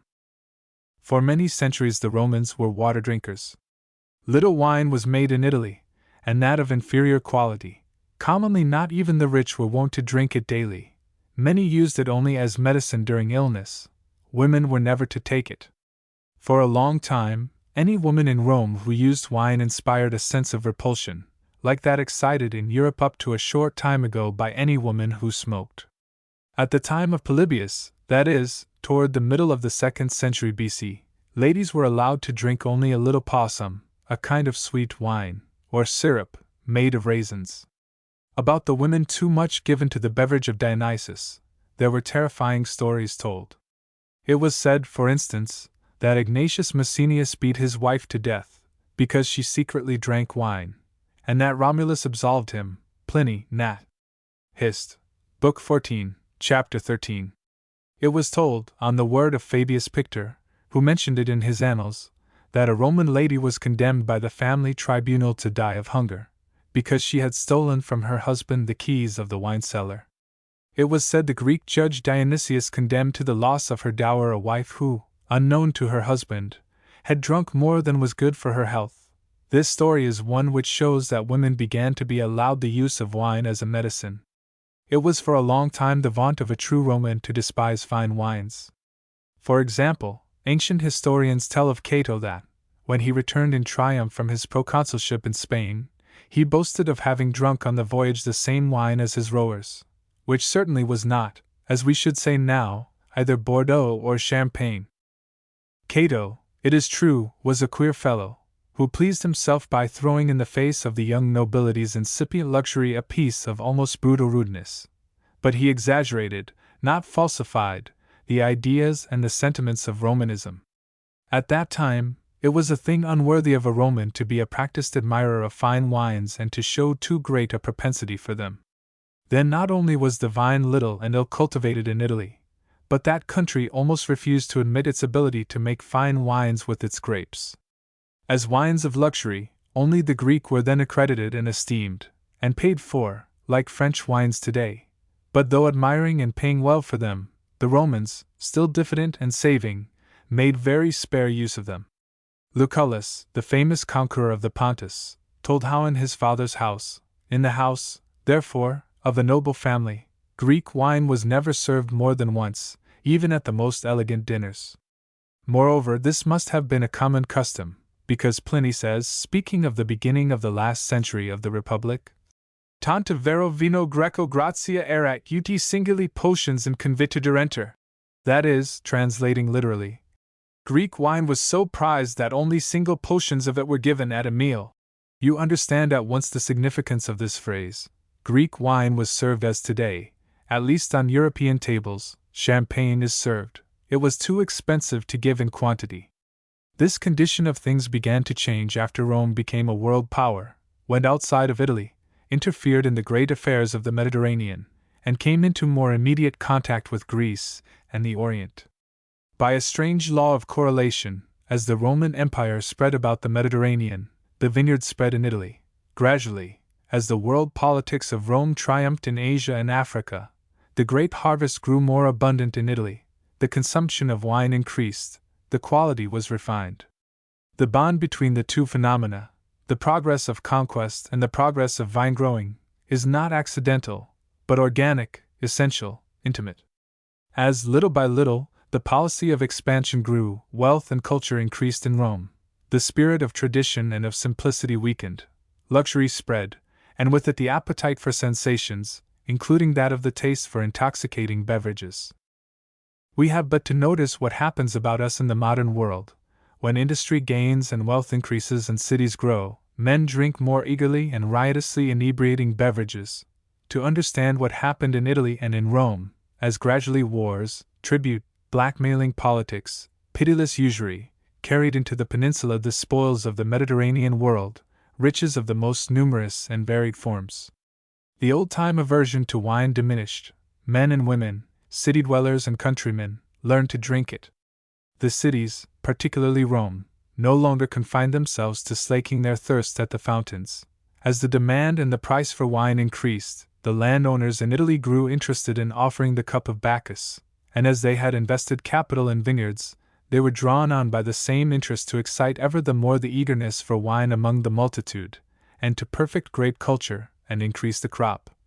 In imitation of the Greeks, the wars and military expeditions to the Orient not only carried many Italians, peasants and proprietors, into the midst of the most celebrated vineyards of the world, but also transported into Italy slaves and numerous Greek and Asiatic peasants who knew the best methods of cultivating the vine, and of making wines like the Greek, just as the peasants of Piedmont, of the Veneto, and of Sicily have in the last 20 years developed grape culture in Tunis and California. Pliny, who is so rich in valuable information on the agricultural and social advances of Italy, tells us that it opened its hills and plains to the triumphal entrance of Dionysus between 130 and 120 BC, about the time that Rome entered into possession of the kingdom of Pergamus, the largest and richest part of Asia Minor, left to it by bequest of Attalus. Thenceforward, for a century and a half, the progress of grape growing continued without interruption. Every generation poured forth new capital to enlarge the inheritance of vineyards already grown and to plant new ones. As the crop increased, the effort was redoubled to widen the sale, to entice a greater number of people to drink, to put the Italian wines by the side of the Greek. At the distance of centuries, these vine-growing interests do not appear even in history, but they actually were a most important factor in the Roman policy, a force that helps us explain several main facts in the history of Rome. For example, vineyards were one of the foundations of the imperial authority in Italy. That political form which was called with Augustus the Principality, and from which was evolved the monarchy, would not have been founded if in the last century of the Republic all Italy had not been covered with vineyards and olive orchards. The affirmation, put just so, may seem strange and paradoxical, but the truth of it will be easy to prove. The imperial authority was gradually consolidated, because, beginning with Augustus, it succeeded in pacifying Italy after a century of commotion and civil wars and of foreign invasions, to which the secular institutions of the Republic had not known how to oppose sufficient defense, so that, little by little, right or wrong, the authority of the princeps, as supreme magistrate, and the power of the Julian-Claudian house, which the supreme magistrate had organized, seemed to the Italian multitude the stable foundation of peace and order. But why was Italy, beginning with the time of Caesar, so desperately anxious for peace and order? It would be a mistake to see in this anxiety only the natural desire of a nation, worn by anarchy, for the conditions necessary to a common social existence. The contrast of two episodes will show you that during the age of Caesar annoyance at disorder and intolerance of it had for a special reason increased in Italy. Toward the end of the 3rd century BC, Italy had borne on its soil for about 17 years the presence of an army that went sacking and burning everywhere, the army of Hannibal, without losing composure, awaiting with patience the hour for torment to cease. A century and a half later, a Thracian slave, escaping from the chain gang with some companions, overran the country, and Italy was frightened, implored help, stretched out its arms to Rome more despairingly than it had ever done in all the years of Hannibal. What made Italy so fearful? Because in the time of Hannibal it had chiefly cultivated cereals and pastured cattle, while in the days of Spartacus a considerable part of its fortune was invested in vineyards and olive groves. In pastoral and grain regions the invasion of an army does relatively little damage, for the cattle can be driven in advance of the invader, and if grain fields are burned, the harvest of a year is lost but the capital is not destroyed. If, instead, an army cuts and burns olive orchards and vineyards, which are many years in growing, it destroys an immense accumulated capital. Spartacus was not a new Hannibal, he was something much more dangerous. He was a new species of phylloxera or of Mosca olaria in the form of brigand bands that destroyed vines and olives, the accumulated capital of centuries. Whence, the emperor became gradually a tutelary deity of the vine and the olive, the fortune of Italy. It was he who stopped the barbarians still restless and turbulent on the frontiers of Italy, hardly over the borders. It was he who kept peace within the country between social orders and political parties. It was he who looked after the maintenance and guarding of the great highways of the peninsula, periodically clearing them of robbers and the evil disposed that infested them, and the landowners, who held their vineyards and olive groves more at heart than they did the great republican. Traditions placed the image of the emperor among those of their Laras, and venerated him as they had earlier revered the Senate. Still more curious is the influence that this development of Italian viticulture exercised on the political life of Rome.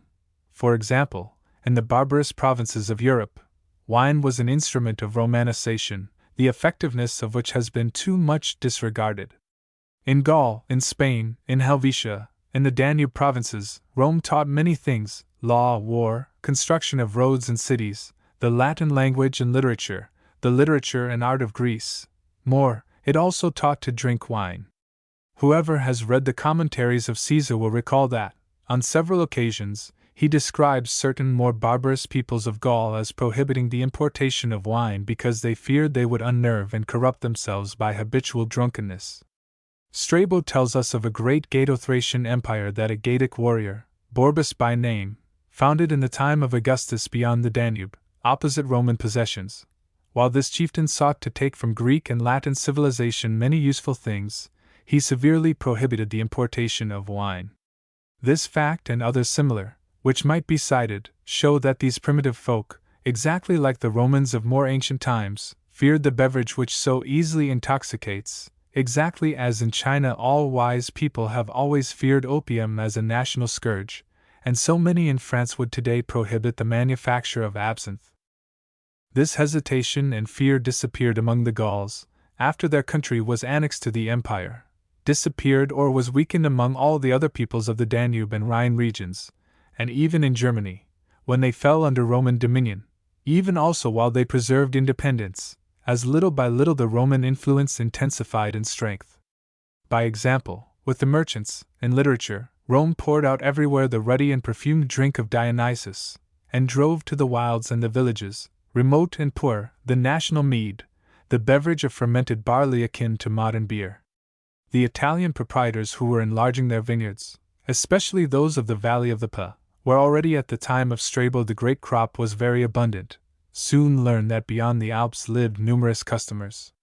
Under Augustus, Arles was already a large market for wines, both Greek and Italian. During the same period, there passed through Aquileia and Laybach considerable trade in Italian wine with the Danube regions.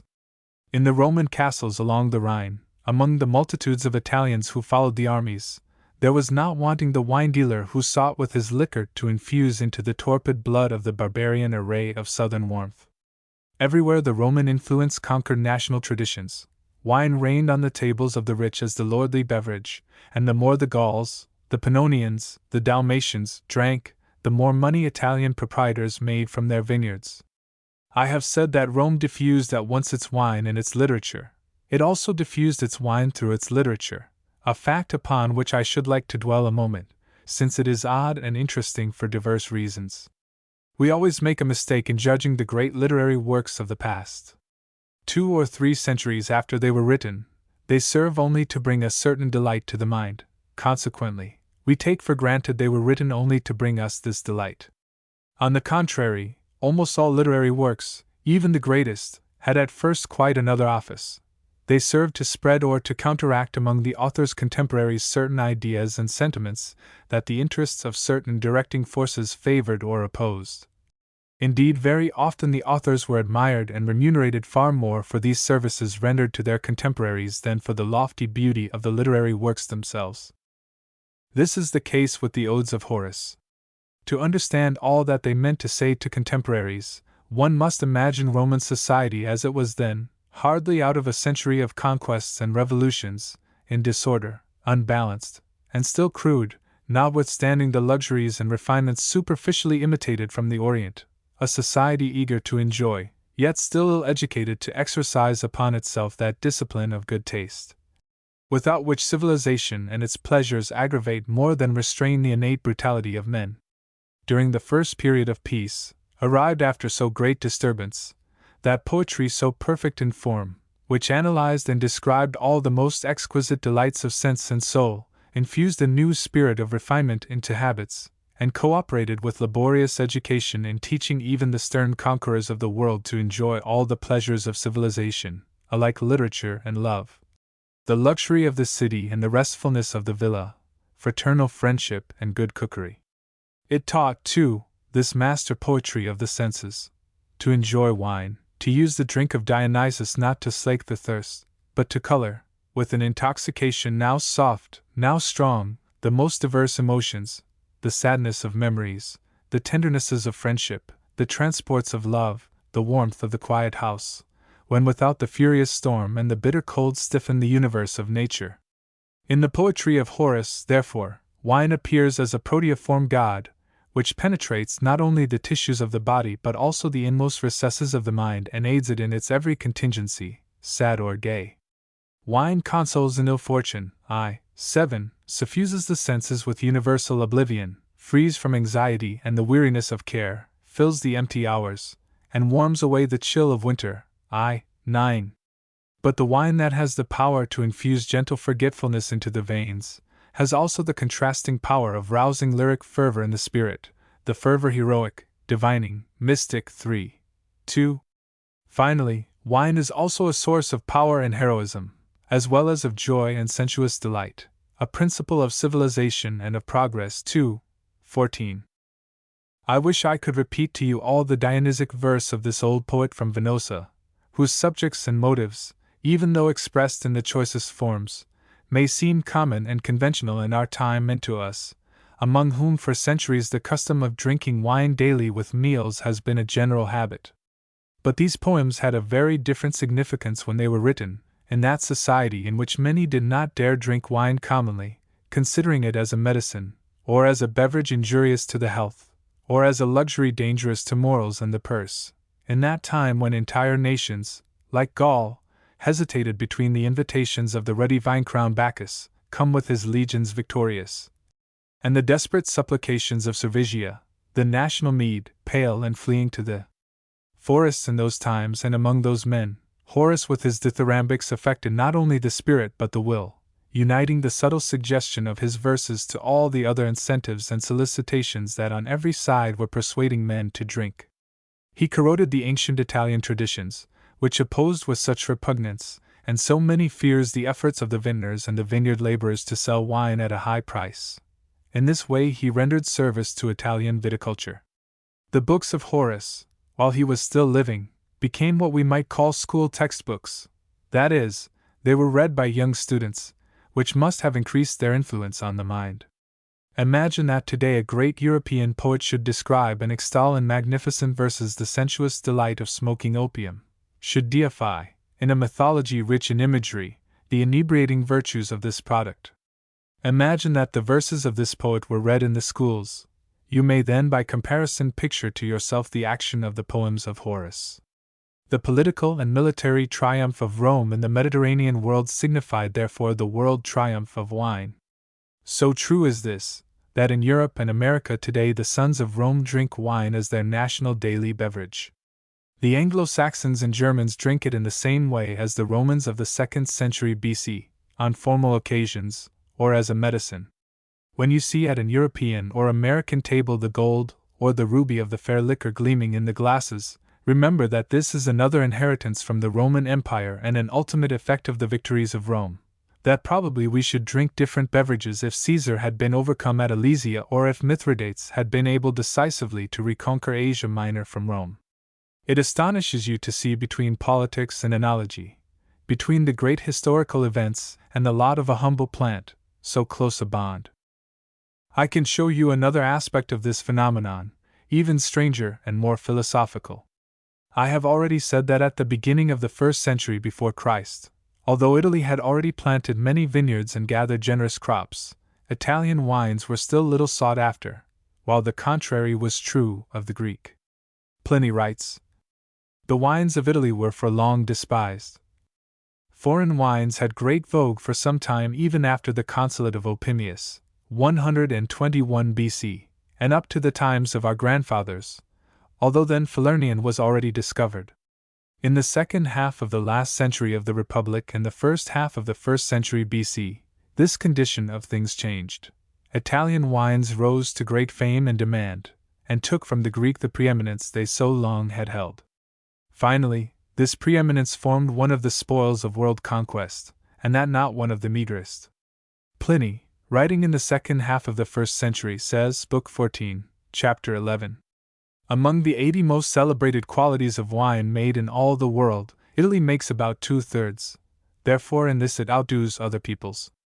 The first wines that came into note seem to have been those of southern Italy, especially Falernian, and Julius Caesar seems to have done much to make it known." Pliny tells us, Book 14, Chapter 15, that, in the great popular banquet offered to celebrate his triumph after his return from Egypt, he gave to every group of banqueters a cask of Chian and an amphora of Falernian, and that in his 3rd consulate he distributed 4 kinds of wine to the populace: Lesbian, Chian, Falernian, and Mamertine, 2 Greek qualities and 2 Italian. It is evident that he wished officially to recognize national wines as equal to the foreign, in favor of Italian vintners. So that Julius Caesar, that universal man, has a place not only in the history of the great Italian conquests, but also in that of Italian viticulture. The wines of the Valley of the Po were not long in making place for themselves after those of southern Italy. We know that Augustus drank only Rhaetian wine, that is, of the Valtellina, one of the valleys famous also today for several delicious wines. We know that Livia drank Istrian wine. I have said that Italy exported much wine to Gaul, to the Danube regions, and to Germany. To this may be added another remark, both curious and interesting. The Periplus of the Erythraean Sea, attributed to Arrianus, a kind of practical manual of geography, compiled in the 2nd century AD, tells us that in that century Italian wine was exported as far as India. So far had its fame spread. There is no doubt that the wealth in the 1st and 2nd century AD, which flowed for every section of Italy, came in part from the nourishing vineyards planted upon its hills and plains, and that the Italians, who had gone to the Orient for reasons political and financial, had fallen upon yet greater fortune in contrabanding Bacchus from the superb vineyards of the Aegean Islands, and transporting him to the hills of Italy. A new seat whereon the capricious god of the vine rested for 2 centuries, until he took again to wandering, and crossed the Alps. We may at this juncture ask ourselves if this enologic preeminence of Italy was the result only of a greater skill in cultivating the vine and pressing the grapes. I think not. It does not seem that Italy invented new methods of wine-making. It appears, instead, that it restricted itself to imitating what the Greeks had originated. On the other hand, it is certain, at least in northern and central Italy, that, although the vine grows, it does so less spontaneously and prosperously than in the Aegean Islands, Greece, and Asia Minor, because the former regions are relatively too cold. The great fame of the Italian wines had another cause, a political, the world power and prestige of Rome. This psychological phenomenon is found in every age, among all peoples, and is one of the most important and essential in all history. What is beautiful and what is ugly? What is good and what is bad? What is true and what is false? In every period men must so distinguish between things, must adopt or repudiate certain ideas, practice or abandon certain habits, buy certain objects and refuse others. But one should not believe that all peoples make these discernments spontaneously, according to their natural inclination.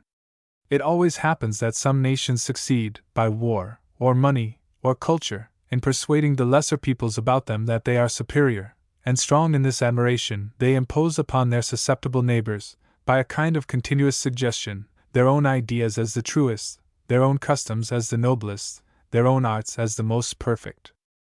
For this reason chiefly, wars have often distant and complicated repercussions on the habits, the ideas, the commerce of nations. War, to which so many philosophers would attribute a divine spirit, so many others a diabolic, appears to the historian as above all a means, allow me the phrase, a bit frivolous, but graphic, of noisy réclame, advertisement for a people, because, although a more civilized people may be conquered by one more barbarous, less cultured, less moral, although, also, the superiority in war may be relative. And men are not on the earth merely to give each other blows, but to work, to study, to know, to enjoy. Yet the majority of men are easily convinced that he who has won in a war is in everything, or at least in many things, superior to him who has lost. So it happened, for example, after the late Franco-Prussian War, that not only the armies organized or reorganized after 1870 imitated even the German uniform, as they had earlier copied the French, but in politics, science, industry, even in art, everything German was more generously admired. Even the consumption of beer heavily increased in the wine countries, and under the protection of the Treaty of Frankfurt, the god Gambrinus has made some audacious sallies into the territories sacred to Dionysus. The same thing occurred in regard to wine in the ancient world. Athens and Alexander the Great had given to Greek wine the widest reputation, all the peoples of the Mediterranean world being persuaded that that was the best of all. Then the center of power shifted to the west, toward the city built on the banks of the Tiber, and little by little as the power of Rome grew, the reputation of its wine increased, while that of Greece declined, until, finally, with world empire, Italy conquered preeminence in the wine market, and held it with the empire. For while Italy was lord, Italian wine seemed most excellent and was paid for accordingly. This propensity of minor or subject peoples to imitate those dominant or more famous is the greatest prize that rewards the preeminent for the fatigue necessary to conquer that place of honor. It is the reason why cultured and civilized nations ought naturally to seek to preserve a certain political, economic, and military supremacy, without which their intellectual superiority would weaken or at least lose a part of its value. The human multitude in the vast world are not yet so intelligent and refined as to prize that which is beautiful and grand for its own sake, and they are readily induced to admire as excellent what is but mediocre, if behind it there is a force to be feared or to impose it. Indeed, we may observe in the modern world a phenomenon analogous to that in historic Italy. What, in succeeding centuries, have been the changes in the enologic superiority conquered by Rome? Naturally, I cannot recount the whole story, although it would be interesting, but will only observe that contemporary civilization confirms the law by which predominance in the Latin world and the preeminence of wine are indissolubly bound together in history. Paris is the modern Rome, the metropolis of the Latin world. France continues, as far as can be done in modern times, the ancient sway of Rome, irradiating round so much of the globe, by commerce, literature, art, science, industry, dominance of political ideas, the influence of the Latin world, making tributaries to Latin culture of barbarous peoples, and nations too young for leadership or grown too old, and France has inherited the preeminence in wines, although it lies at the farthest confines of the vine-bearing zone, beyond which the tree of Bacchus refuses to live. Do you realize that in all the wide belt of earth where vineyards flourish, only the dry hills of Champagne ripen the delicious effervescent wine that refigures in modern civilization, at least for those who are fond of wine, the nectar of the gods? And this, while effervescent wines are made in innumerable parts of the world and many are so good that one wonders if it were not possible for them, manufactured with care, placed in sightly bottles, and sold at as high a price as the most famous French champagne, to dispute a part of the admiration that the devotees of Bacchus render to the French wine. Ah, they do not scintillate before the eyes of the world as symbols of gay intoxication like the others, for through those bottles passes no ray of the glory and prestige of France. An historian fond of paradoxes might affirm, and with great likelihood, what does not appear at first glance, that the great brands of French champagne would not be sold so dear if the French Revolution had been suppressed by the European coalition, and if France, overcome in the terrible trial, had been enchained by the absolute monarchies of Europe like a dangerous beast.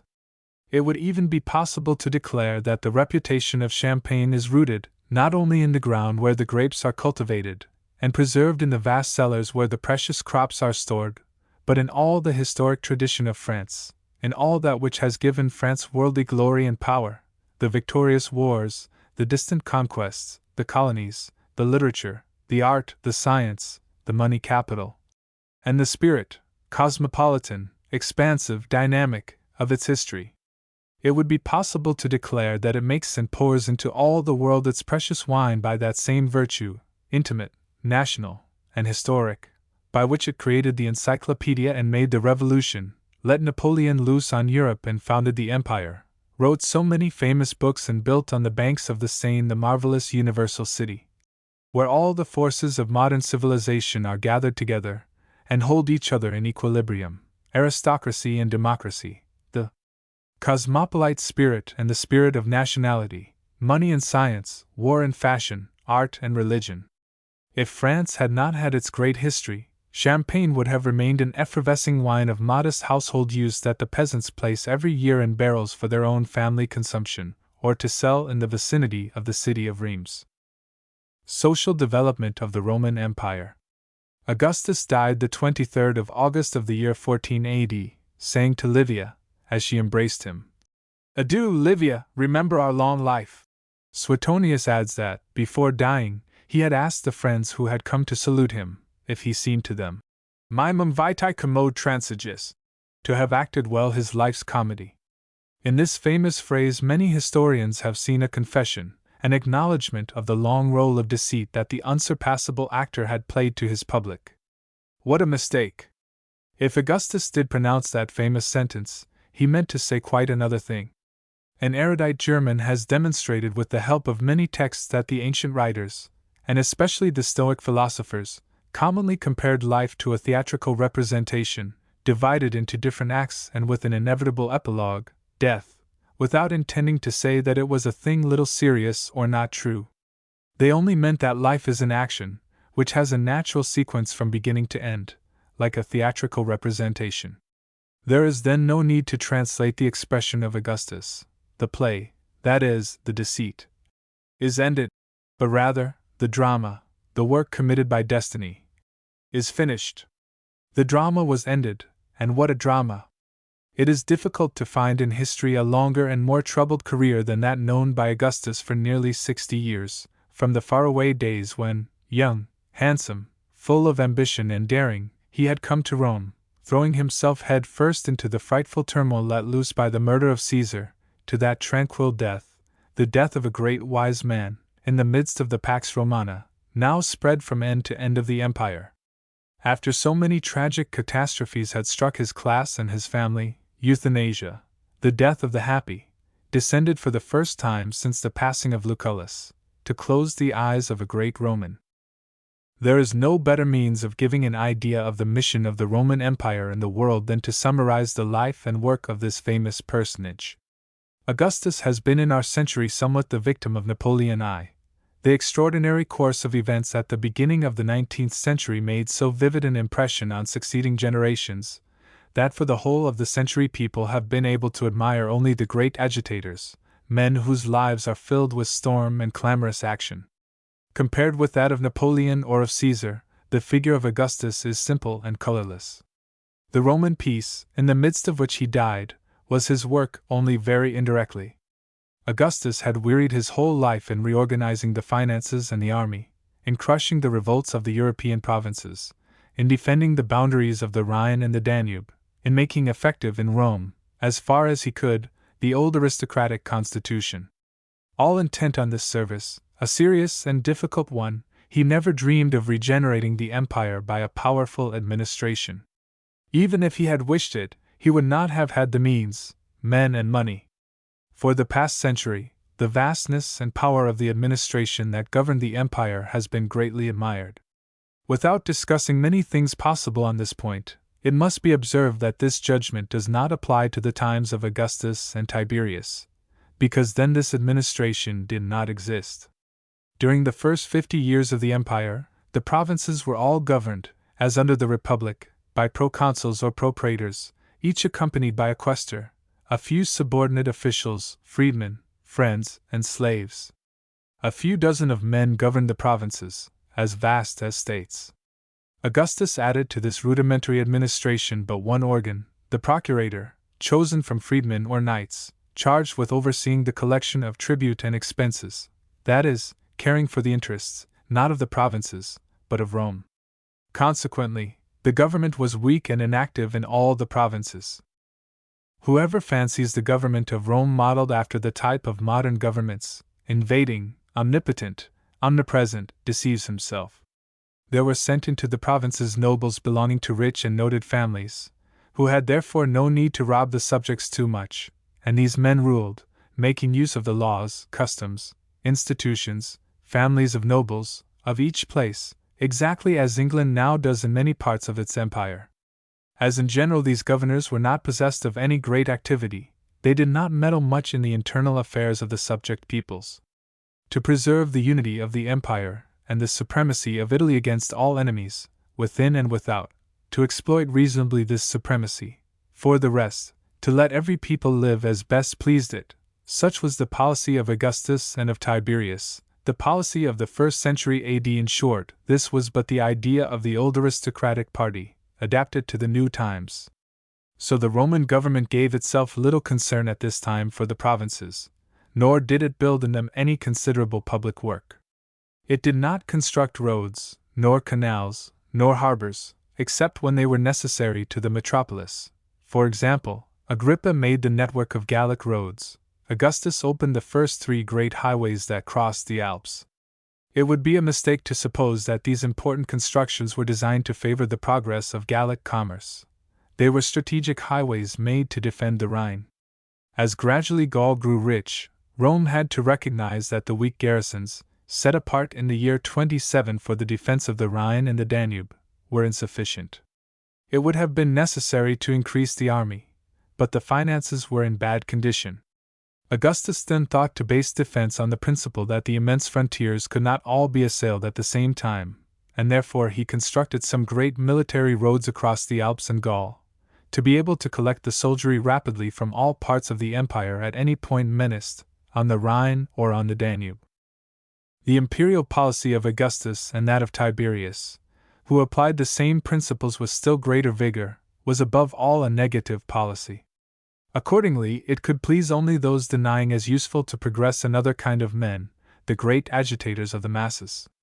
Shall we therefore conclude that Augustus and Tiberius were useless? So doing, we should run the risk of misunderstanding all the history of the Roman conquest. By merely comprehending the value of the apparent inactivity of Augustus and Tiberius, one can understand the essence of the policy of world expansion initiated by the Roman aristocracy after the Second Punic War. At the beginning, this policy was preeminently destructive.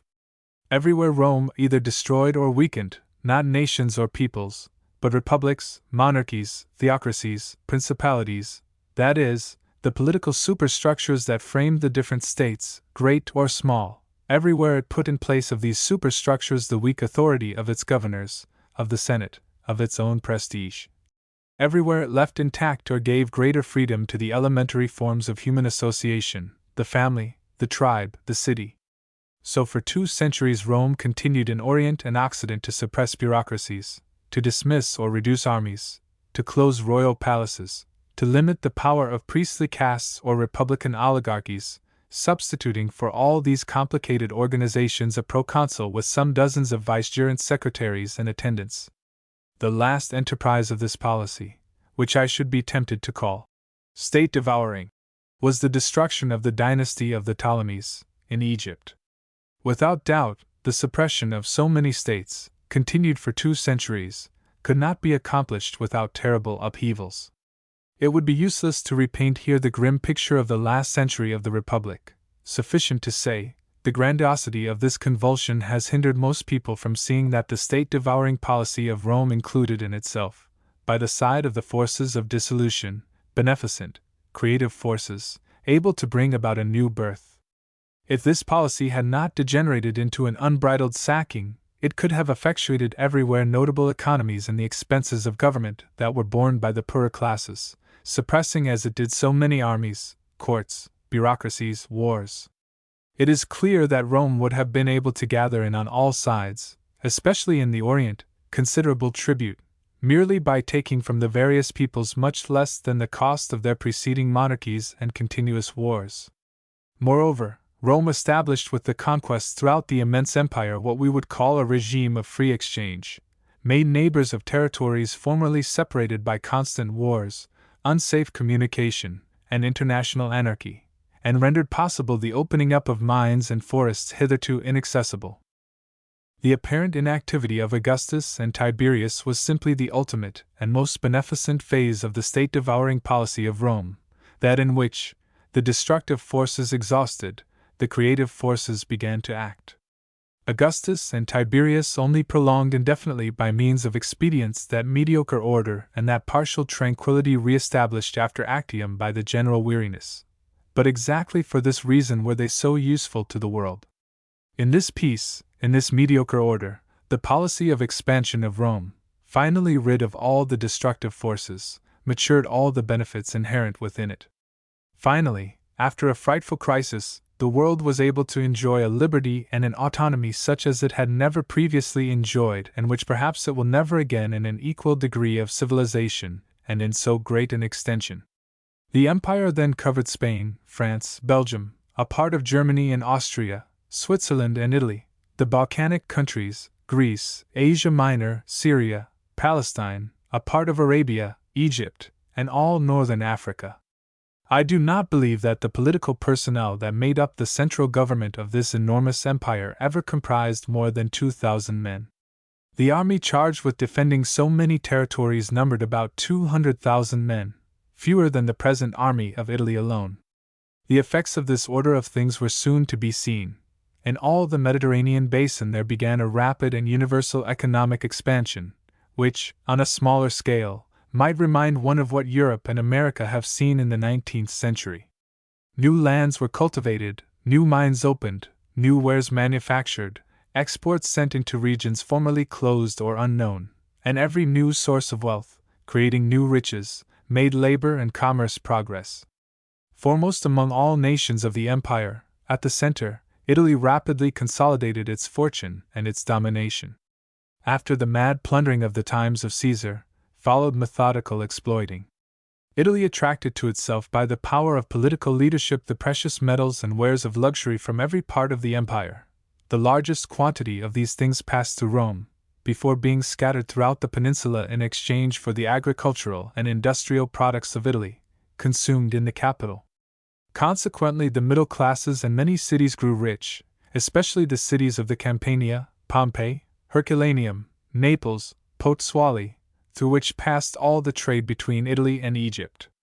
In addition, Italy found an abundant source of income in the exportation of wine and oil. In short, having at last emerged from revolution, the peoples of Italy rallied around Rome and the imperial power, united and relatively content. At the same time, the provinces began among themselves, about Italy, a great interchange of merchandise, men, ideas, customs, across the Mediterranean. Rome and Italy were invaded by a crowd of Orientals, slaves, freedmen, merchants, artisans, literati, artists, acrobats, poets, adventurers, and contemporaneously with Rome and Italy, the agricultural provinces of the West, especially those along the Danube. Rome did not conquer the barbarous provinces of Europe for itself alone. It conquered them also for the East, which, in Mysia, Dalmatia, Pannonia, among those barbarians growing civilized and eager to live in cities, found customers for their industries and articles of luxury, for their artists, teachers of literature, and propagandists of religion. We are therefore able to explain to ourselves why, beginning from the time of Augustus, all the industrial cities of the Orient, Pergamon, Laodicea, Ephesus, Hierapolis, Tyre, Sidon, Alexandria, entered upon an era of new and refulgent prosperity. Finally, we had the singular enriching of two nations, whose names return anew united for the last time, Egypt and Gaul. To all the numerous sources of Gallic wealth there is to be added yet another, the importance of which is easier to understand after what I have said on the development of the empire. Pliny tells us that all Gaul wove linen sails. The progress of navigation, a consequence of the progress of commerce, much increased the demand for linen sailcloth, something that explains the spread of flax cultivation in Gaul and the profit derived from it. As to Egypt, it not only found in the pacified empire new outlets for its old industries, but also succeeded in engaging a large part of the new commerce with the extreme Orient, which was at this time greatly on the increase. From India and China were imported pearls, diamonds, silk fabrics, for the use of these wares gained largely during this century, as it has done in recent times in Europe and America. Perfumes were also imported, and rice, which served as a medicament and to prepare dishes of luxury.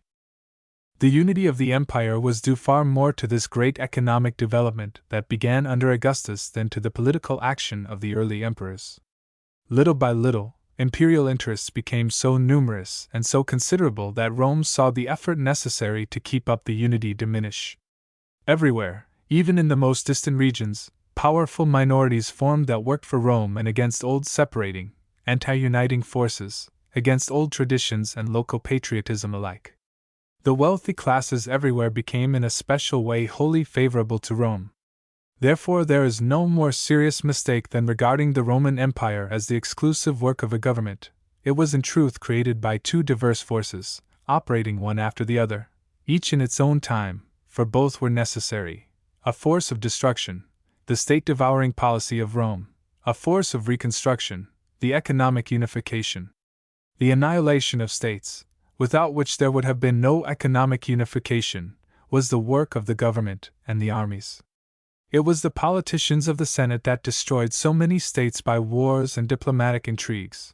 But the economic unification was made chiefly by the infinitely little, the peasant, the artisan, the educated man, the nameless many, that lived and worked and passed away, leaving hardly trace or record.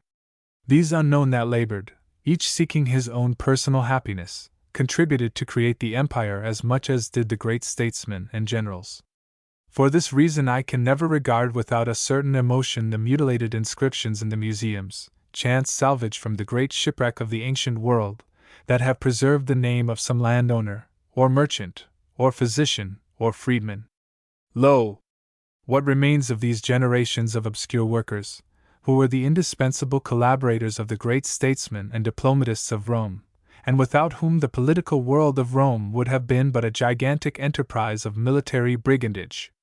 The great historic merit of Augustus and of Tiberius is that they presided over the passage from the destructive to the reorganizing phase with their wise, prudent, apparently inactive policy. The transition, like all transitions, was difficult. The disintegrating forces were not yet exhausted. The upbuilding forces were still very weak. The world of the time was in unstable equilibrium, violent perturbations certainly yet possible. Without doubt, it is hard to say what would have happened if, instead of being governed by the policy of Augustus, the world had fallen into the hands of an adventurous oligarchy like that which gathered around Alexander the Great. But we can at least affirm that the sagacity and prudence of Augustus, which 20 centuries afterward appear as inactivity, did much to avoid such disturbances, the consequences of which, in a world so exhausted, would have been grave. Nor is it correct to believe that this policy was easy. Moderation and passivity, even when good for the governed, rust and waste away governments, which must always be doing something, even if it be only making mistakes. In fact, while supreme power usually brings return and much return to him who exercises it, especially in monarchies, it cost instead, and unjustly, to Augustus and Tiberius. Augustus had to offer to the monster, as Tiberius called the empire, almost all his family, beginning with the beloved Julia, and had to spend for the state almost all his fortune. We know that although in the last 20 years of his life he received by many bequests a sum amounting to 1,400,000,000 sesterces, he left his heirs only 150,000,000 sesterces, all the rest having been spent by him for the Republic. This was the singular civil list of this curious monarch, who, instead of fleecing his subjects, spent for them almost all he had. It is vain to speak of Tiberius. The empire cost him the only thing that perhaps he held dear, his fame. A philosophic history would be wrong in not recognizing the grandeur of these sacrifices, which are the last glory of the Roman nobility. The old political spirit of the Roman nobility gave to Augustus and Tiberius the strength to make these sacrifices, and they probably saved ancient civilization from a most difficult crisis. It may be observed that Augustus and Tiberius worked for the empire and the future without realizing it. Far from understanding that the economic progress of their time would unify the empire better than could their laws and their legions, they feared it. They believed that it would everywhere diffuse corruption, even in the armies, and therefore weaken the imperial power of resistance against the barbarians on the Rhine and the Danube. The German peril, the future had luminously to demonstrate it, was much less than Augustus and Tiberius believed. In other words, the first two emperors thought that the unity of the empire would be maintained by a vigorous, solid army, while the economic progress, which spread corruption, appeared to them to put it to risk. Exactly the opposite happened. The army continued to decay, notwithstanding the desperate efforts of Tiberius, while the inner force of economic interests held the countries well bound together. It is impossible to oppose this course of reasoning, in itself most accurate. But what conclusion is to be drawn from it?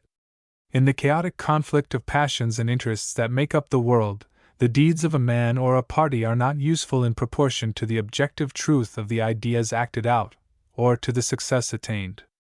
Their usefulness depends upon the direction of the effort, on the ends it proposes, on the results it obtains. There are men and parties of whom one might say, they were right to be wrong, when chimerical ideas and mistakes have sustained their courage to carry out an effective effort. There are others, instead, of whom it might be said that they were wrong to be right, when their clear vision of present and past kept them from accomplishing some painful but necessary duty. Certainly the old Roman traditions were destined to be overwhelmed by the invasion of Oriental ideas and habits. But what might not have happened if every one had understood this from the very times of Augustus? If then no one had opposed the invasion of Orientalism? If mysticism and the monarchy of divine right had transformed Italy or the empire within 50 years instead of 3 centuries? I should not at all hesitate to affirm that certain errors are in certain conjunctions much wiser than the corresponding verities.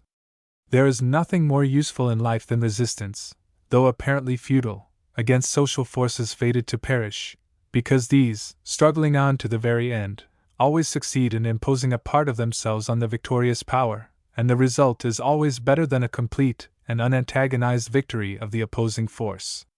To the obstinate resistance with which republican principles combated Asiatic monarchy in Rome, we must even today render thanks for the fact that Europe was not condemned, like Asia, to carry the eternal yoke of semi-divine absolutism, even in dynastic regimes. What social force destined to perish would still have power to struggle if it clearly foresaw its inevitable future dissolution, if it did not fortify itself a little with some deluding vision of its own future? Augustus and Tiberius were deceived. They wished to reanimate what was doomed, they feared what for the moment was not dangerous. They are the last representatives of the policy initiated by the Scipios and not the initiators of the policy that created the bureaucratic empire of Diocletian, yet this is exactly their glory. They were right to be wrong, and they rendered to the empire an immense service, for the very reason that the definite outcome of their efforts was diametrically opposed to the idea that animated them. But we need not dwell on this point.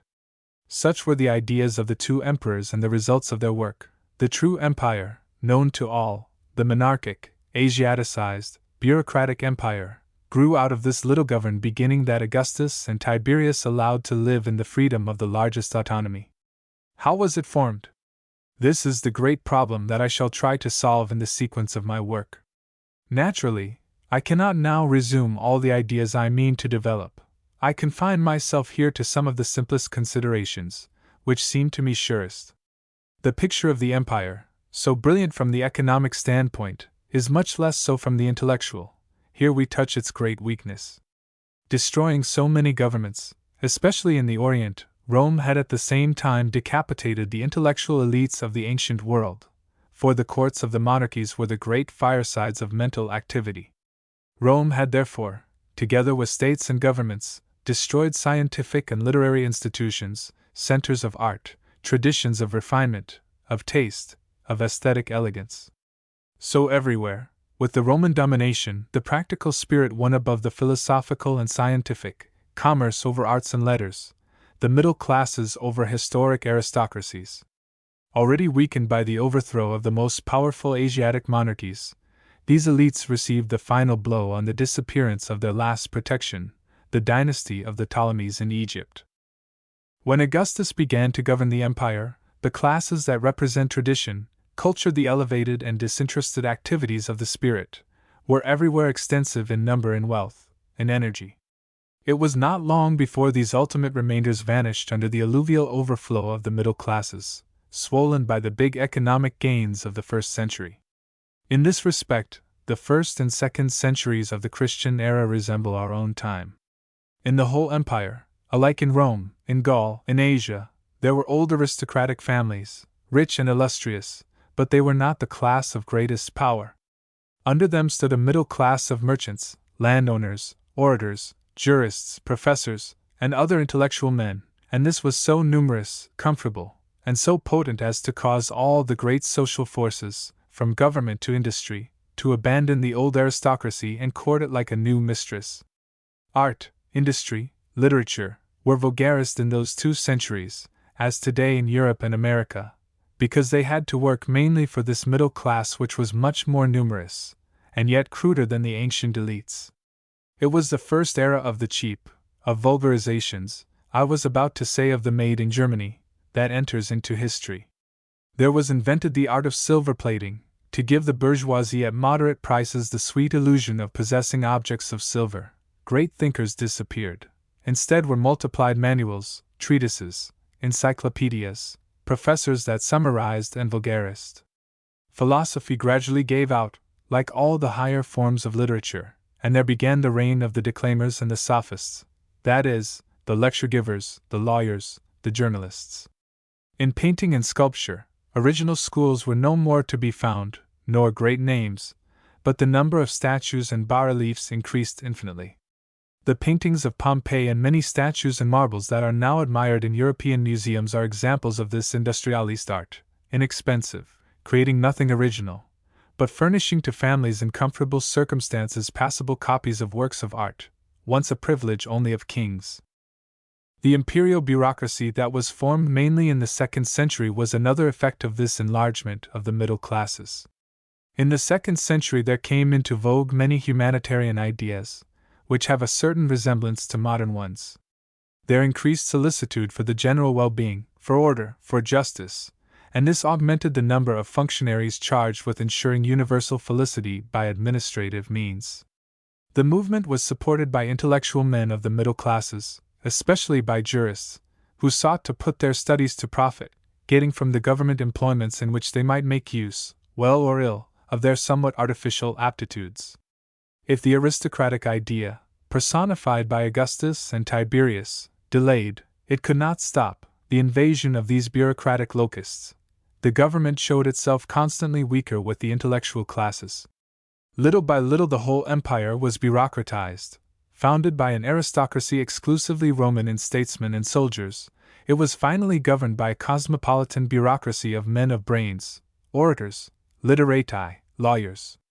Therefore, to my thinking, they are wrong who believe that the imperial bureaucracy created the unity of the empire, whereas the formation of the imperial bureaucracy was one of the consequences of that natural unification, the chief reason for which should be sought in the great economic movement. The economic unification was first and was entire, then came the political unity, made by the imperial bureaucracy, which was less complete than the unifying of material interests. After the material unity, after the political, there should have been formed the moral and intellectual. But at this point, the forces of Rome gave way. Rome had gathered under its scepter too many races, too many kinds of culture, religions too diverse. Its spirit was too exclusively political, administrative, and judicial. It could not therefore conciliate the ideas, assimilate the customs, weld the sentiments, unify the religions, by its laws and decrees. To this end was necessary the power of ideas, of doctrines, of beliefs that officials of administration could neither create nor propagate. The work was to be accomplished outside of, and in part against, the government. It is the work of Christianity. Many have asked me how I shall consider Christianity in the sequence of my work.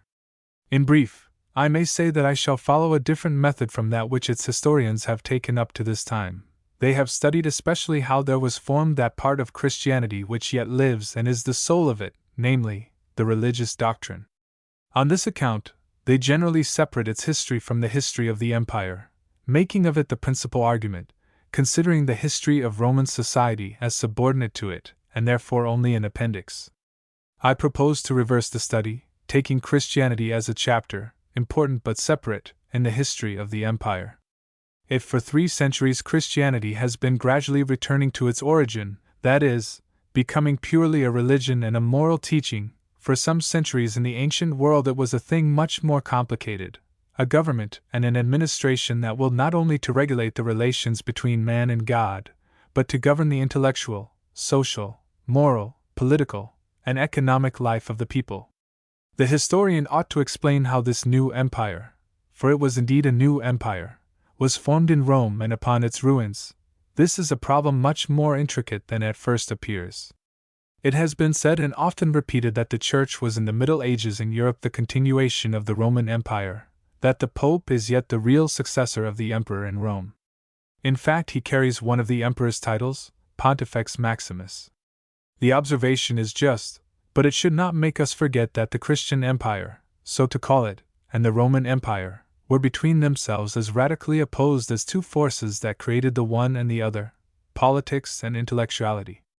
The diplomatists, the generals, the legislators of Rome created by political means, by wars, treaties, laws, a grand economic and political unity, which they consolidated, quite giving up the formation of a large intellectual and moral unity.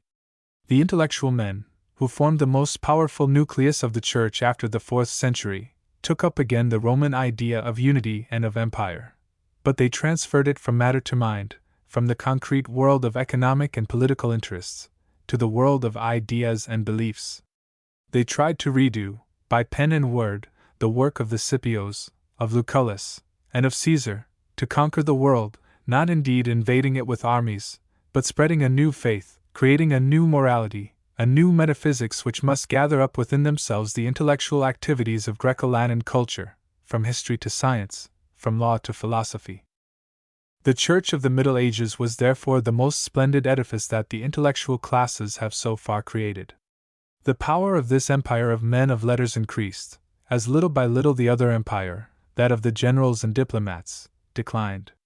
Christianity saw with indifference the Roman Empire decay. Indeed, when it could, it helped on the disintegration and was one of the causes of that political and economic pulverizing which everywhere succeeded the great Roman unity.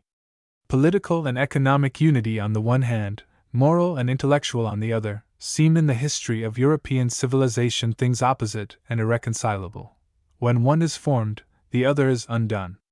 As the Roman Empire had found in intellectual and moral disunion a means of preserving more easily the economic and political unity, the Church broke to pieces the political and economic unity of the ancient world to make, and for a long time preserve, its own moral and intellectual oneness. I shall make an effort, above all, to explain the origin, the development, and the consequences of this contradiction, because I believe that explaining this clears one of the weightiest and most important points in all the history of our civilization. In truth, this contradiction seems to be the immortal soul of it. For instance, in time, Augustus is 20 centuries away from us, but mentally and morally he is, instead, much nearer, because for the last 4 centuries Europe has been returning to Rome, that is, striving to remake a great political and economic unity at the expense of the intellectual and moral. In this fact particularly, lies the immense historic importance of what is called the Classic Renaissance. It indicates the beginning of an historic reversion that corresponds in the opposite direction to what occurred in the 3rd and 4th centuries of the Christian era. The Classic Renaissance freed anew the scientific spirit of the ancients from medieval metaphysics and therefore created the sciences, rediscovered some basic political and juridical ideas of the ancient world, among them that of the indivisibility of the state, which destroyed the foundations of feudalism and of all the political orders of the Middle Ages, and gave a great impetus to the struggle against the political domination of the Church and toward the formation of the great states. France and England have been in the lead, and for 2 centuries Europe has been wearying itself imitating them. After the movement of political unification followed the economic. Look about you, what do you see? A world that looks more like the Roman Empire than it does the Middle Ages. It is a world of great states whose dominating classes have almost all the essential ideas of Greco-Latin civilization, each, seeking to better its own conditions, is forced to establish between itself and the others the strictest economic relations and to bind into the system of common interests also barbarous countries and those of differing civilization. But how? By scrupulously respecting all the intellectual and moral diversities of men. What matters it if a people be Roman Catholic or Protestant, Mohammedan or Buddhist, monarchic or republican, provided it buys, sells, takes part in the economic unity of the modern world? This is the policy of contemporary states, and was the policy of the Roman Empire. It has often been observed that in the modern world, so well administered, there is an intellectual and moral diversity greater than that during the fearful anarchy of the Middle Ages, when all the lettered classes had a single language, the Latin, and the lower classes held, on certain fundamental questions, the same ideas, those taught by the Church. A correct observation, this, but one from which there is no need to draw too many conclusions, since in our history the material unity and the ideal are naturally exclusive.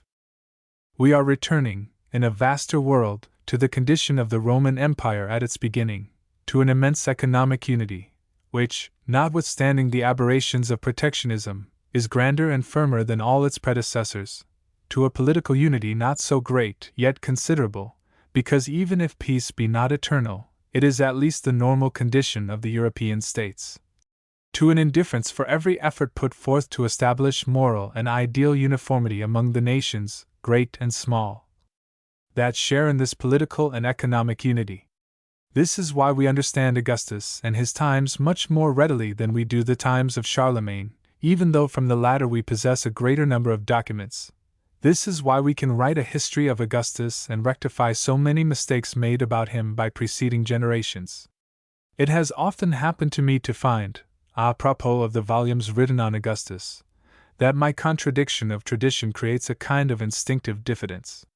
Many say, "Yes, this book is interesting, but is it possible that for 20 centuries everybody has been mistaken? That it was necessary to wait till 1908 to understand what occurred in the year 8? But those 20 centuries reduce themselves, as far as regards the possibility of understanding Augustus, to little more than 100 years. Since Augustus was the last representative of a world that was disappearing, his figures soon became obscure and enigmatic. Tacitus and Suetonius saw him already enveloped in the mist of that new spirit which for so many centuries was to conceal from human eyes the wonderful spectacle of the pagan world. Then the mist became a fog and grew denser, until Augustus disappeared, or was but a formless shadow. Centuries passed by. The fog began to withdraw before the returning sun of the ancient culture. His figure reappeared. 50 years ago, the obscurity cleared quite away. The figure stands in plain view with outlines well defined. I believe that the history I have written is more like the truth than those preceding it, but I do not consider myself on that account a wonder worker. I know I have been able to correct many preceding errors, because I was the first to look attentively when the moment to see and understand arrived. Roman History in Modern Education. When I announced my intention to write a new history of Rome, many people manifested a sense of astonishment similar to what they would have felt had I said that I meant to retire to a monastery. Was it to be believed that the hurrying modern age, which bends all its energies toward the future, would find time to look back, even for a moment, at that past so far away? That my attempt was rash was the common opinion not only of friends and critics, but also of publishers, who everywhere at first showed themselves skeptical and hesitating. They all said that the public was quite out of touch with Roman affairs. On the contrary, facts have demonstrated that also in this age, an aspect so eager for things modern, people of culture are willing to give attention to the events and personages of ancient Rome. The thing appears strange and bizarre, as is natural, to those who had not considered it possible. Consequently, few have seen how simple and clear is its explanation. To those who showed surprise that the history of Rome could become fashionable in Paris salons, I have always replied, my history has had its fortune because it was the history of Rome. Written with the same method and in the same style, a history of Venice, or Florence, or England, would not have had the same lot. One must not forget that the story of Rome occupies in the intellectual world a privileged place.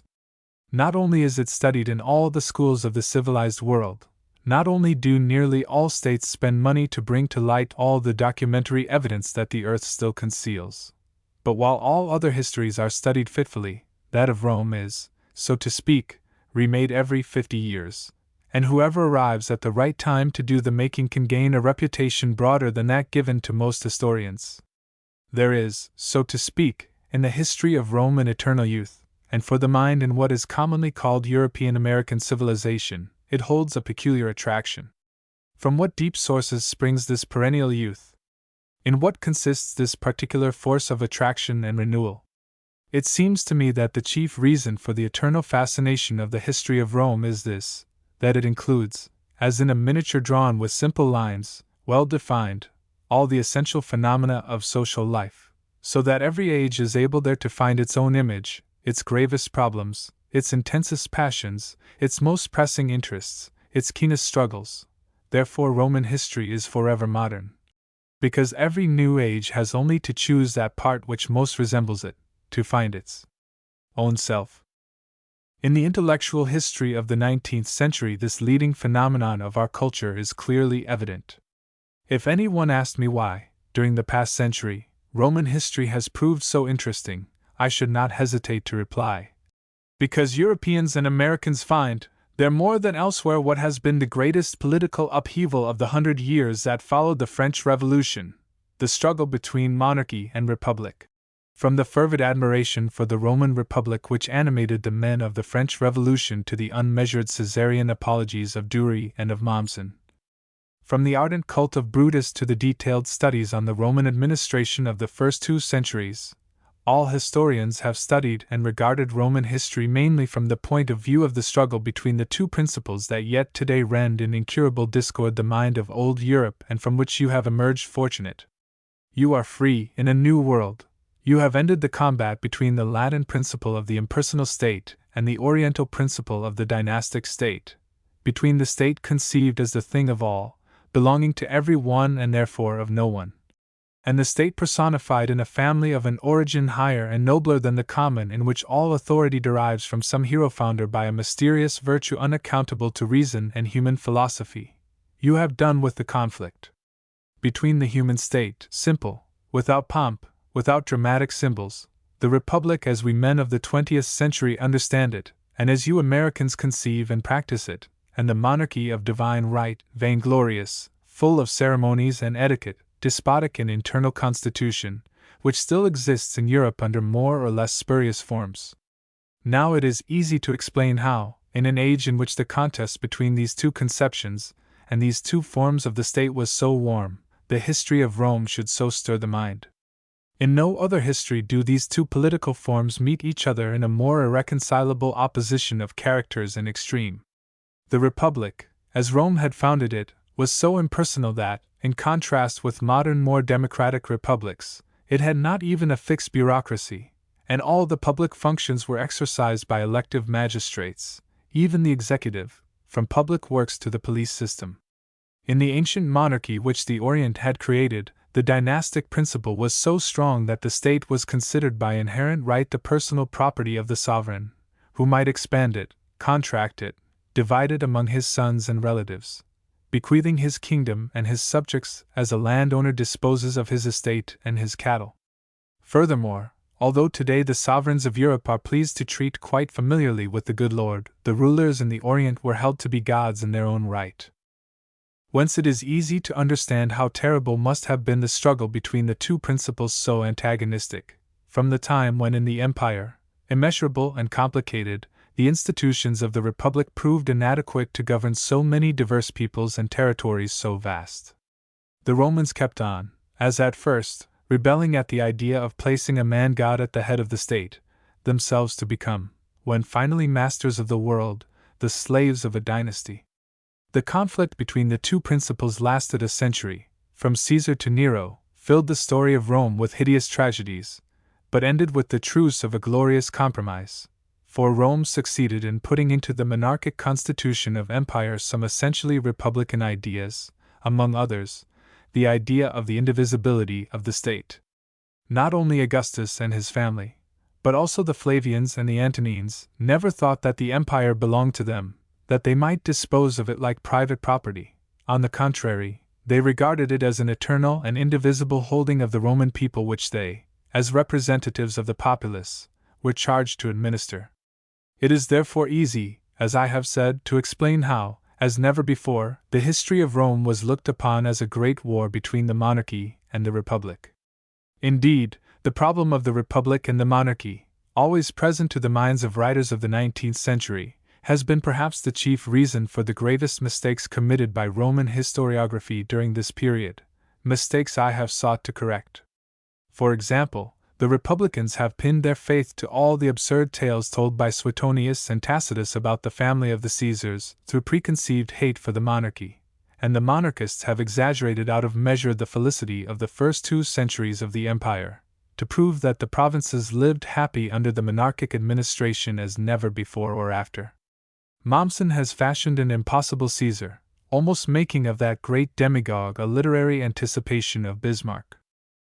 Little by little, however, as the contest between republic and monarchy gradually spent itself in Europe, in the last 25 years of the 19th century, the interest for histories of Rome conceived and written in this spirit declined.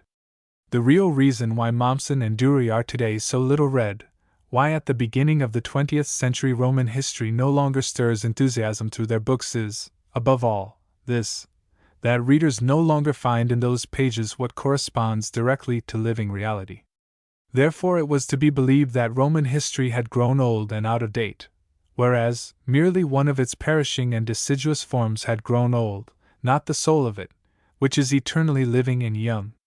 So true is this, that a writer had only to consider the old story from new points of view, for Caesar and Antony, Lucullus and Pompey, Augustus and the laws of the year 18 BC, to become subjects of fashionable conversation in Parisian drawing rooms, in the most refined intellectual center of the world.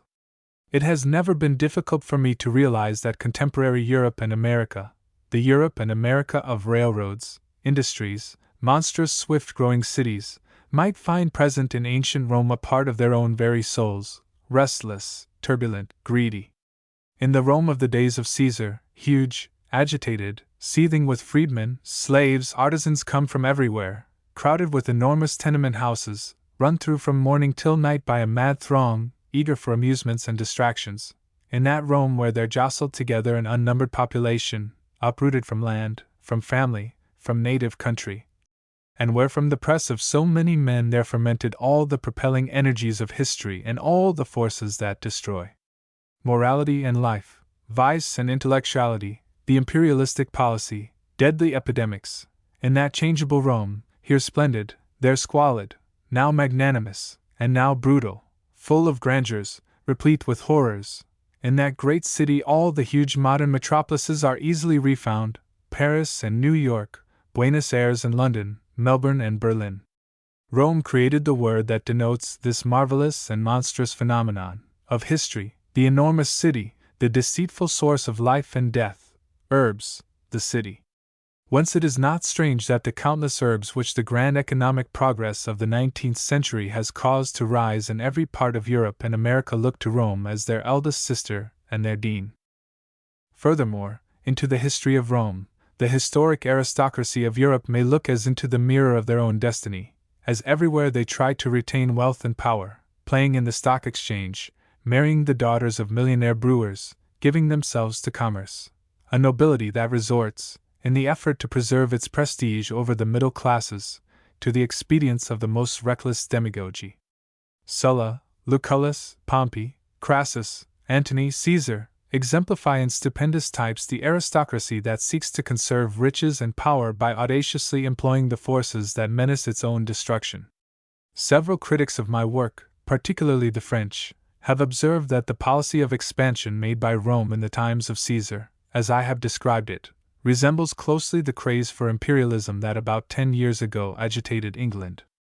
It is true, for imperialism in the time of Caesar was what has existed for the last half-century in England, a means of which one part of the historic aristocracy availed itself to keep power and renew decaying prestige, satisfying material interests and flattering with intoxications of vanity the pride of the masses.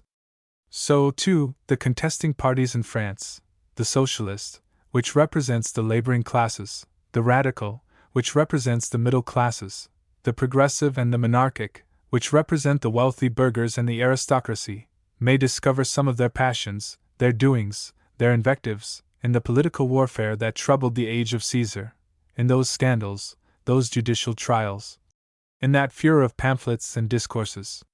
This is so true, that in consequence my book met a singular fate in France, that of being adopted by each party as an argument in its own favor. Drummond made use of it to demonstrate to France what befalls a country when it allows its national spirit to be corrupted by foreign influx, seeking to persuade his fellow citizens that the Jews in France do the same work of intellectual and moral dissolution that the Orientals brought about in Rome. Radical writers, like André Morel, have sought arguments in my work to combat the colonial and imperialistic policy. The imperialists also, like Pinion, have looked for arguments to support their standpoint. Was I not merely demonstrating that the policy of expansion is a kind of universal and constant law, which periodically actualizes itself through the working of the same forces, in the same ways? It is not to be thought that the age of Caesar, so disturbed, so stormy, is our only mirror in the story of Rome.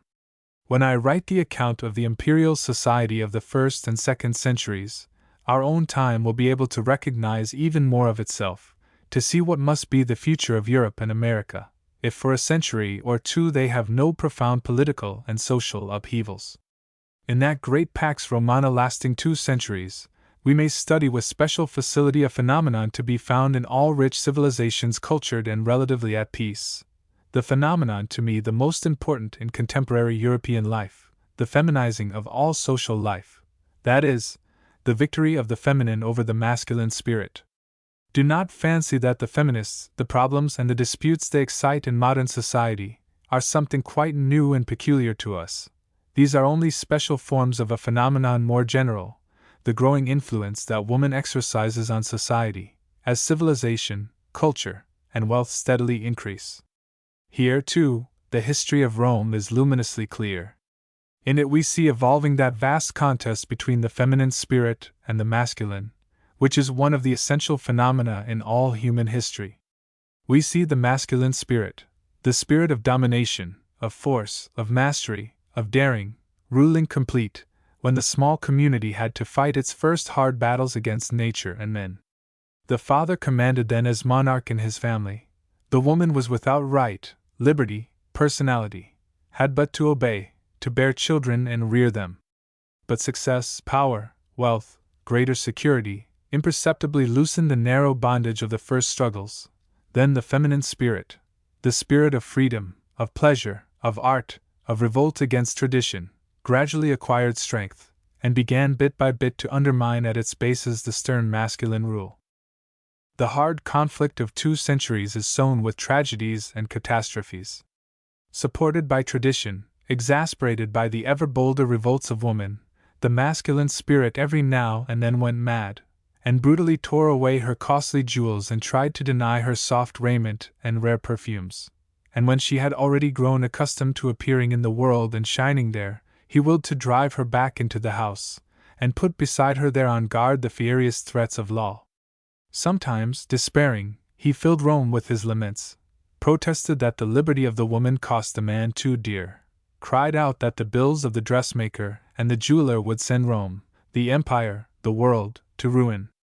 In vain, with wealth, in a civilization full of oriental influences, woman grew strong, rose, and invaded all society, until in the vast empire of the 1st and 2nd centuries, at the climax of her power, with beauty, love, luxury, culture, prodigality, and mysticism she dominated and dissolved a society which in the refinements of wealth and intellectuality had lost the sharp virtues of the pioneer. It is unnecessary to dilate further on this point. It will be better rather to dwell a moment on the causes and the effects of this singular phenomenon. The history of Rome has been and can be so rich, so manifold, so universal, because in its long record ancient Rome gathered up into itself, welded, fused, the most diverse elements of social life, from all peoples and all regions with which it came into contact. It knew continued war and interrupted peace for centuries. It held united under its vast sway states decrepit with the oldest of civilizations, and peoples hardly out of primitive barbarism. It exploited with avidity the intelligence, the laboriousness, the science of the former, the physical force, the war valor, and the daring of the latter. It absorbed the vices, the habits, the ideas of the Hellenized Orient, and transfused them in the untamed Occident. Taking men, ideas, money, everywhere and from every people, it created first an empire, then a literature, an architecture, an administration, and a new religion that were the most tremendous synthesis of the ancient world. So the Roman world turned out vaster and more complex than the Greek, although never assuming proportions exceeding the power of the human mind, and as it grew, it kept that precious quality, wanting in the Greek unity, hence, the lucid clearness of Roman history. There is everything in it, and everything radiates from one center, so that comprehension is easy. Without doubt it would be rash to declare that the history of Rome alone may serve as the outline of universal history. It is quite likely that there may be found another history that possesses the same 2 qualities for which that of Rome is so notable, universality and unity. But one thing we may affirm: up to this time the history of Rome alone has fulfilled this office of universal compendium, which explains how it has always been studied by the learned and lettered of every part of the civilized European-American world, and how in modern intellectual life it is the history universal and cosmopolitan par excellence. This condition of things has a much greater practical importance than is supposed. Indeed, it would be a serious mistake to believe that cosmopolitan Catholicity is an ideal dower purely of Roman history, for which all the sons of Rome may congratulate themselves as of a thing doing honor only to their stirpe. This universality forms part, I should say, of the material patrimony of all the Latin stock. We may number it in the historic inventory of all the good things the sons of Rome possess and of all their reasonable hopes for the future.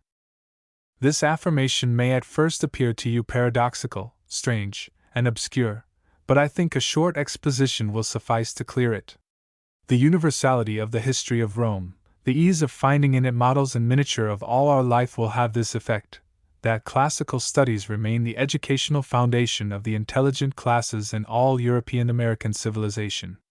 These studies may be reformed, they may be as they ought, restricted to a smaller number of persons, but if it is not desired, as of course it cannot be, that in the future all men be purely technical capacities and merely living machines to create material riches, if, on the contrary, it is desired that in every nation the chosen few that govern have a philosophical consciousness of universal life.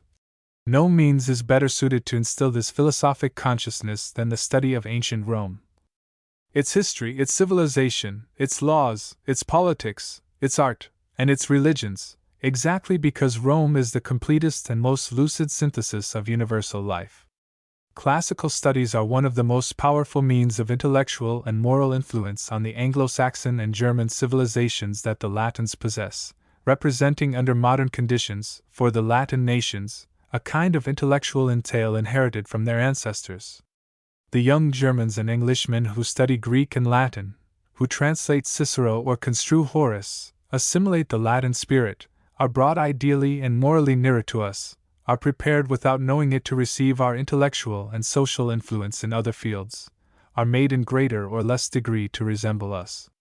Indeed, it can be said that, material interests apart, Rome is still in the mental field the strongest bond that holds together the most diverse peoples of Europe, that it unites the French, the English, the Germans, in an ideal identity which overcomes in part the diversity in speech, in traditions, in geographical situation, and in history. If common classical studies did not make kindred spirits of the upper classes in England, France, and Germany, the Rhine and the Channel would divide three nations mentally so different as to be impenetrable each to another. Therefore, the cosmopolitan universality of Roman history is a kind of common good which the Latin races ought to defend with all their might, having care that no other history usurp its place in contemporary culture, that it remain the typical outline, the ideal model of universal history in the education of coming generations. The Latin civilized world has need that every now and then an historian arise to reanimate the history of Rome, in order to maintain its continued supremacy in the education of the intelligent, to prevent other histories from usurping this preeminence.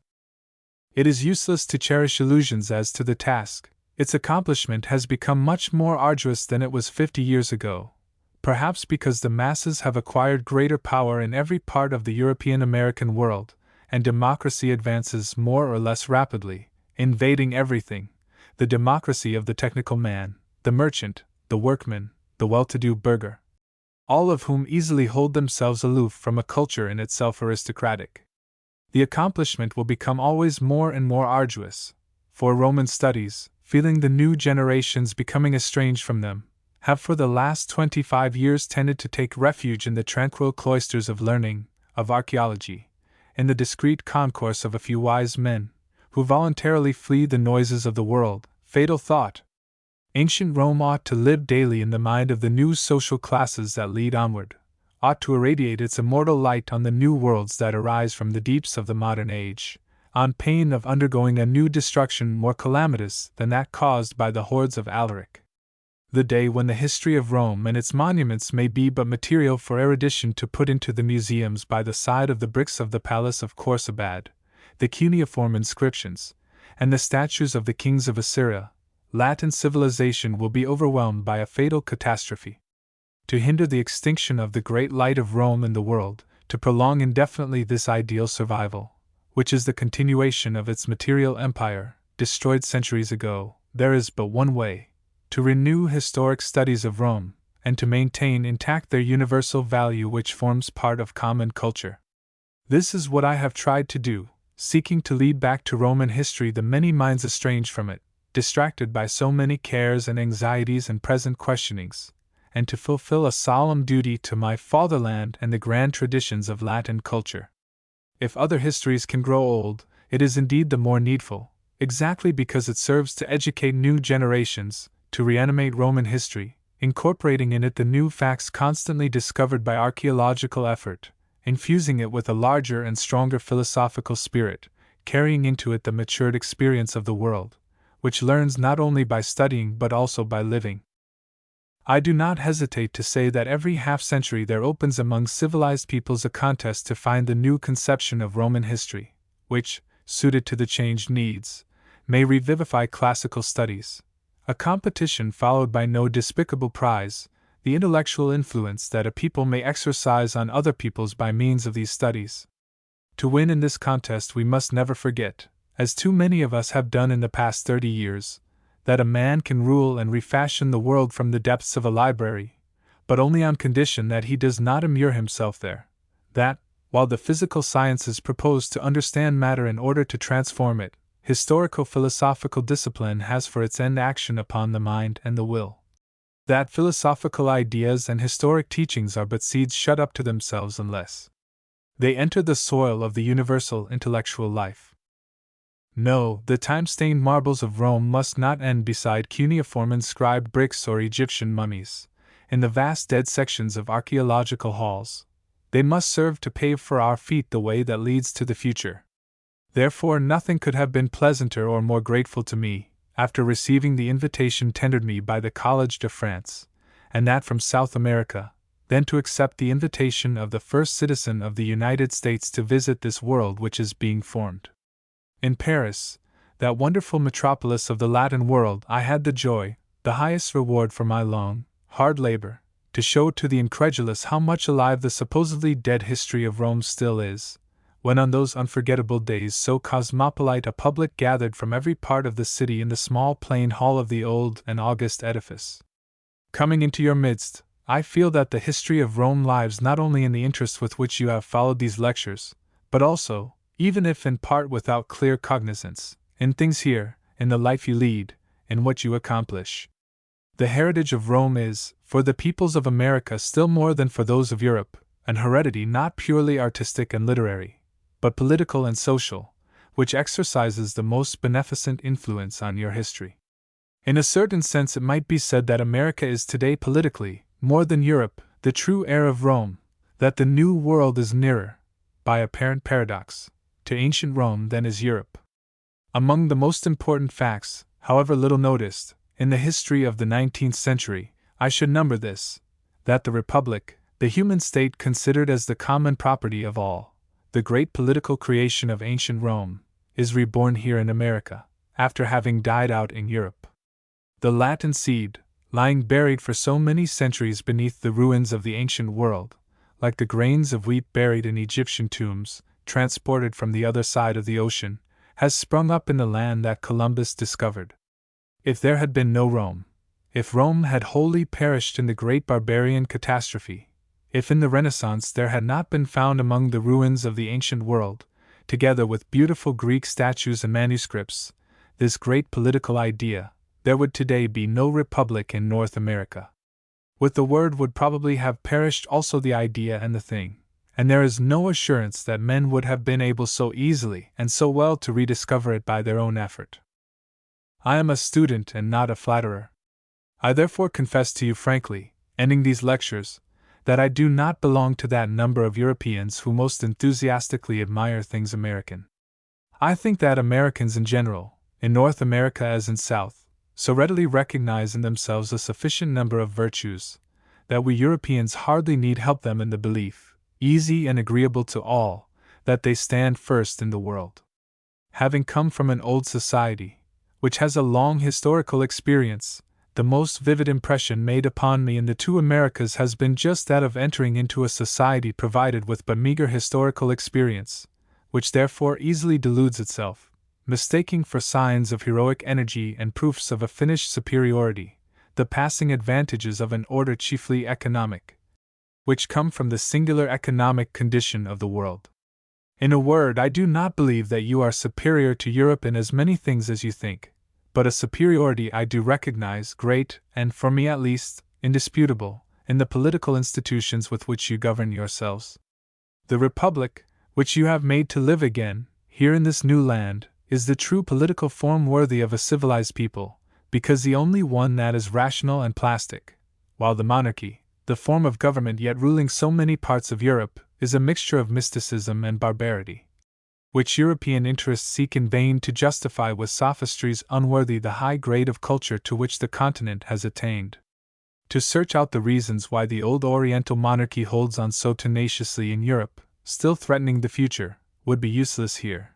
Certain it is that, when you meet any European other than a Frenchman or a Swiss, you can feel yourselves as superior to him in political institutions as the Roman civis in the times of the Republic felt himself above the Asiatic slave of absolute monarchy. This superiority, never forget it, you owe to Rome. For its possession, be grateful to the city that has encircled you with such glory, by infusing so tenacious a life into the Respublica. B. Bacchanti, a miserable 155 Bacchus, the plant of 182 Baetica, civilization in 72 by the court at 119 banquets, the of ancient Rome, 7 barbarian, the struggle against the 34 barbarism, the primitive 254 Belgi, the victory over the 77 beverages in Roman history, 181 ff, the growing use of 186 Barris of Laodicea, the 88 Bismarck mentioned, 64, compared to Caesar, 247 Biturigi, the a tribe of Gaul, 86 Black Sea, the country around, 182 Borbist, a Gaelic warrior, 191 Boulanger, a Roman, 41 Brennus, the conspirator, 130 Britannicus, the exclusion of 103, the death of 115 Brutus, the cult of 243 Buddhists, the position of the 236 Burhus, the political work of 104. C. Cadurci, a tribe of Gaul, 86 Caesar, Caius, adopted by Augustus, 158, the political position of 160 Caesar, Julius, the wisdom of 72, mistakes of 75 Caesar, Lucius, adopted by Augustus, 158, the popularity of 164 Caesars, the palaces of the 7 Calidi, the a tribe of Gaul, 86 California, great culture in 187 Caligula, the death of 115 calumnies, the about Julia, 174 Campania, the cities of 218 canals, the construction of 213 Capri, the monster of 155 Carmen Seculaire, the by Horace, 151. Carthusian, the patience of the 91 castles, the Roman, on the Rhine, 192 Catalan, the conspiracies of 130 Cato, the love of tradition of 105, as a wine drinker, 184 Celt, the genius of the 88 cereals, the growth of, in Gaul, 85 Servigia, the supplications of 196 Champagne, the reputation of 206 Chian, a cask of, for a banquet, 199 Christianity, the work and spreading of 231 ff Christians, the, in the time of Nero, 131. Christophel, the making of, in Gaul, 91 Church, the position of the 232 Cicero, the letters of 74, the influence of 172 civil wars, the impression of the 148 Civis, the Roman, 264 Classic Renaissance, the 235 Claudii, the haughty line of the 159 Claudius, Emperor, the death of 103 Cleopatra, the legend of 37 ff, described 40, policy, of 58 Clodia, the famous 74 College de France, the 260 Columbus, mentioned, 71 Comitia, the election of the 58 Commentaries, the of Caesar, 191 Conflagration, the of Rome, 129 Corday, Charlotte, 63 Corruption of Customs, the 3 costumes of Rome, the 181 cradle of Jesus, the 166 Crassus, the demagogy of 249 cultivation, in Rome, 181 cultus, a Gallic term, 91 Cydnus, the river, 39. D. Dalmatia, the malcontents at 166 Danube provinces, the 88, 91 Dechilet, the great work of 91 diamonds, the importation of 220 Diocletian, the edict of 88 Dion Cassius, the historian, 63, 80 Dionysius, the Greek judge, 183 Dionysus, the beverage of 183 dithyrambics, the of Horace, 196 Drusus, mentioned, 93, the exalted position of 104 Duodecember, a 14th month, 79 Durui, the apologies of 243 Dynasty of Egypt, the 215. Eastern Peril, the 50 Economic Strength, the of Rome, 224 Economic Unity, the of the World, 236 Education, the Laborious, 194 Ignatius Massenius, the Story of 183 Egypt, the Conquest of 16, 46 Elegabilis, the Splendor of 6, 8 Elegies, the Revolutionary, of Ovid, 152 Empire, the extent of the 217 Ephesus, the city of 219 Euthanasia, the death of the happy, 210 External policy, the of Rome, 164. F. Fabius Pictor, the word of 183 Falernian, the discovery of 198. First citizen of the Republic. The 157 Feminism, the increase of, in Rome, 108. Festivals of Youth. The, at Rome, 124 Flavians, the power of the 246 Flax, the cultivation of 85 Folies Bergeres, the mentioned 129 Fortuna, the, of the Romans 98 Forum, the impressive monument of the 55 Franco-Prussian War, the 202 Frankfurt, the treaty of 202 Friedman, the position of 212 French Revolution, the 205 Frontiers, the strengthening of the 109 G. Gaelic warrior, the rule of a 191 Gato-Thracian, the great empire of 191 Gallia Narbonensis, the position of 50 Gallic affairs, the midst of 73 Rhodes, the network of 213 Gallo-Roman villas, the 87 Gambetta, the love letters of 40 Gambrinus, the god, 202 Gaul, the development of 20. 69 FF, conquest of 72, the annexation of 77, the wealth of 83 Gauls, the irritation of these 79, the genius of the 81 Genoa, the situation of 23 German historians, the work of 152 Germanicus, the historical importance of 103 Germany, conditions in 79, 165, policy toward Rome, 166 glassmaking in Gaul, 90 government, the, at Rome, 213 governors, the position of the 312 Gracchi, the struggle of the 17 Greco-Latin civilization, the 72,235 grape culture, the spread of 186 grape harvest, the abundance of the 185 greatness and decline of Rome, the 10 Greece, the contact of Rome with 185 Greek wines in Rome, 8 Gymnasium, the, at Alexandria, 55. H.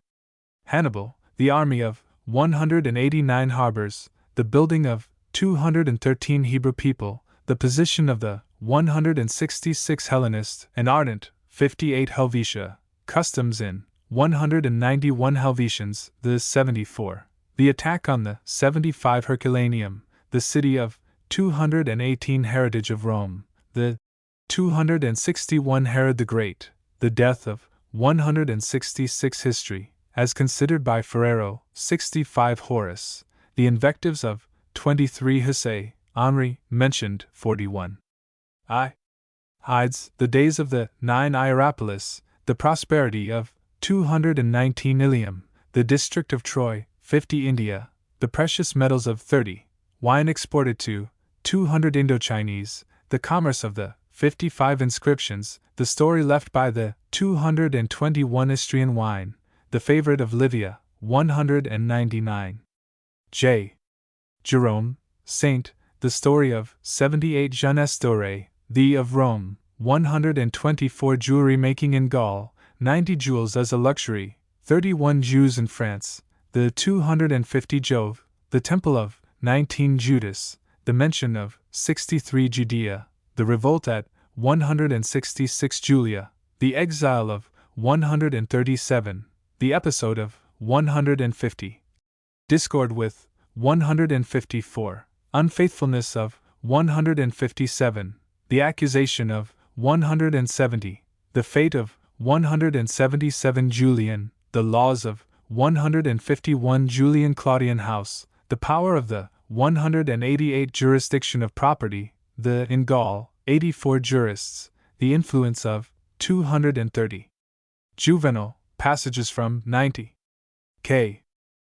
Calends, the days of the 9 Carbon, mentioned, 50 Corsabad, the palace of 259 knights, the social position of the 212 ladies, the of Rome, 30 Langres, the district of 90 Laodicea, the Birus of 88, the city of 219 Laras, the veneration of the 190 Latin morals, the severity of 61 Latin spirit, the similarity of the 256 laws of Julian, the 151 legislative reforms, the 21 Laybach, the trade through 192 Lepidus mentioned, 172 Litron, the researches of 45 Lex de Adulterius, the 148 Lex de Maritandis Ordinibus, the 147 Lex Julia de Adulterius, the 169 Lex Sumptuaria, the 148 Libertine Poet,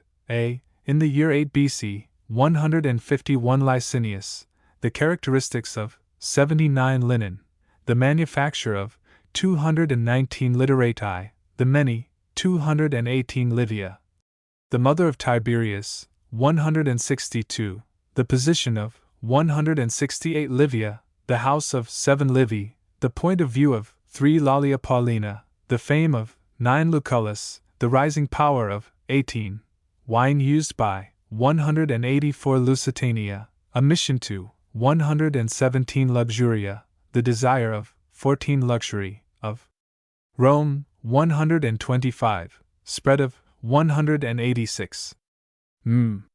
Macrobius, the writings of 155 Mamertine, a kind of wine, 199 Mania, the all-absorbing, of Nero, 128 Marcellus, the privileges accorded, 160 Marius, the revolution of 18 Martial, passages from 90. Mass, the so-called 182 Mater Familias, the honor of 39 Moral, Andre, the writings of 251 Mazzina, the great 63 Mediterranean world, the vast 97 merchandise, the great interchange of 218 Messia, the metropolis of 219 Messalina, the death of 103 Middle Ages, the cathedrals of the 140. Military power, the weakening of the, at Rome, 167 Military Republic, the 136 Military Triumph, the of Rome, 197 minus, the historic, 63 Mirabeau, the love letters of 40 Mithridates, defeat of 19, the conquests of 197 Mohammedan, the position of the 236 Mommsen, the apologies of 243 Morales, the 2, at Rome, 155 Morini, the a tribe in Gaul, 86 Mosca-Olaria, a new species of 190 Municipia, the splendor of the 110 Museum, the, at Alexandria, 55 Mythology, the imagination of 197. N. Naiads, the maidens of Cleopatra dressed as 40 Naples, the ruins of 92, the city of 218 Naples, the Gulf of 119 Napoleon I, mentioned 63, 210 Natural History, the by Pliny, 183 Nero, Emperor, 96, elected, 103, frivolity of 105, debauches of 114, the cowardice of 121, careless government of 125, St. Paul contrasted with 133, the suicide of 135 newspapers, the fortunate lack of, in Rome, 173 Nile, the Roman protectorate in the valley of the 46 Neem, the inhabitants of 175 Nones, the days of the 9 Notre Dame, the cathedral of 140 nuptial banquets, the cost of 9. Oh. Octavia, divorce of 40, the wife of Nero, 124, 127 oil, the exportation of 218 oligarchy, the, at Rome, 81 olive groves, the wealth of the 189 Olympus, the delights of 59 Opimius, the consulate of 198 Orient, the metropolises of the 15 Oriental Empire, the of Rome, 57 Oriental State, the conquest of an 15 Orientalism, the invasion of 225 Ostia, Tiberius starts for 163 Ovid, the representatives of 149, the work of 150 p. Paintings of Pompeii, the 229 Palatine, a journey to the 7, polygamy in 118 Palestine, the annexation of 49, uprising in 166 Pandataria, Julia, exiled to 172, 177 Pannonia, the malcontents at 166 Pannonians, the customs of the 193 Pantheon, the mentioned 103 Parthians, the empire of the 167 Possum, as a drink, 183 Paterfamilias, the power of the 172 Paul of Tarsus, a great and simple man, 131, the persecution of 134 Pax Romana, the extent of the 210 pearls, the importation of 30, 220 Penetralia, the of the home, 32 Pergamon,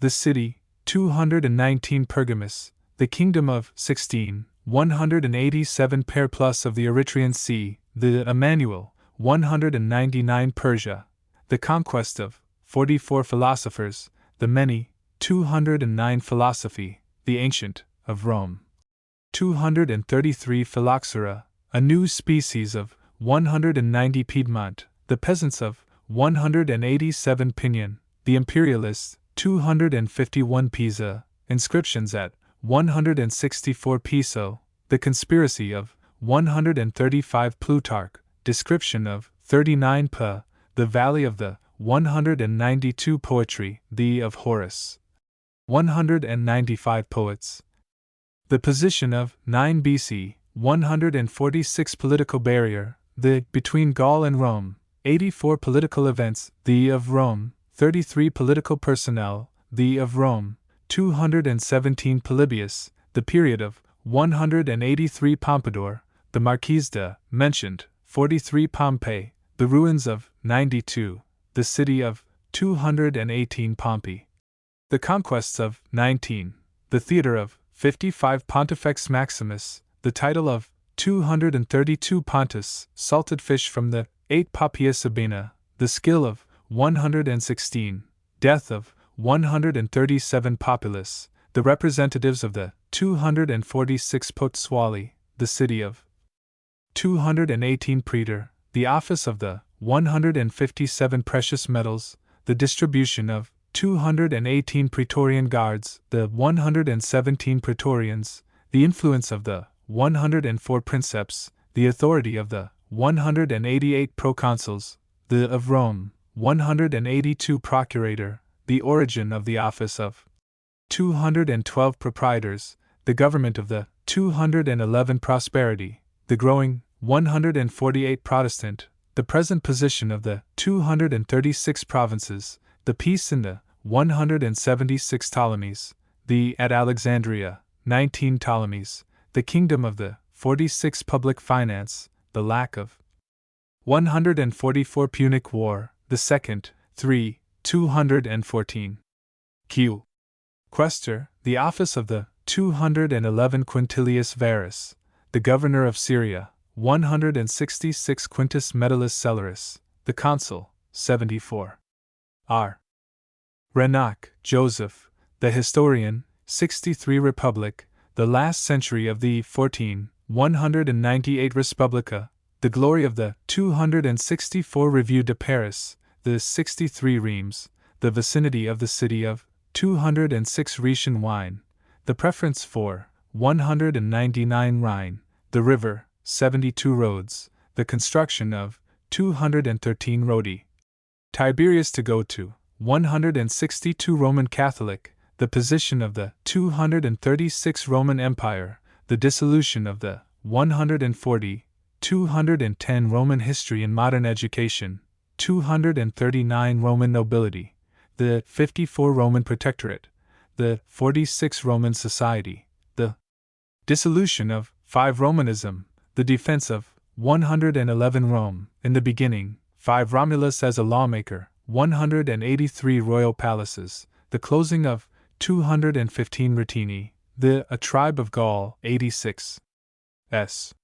Saint Mark, the wonder of 140 Saintonge, the district of 90 savants, the of the East, 55 Scipio Africanus, the work of 153 Scipios, the policy of the 226 Second Punic War, the 3214 Seine, the banks of the 206 Sempronius Gracchus, a famous tribune, 56 Senate, the Roman.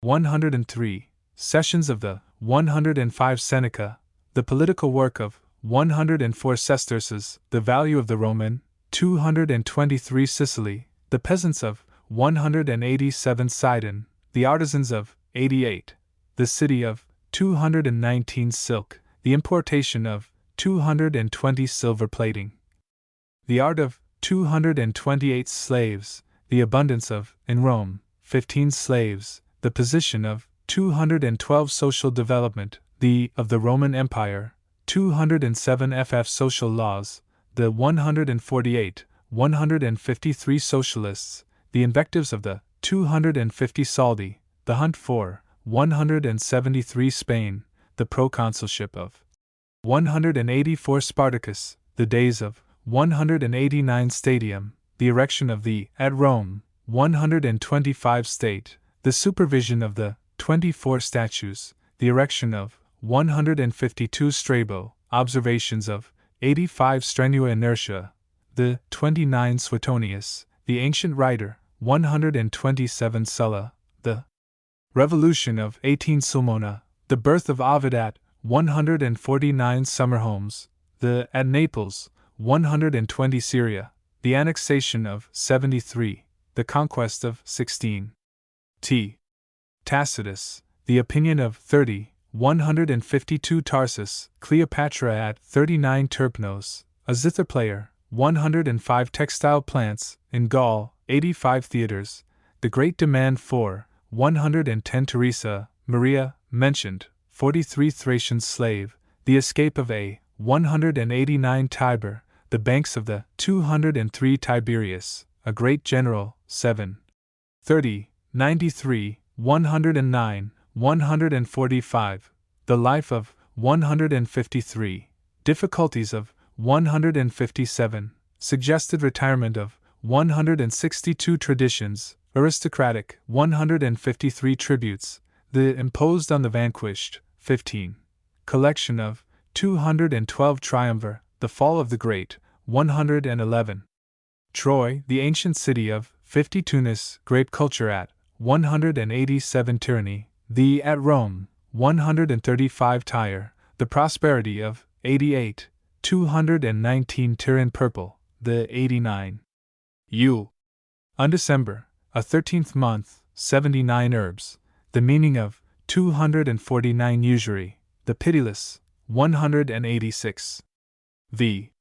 Vladivostok, mentioned, 50 Villa, The luxury of a Roman, 194 Valtellina, the valley of the 199 Varus, the catastrophe of 166 Vatican Field, the stadium in the 124 Villius, the report of 93 Veneto, the peasants of the 187 Venosa, an old poet from 195 Venus, Cleopatra compared to 39 vices, the extent of 27 villas, the of Gaul, 99 vine tenders, the of Rome, 182 vineyards, the destruction of the 390 Virgil, the fame of 23 viticulture, the of Italy, 196 W. Wine, in Roman history, 179 ff, an inferior variety made in Italy, 182, as a medicine, 183 wine dealers, the of Rome, 182 women of today and yesterday, 29 wool industry, the of Gaul, 90. X. Xerxes, the fame of 63.